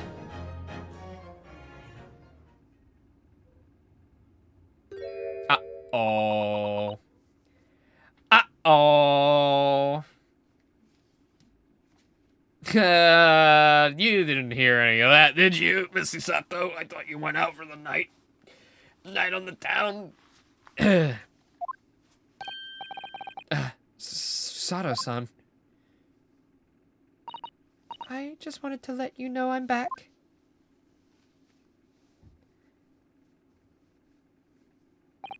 Did you, hear what your father and I were discussing? I'm sorry, I did. Yes, I couldn't help but... How much did you hear? Well... From the part about Iris's real father, I think. In other words, from the beginning.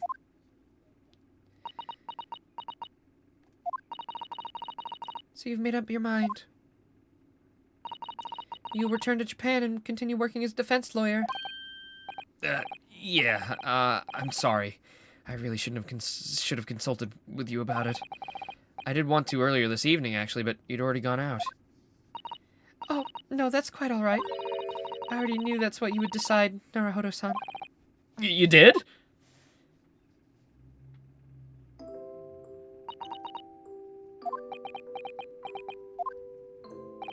Susato-san? Yes?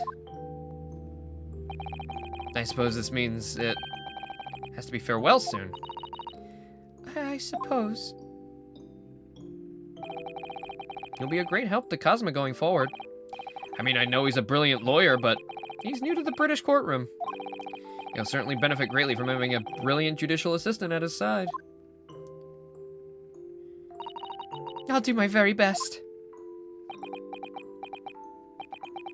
I wish I could say it, but I just can't. I can't ask her to come with me. After all, she always was supposed to come to Britain as Kazuma's assistant. It's growing late. We should both try to get some sleep.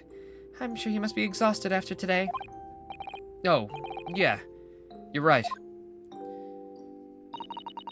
Before I retire, let me just say one more time. You really were quite splendid in court today. So if you ask me, anyone who thinks of you as a substitute or a locum should be ashamed of themselves. Susato-san. Thank you.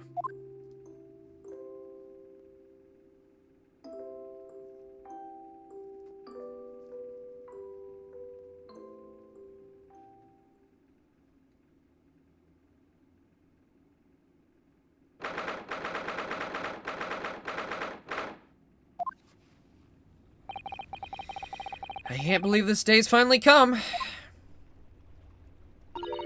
You're fairly leaving. in them, Bruno. I'm afraid so, Iris. Thank you for everything. I don't know what I'll do without your wonderful cooking and delicious tea. Oh, I wish you weren't going.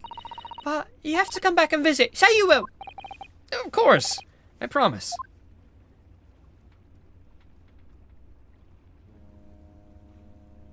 Well, it was a very brief reunion, but it was a pleasure to pursue a case with you again after so long. For a while, at least, it felt like old times. Yes, I suppose on reflection, there's something to be said for it. Having a little fun once in a while. I'll just go and say goodbye to the professor as well, I think. All right, Iris, you do that.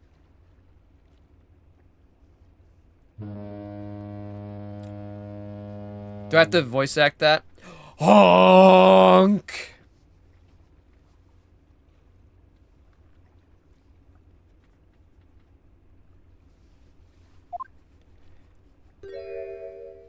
Susato-san. Oh shit! We're in voice acting territory. I'm being stood down. I've just checked, Naruhodo-san. Your luggage is already on board. Such a beautiful morning. Perfect for embarking on a journey, isn't it? Before I set off, I'd just like to say how thankful I am for everything you've done for me. And give my warmest regards to Kazuma, please. Actually, I think you ought to give him your regards in person, don't you? Of course he's here. Ryunosuke. Kazuma! Kazuma, you're What are you purple! doing here? What happened? Listen, it was an incident with a bunch of grape cordial in the shower. I would want you to not mention it. Do you really think I'd miss my best friend's departure? Thanks. To be honest, I'd been looking forward to our wild time tearing up the streets of Her Majesty's capital. No, But, Naruhodo. It was the sheets. You misinterpret my words all the time. Well, we'll have to save that for another time. Personally, I'm looking Hello, forward FK. to facing you in court again. Me too. But, we're both defense lawyers, so, I'm going to become a prosecutor. Well, that was blunt. I'll stay in Lord Van Zeek's tutelage for the time being, but before long, I intend to be just as formidable as the Reaper himself. Ah, shit. Oh, I see. Oh. Oh. Actually, Ryunosuke, I have a favor to ask. Name it.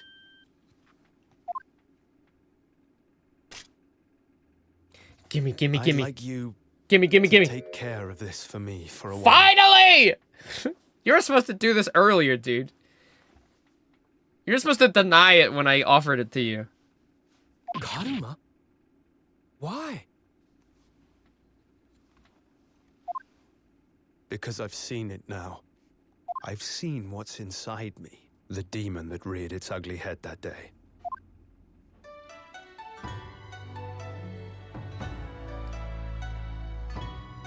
Yes. It was only for the briefest of moments. The last time I came face to face with that inspector, but it was unmistakable. I wanted to kill him. Kazuma. I've always known there are demons that live inside people. And now I know there is one in me. Oh my god, he's Daredevil, you guys! This is actually Marvel all along! The fact that it very nearly consumed me is something I'll carry with me until the end of my days. While I devote my life to fighting those whose demons have got the better of them. As a prosecutor. So, that's what you've resolved to do, is it? Who's the... That's Kazuma. That's our husband. Who just said he's got a demon in him. Until I'm ready to face the demon within me. Yeah, you To missed slay that it whole you once missed that and for whole all. arc, Blushroom. You missed the whole arc about him not actually being dead. And then he came back, and then he was like evil mode, But he was actually just wanting revenge for his dad, and then he got that, and now he's just gonna keep going and being a prosecutor and being a big epic guy. Yeah, a bit late for it, but you know. I leave this. You're here as we're ending it. If you'll take it. Hooray! Give me the sword! Gimme! Of course I will. I'll keep it by my side. Always. I'll cut my bread with it. Until we meet again, then. You have your path to follow, and I have mine. Naruhodo-san? Huh? The path you're going to follow from now on. I wonder if I might follow it at your side. Unless I'd be a burden. No, of course not.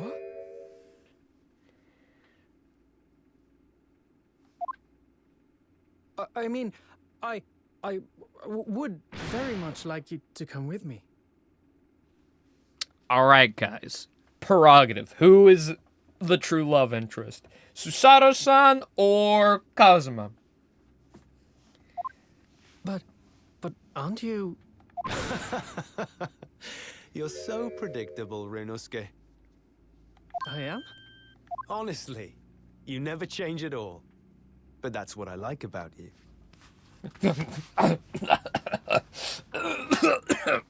Get me out of here. You mean you knew about this? Please, Kazuma, not on the dock. It was the evening after Lord Van Zeek's trial came to an end. She came to see me at the prosecutor's office. Really? Or when I had that conversation with Professor Mikotoba? That's how you say it? I've been saying Mikotoba like an asshole. No, I'm kidding. So, you'd go with Ryunosuke back to Japan? Yes. I know it's unfair of me to follow my own interests like this. She is literally cock blocking us. She's gay blocking us, bro. This is fucking putrid. Coming here especially to tell me. You're a stickler for etiquette, aren't you? Well, what are his feelings? We've never discussed it, of course, and Naruhodo-san has made no such suggestion. I worry that perhaps I'd be a burden to him. He's just as much of a stickler for etiquette as you are. He'd never say anything before he was asked. But I'd feel happy knowing you were with him. Look out for him on my behalf, will you? Of course. You know, this is all well and good. But we just agreed to Iris that we'd be her big brother and sister, and now we're leaving her instantaneously after that conversation. She is still 10 years old. That's just a little bit of trauma. Just a little bit. Just a teeny bit. Susato-san. What do you think, Naruhodo-san? With you by my side, no trial would seem too daunting. So if you're willing, I'd be honored if you'd come with me. Together we can take on the world. I'm terribly incompetent, but if you'll have me, I'd be delighted. Oh, no, not at all. If anyone's terribly incompetent, it's me. Okay, guys, stop having an incompetent off. You're both equally incompetent at your jobs. Ah! What's wrong?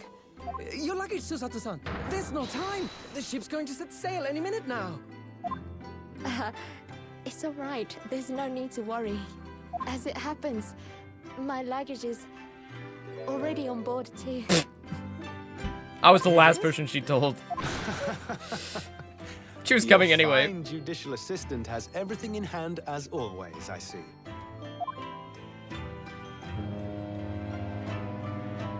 Bruno, your ship's about to leave. I was not that far off, and I am bad at voice acting women.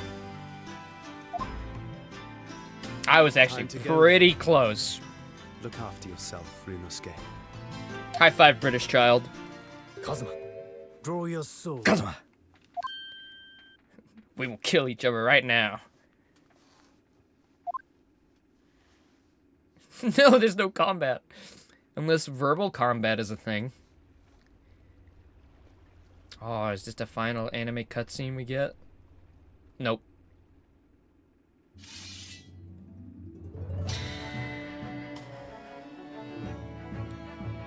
One day, when our This paths reminds me cross of our time on the once cruise more, ship, Kazuma. We'll fight a duel of words across the courtroom. A day I eagerly await as a lawyer. I've been waiting to hear you say that, partner.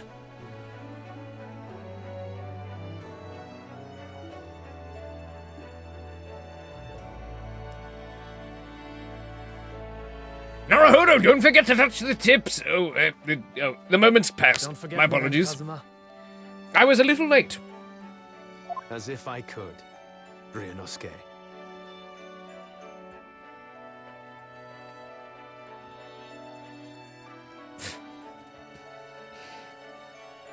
Is that allowed to be pinned? Is that allowed? Oh my god. The chat's out of control here. And Mr. Sholmes, thank you so much. I'm very much indebted to you. Indeed, Mr. Naruhodo. I believe you are. Indeed, Mr. Naruhodo, I believe you are. I will not let this man upstand me. I'll never forget all you've done for me during my time in London. Quite. I should Quite. like to think you will I should like to think you will remember your debt of gratitude. Especially when I visit you. Especially when I visit you in your country. You see, me and Iris are actually coming to live in Japan with you guys. Yes, there's nothing for us left here. Gregsy is gone and turned up the bucket, so we'll be coming with you, actually. What? The truth is, although many are ignorant of the fact, I kind of want to keep doing it. I love... This is like the only time... He's never going to show up again. The truth is, although many are ignorant to the fact, the world is far smaller than most. the world is far smaller than most folks realize. Naruhodo, did you know that? Is there an echo in here, or are you saying stuff twice? Well, I'd be delighted if you came to Japan one day. Oh yes, would welcome you with open arms, Mr. Sholmes. Oh, that sounds wonderful! I can't wait! In that case, let us conclude. In that case, let us to be conclude merely that this brief is parting. to be merely a dear brief fellows. parting, my dear fellows.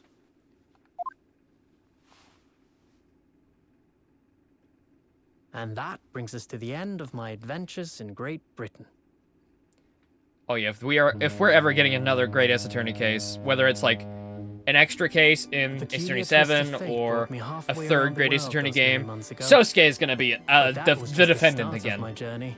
Who knows where fate will lead me next? He's gonna have more accusations than Larry at this point. Still, I'm confident this won't be my last Hey, meeting with bye! the friends I've made in London. Are you sure about that? Your last We'll game was like in meet together 2017, dude. No Are you doubt, sure? The first words I'll hear will be. Are you sure? Come, the game is afoot.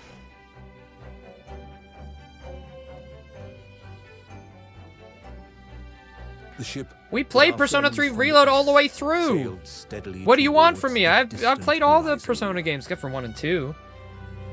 But Sholmes' face was alight with joy. All the Persona 3 Times streams may are up, change, including the steadfast Igus streams. friendship will remain true If you haven't in seen some- those, you can go watch those.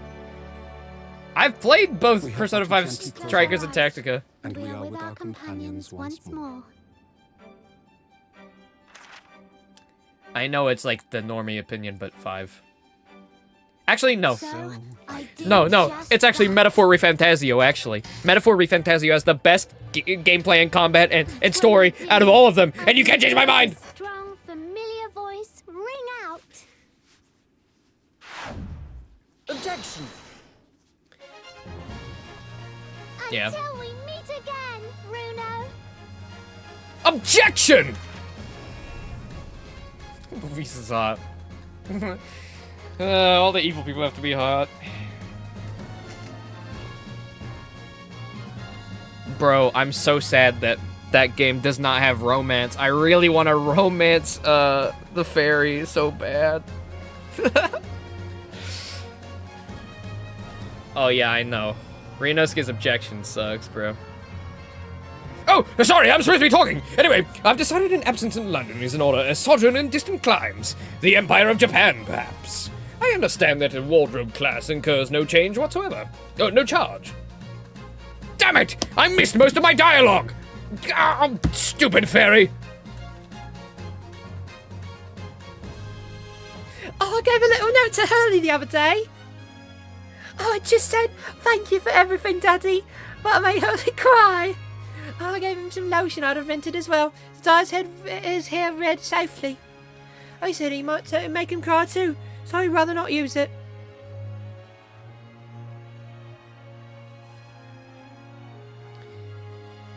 I'm excited for the P4 remake, though, if that's real. Persona 4 remake. Persona 4 needs that just gameplay to be buffed, and then peak. And maybe less homophobia. It just, you know, I know it's important for fuck, I can't talk, and I gotta do this first. Despite everything, I still wear your prosecutor's badge with pride. The darkness that once beset me is no more, as you too are no more. In the words of a young foreign friend of mine, I must strive forward toward a brighter future. You can fork out the voice acting for the final scene, but not for this. The boss left a note for me, you know, and I can read every letter now, A to Z, the whole lot. It's cleared a lot of stuff up. The boss was trying to protect me, see? And that's exactly what me and Chief Inspector Bodacious T here are gonna keep doing for Londoners. Did you guys get the Bodacious T reference yet? I'm not giving it up. I only wish I could have said how grateful I was before he...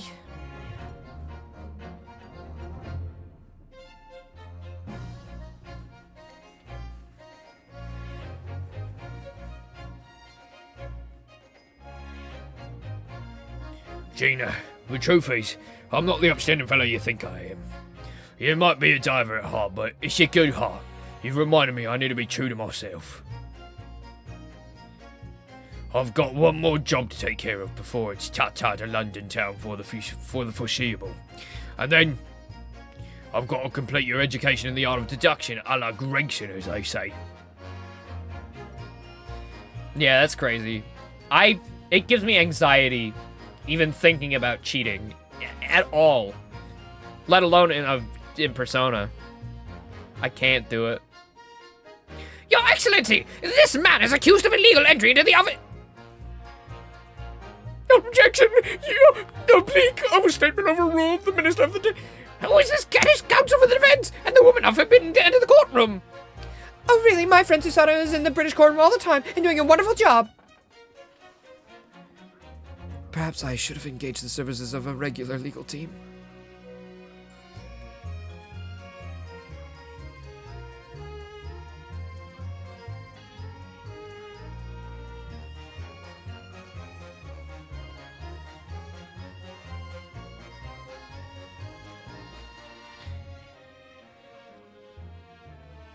Mama, is it true about Japanese people? Are they experts at filleting corpses? Yes, they are. Fish corpses on the whole. I'd like to hone my filleting skills. You don't mind, do you, Mama? Yes, I do. I'm not a corpse yet, am I? She's like 25. Like, why are you acting like this? You a freak, girl. You a freak.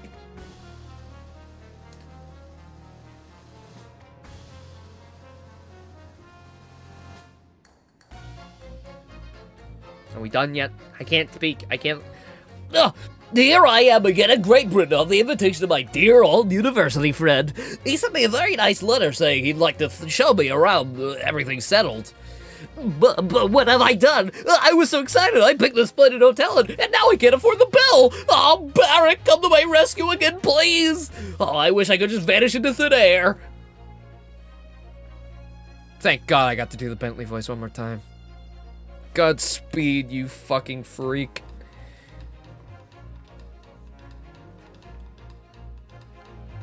Oh my God, my wife.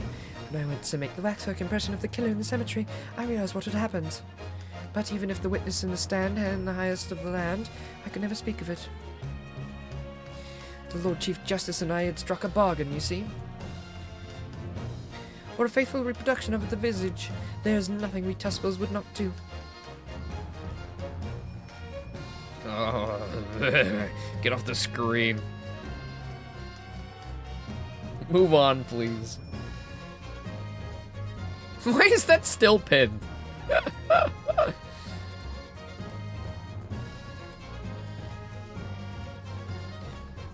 Everyone calls me gossip. I sell jaunty little... Everyone calls me Peppino. I sell the spaghetti. It's more red than my red hair. Peppino spaghetti! He said the word. He said it! He said it! He said it! He said it! He said he sells the spaghetti! It's him! Oh, Daly, how charming. You've made lots of new friends here, I see. Yes, and when we're released, we're all going to strike. Why is his jiggly lips still going? Put that away, Peppino.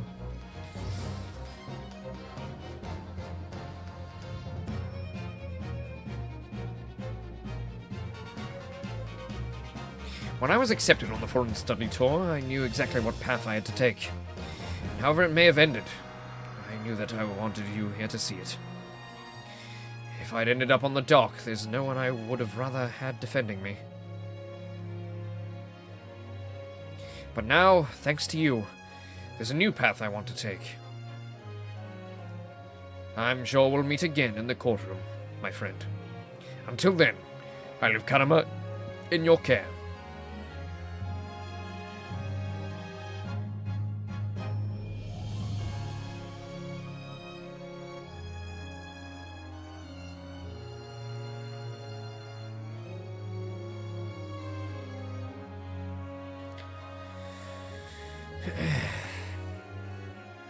I've made some tea, Naruhodo-san.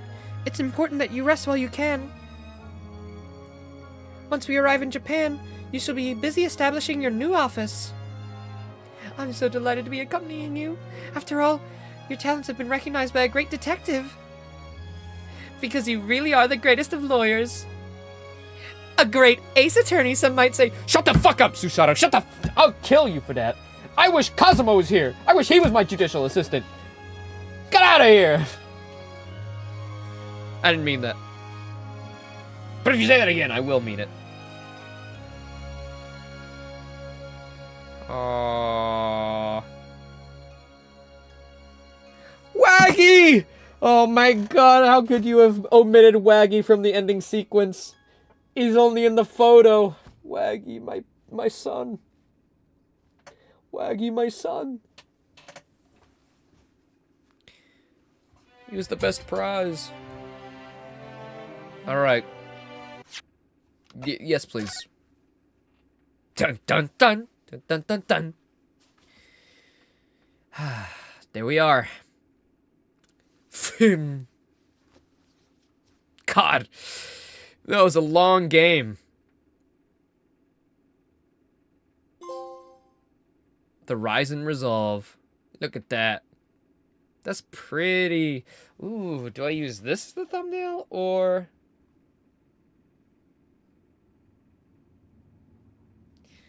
Or the photo? I've used the photo before. It would be a right good conclusion. Well, there you go, everybody. That is every single Ace Attorney game complete and streamed and all up on the YouTube channel. Except for Professor Layton and the DLC cases. Okay, I can't play those. So, what's next? There's no Ace Attorney games left? Well, we know that Capcom is not finished with Ace Attorney and that there will be an Ace Attorney 7 at some point in the future, whether that's sooner rather than later. We don't know. Hopefully it'll get announced. I'll be very happy. I'm very excited. I'm definitely hoping for something of a reinvention. I really like the visual novel aspects, but with the gameplay from Investigations, it really opened it up, and I think it could be more if they wanted it to. If they want to stick with the classic tried and true, fair enough. But I think there's room for more gameplay here. But if they don't want to do that, that's perfectly fine. I am happy with the formula as it is. But yeah, there you go. Fantastic. That was, I mean, these two are definitely high on the list. And speaking of, I guess we should do the ranking. We definitely have enough time. I did not expect to be done at 4:30. That is way earlier than I was prepared to go. So, let's pull up a little ranking. Now, prepare for me to be not ready to do this, because it's been over almost a year since I played the first Ace Attorney game, so it'll be maybe a little misconstrued. I don't know. I really... It's not going to be very accurate, I don't think. Surely somebody's made it.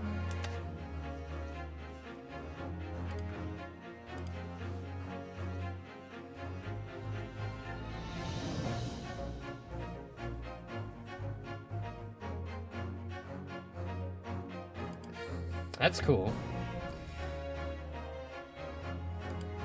It's very cool, Astro. I know the fan games are crazy. People do a lot for this. Because Capcom is taking so goddamn long.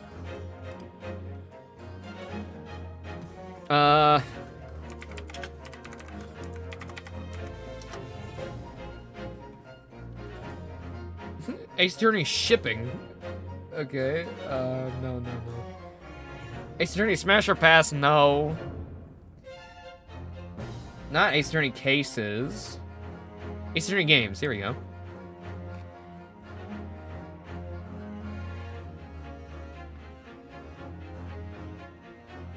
Yeah, okay.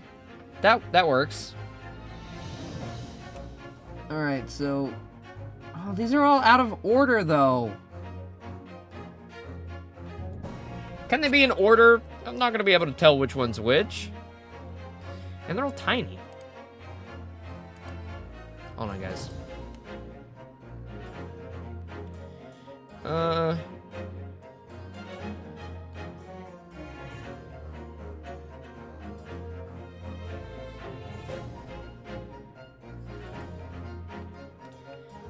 But yeah, now I'm really gunning for Phoenix Wright and Smash. Like, please, man.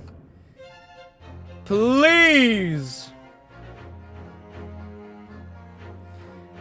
We're probably gonna have to do that because there's no other ones.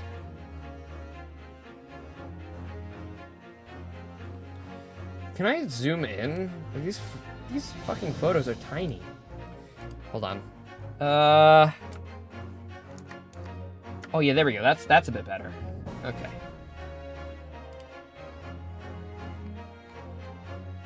Sorry, that is the end, but, you know, if you want to stick around for the extra ranking, doing that right now.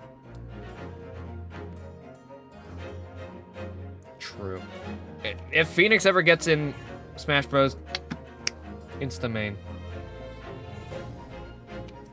Stick them on the dock. I want to object all over the place. But they better use the old objection. I don't want no new fangled objection.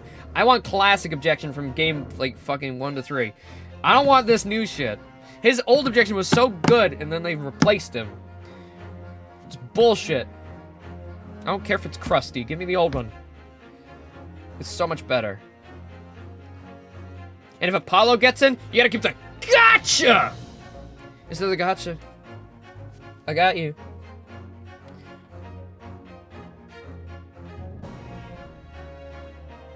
They're so loud and abrasive. That's what they're supposed to be. And now it's all like, oh, you're making it quiet for our ears. Shut the fuck up, bro.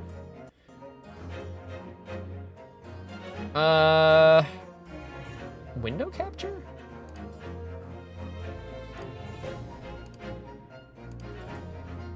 You see this? Do you see this, guys? Alright. Where is it? Where'd it go? Alright. We'll put it, like, right there. There you go. Now I'll bring them onto the screen, okay? Alright, let's start with the first one, which is Death's Trials and Tribulations. Let's do Destinies. Here's the first one. First Ace Attorney. It's a classic. Edgeworth's story and everything. Oh, I mean, S tier. Magnifique. Can't get any better. It started with a bang. Very good. Okay.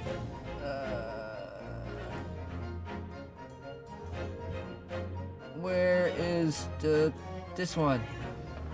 Justice for All is, I mean, Francesca alone. S tier. Above 1. I think I liked it more than 1.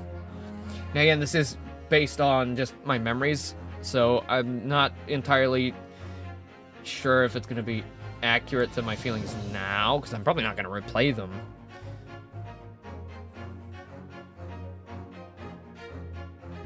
I mean, do you even have to say it? I mean, obviously, Trials and Tribulations are above that. That whole arc with our coffee prosecutor, oh my god. The clown level, you know what? The clown level does knock it down a peg. You're right about that. But that was like the only problem with it, really.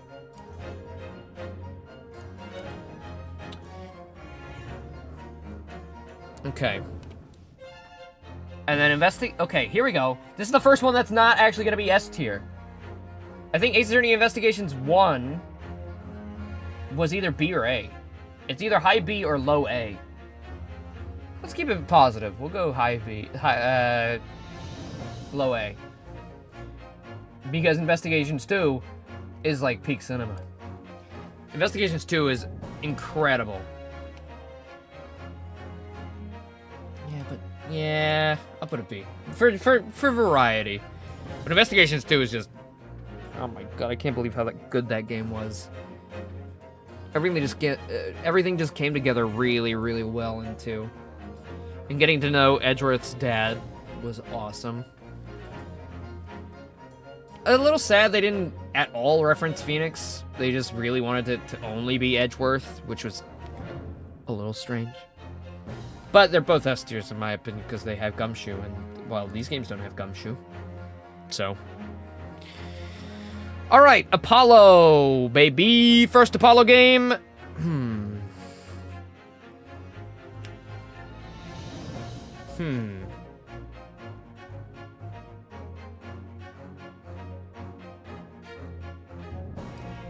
Probably there. I would have to say probably there. A, but it's got Mr. Hat in it. I think I actually do. I don't know. I'm bad with this. They're all my babies. There's so many good parts and... It did have a lot of contradictions in the last thing.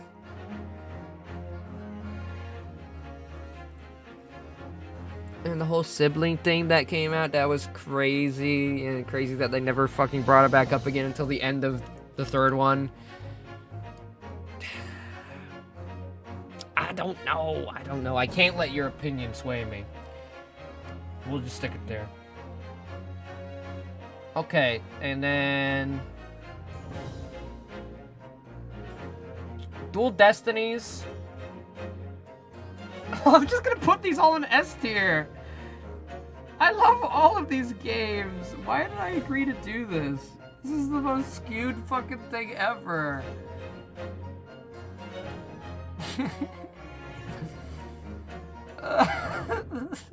They all go in S to me. They're all so good. Investigation's the only one that's not gonna be an S. I'm just...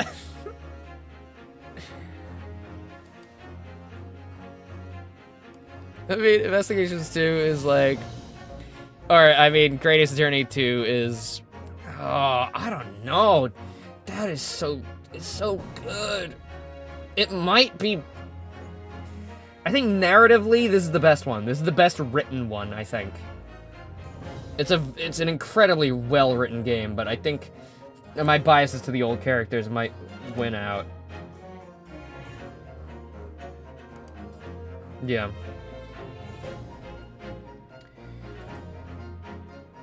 Alright, Alright, Dual Destinies... Well, I'm just basically, you know...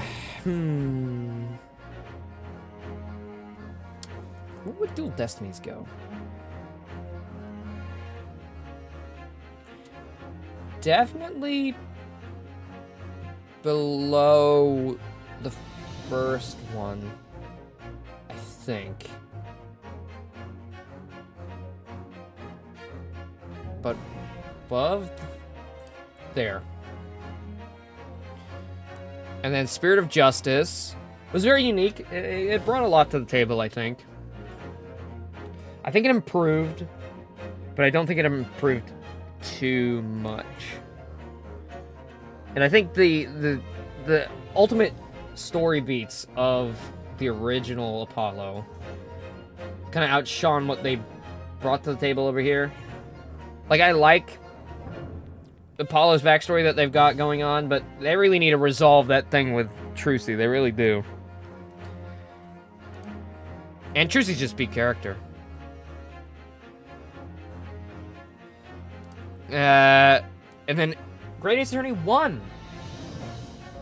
I think this is a way, like, this is just a funny little game. It basically is the lead-in to the sequel. It really just does most of the build-up. There's not too much substance here. Like, it's really good, but all the payoffs are in the sequel. So I'd have to say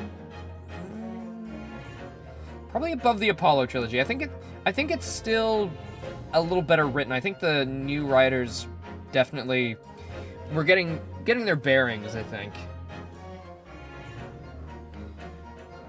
Oh, and then Professor Layton, I don't know, I've never played it.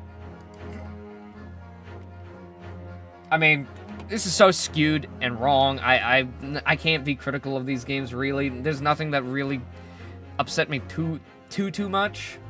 I just really enjoyed my time with all of them, and I can't wait for 7. Somebody more, you know, in-depth, engrossed in the Ace Attorney community probably can do a better job than me. But I remember having a lot of trouble with ranking cases as well, which I'm not going to do. There's too many cases to count now. I ain't doing that. I'm not going to even be able to remember them, you know. But overall, Ace Attorney was a privilege to be able to play for you guys. I am so glad I decided on a whim to pick them up. It turned into the longest running series and my favorite, I think, at the moment. And I'm very excited to see what Capcom does next. Hopefully, they resolve the Trucy thing. I hope. At the very least, Mr. Hat's got to be there. And that'll be worth the time. So yes, if you've only caught the end of this procedure, we've played through all of them. If you want, you can go back. There's hundreds and hundreds and hundreds of hours of Ace Attorney streams for your pleasure or despair, depending on your opinion. But it is over now. It is done. There are more games to play. Of course, I will be voicing stuff for, like, Deltarune and other games of the kind when that happens later this year. So, it's not all of my horrible voice acting you'll get to hear. But yeah, thank you, everybody. I guess I'll see you later. There's not much else to say. Is there anything else you guys want to mention? Oh, well, I gotta give a big thanks to Laser and Big Boss, of course. You guys have stuck through most of this and been a lot of help, and it's been a lot of fun. Blushroom and everybody for tuning in every now and again. It's been a great pleasure. I don't even know what I'm gonna do tomorrow, honestly. Like, I got Oblivion to play, but, like, you know.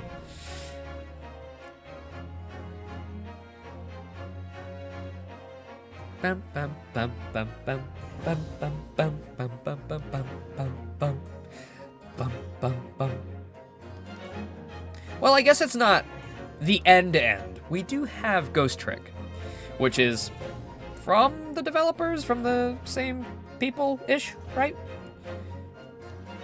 Some of the developers, and I don't know when we're gonna get to play that, but I do have it in my library, so eventually, we'll do that. I don't know. I might add it to the Ace Attorney playlist, maybe.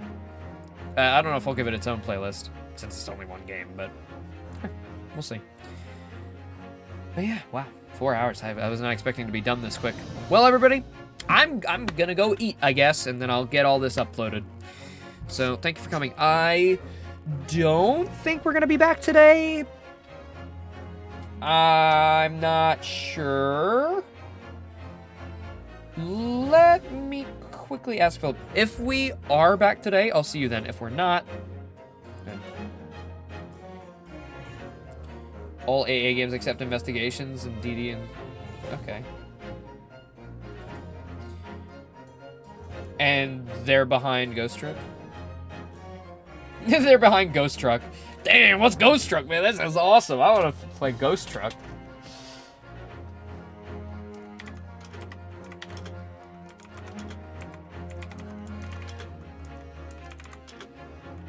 Okay. I'm not going to wait around for his response. But if we're not back tonight, I'll see you guys tomorrow for another stream. Everybody who's joined for Ace Attorney, thank you so much. If you decide to leave, I completely understand. If you want to stick around, I'll be streaming for the foreseeable future, so I'll see you there. Thank you, everybody. I love you all, and I'll see you later. Bye-bye now.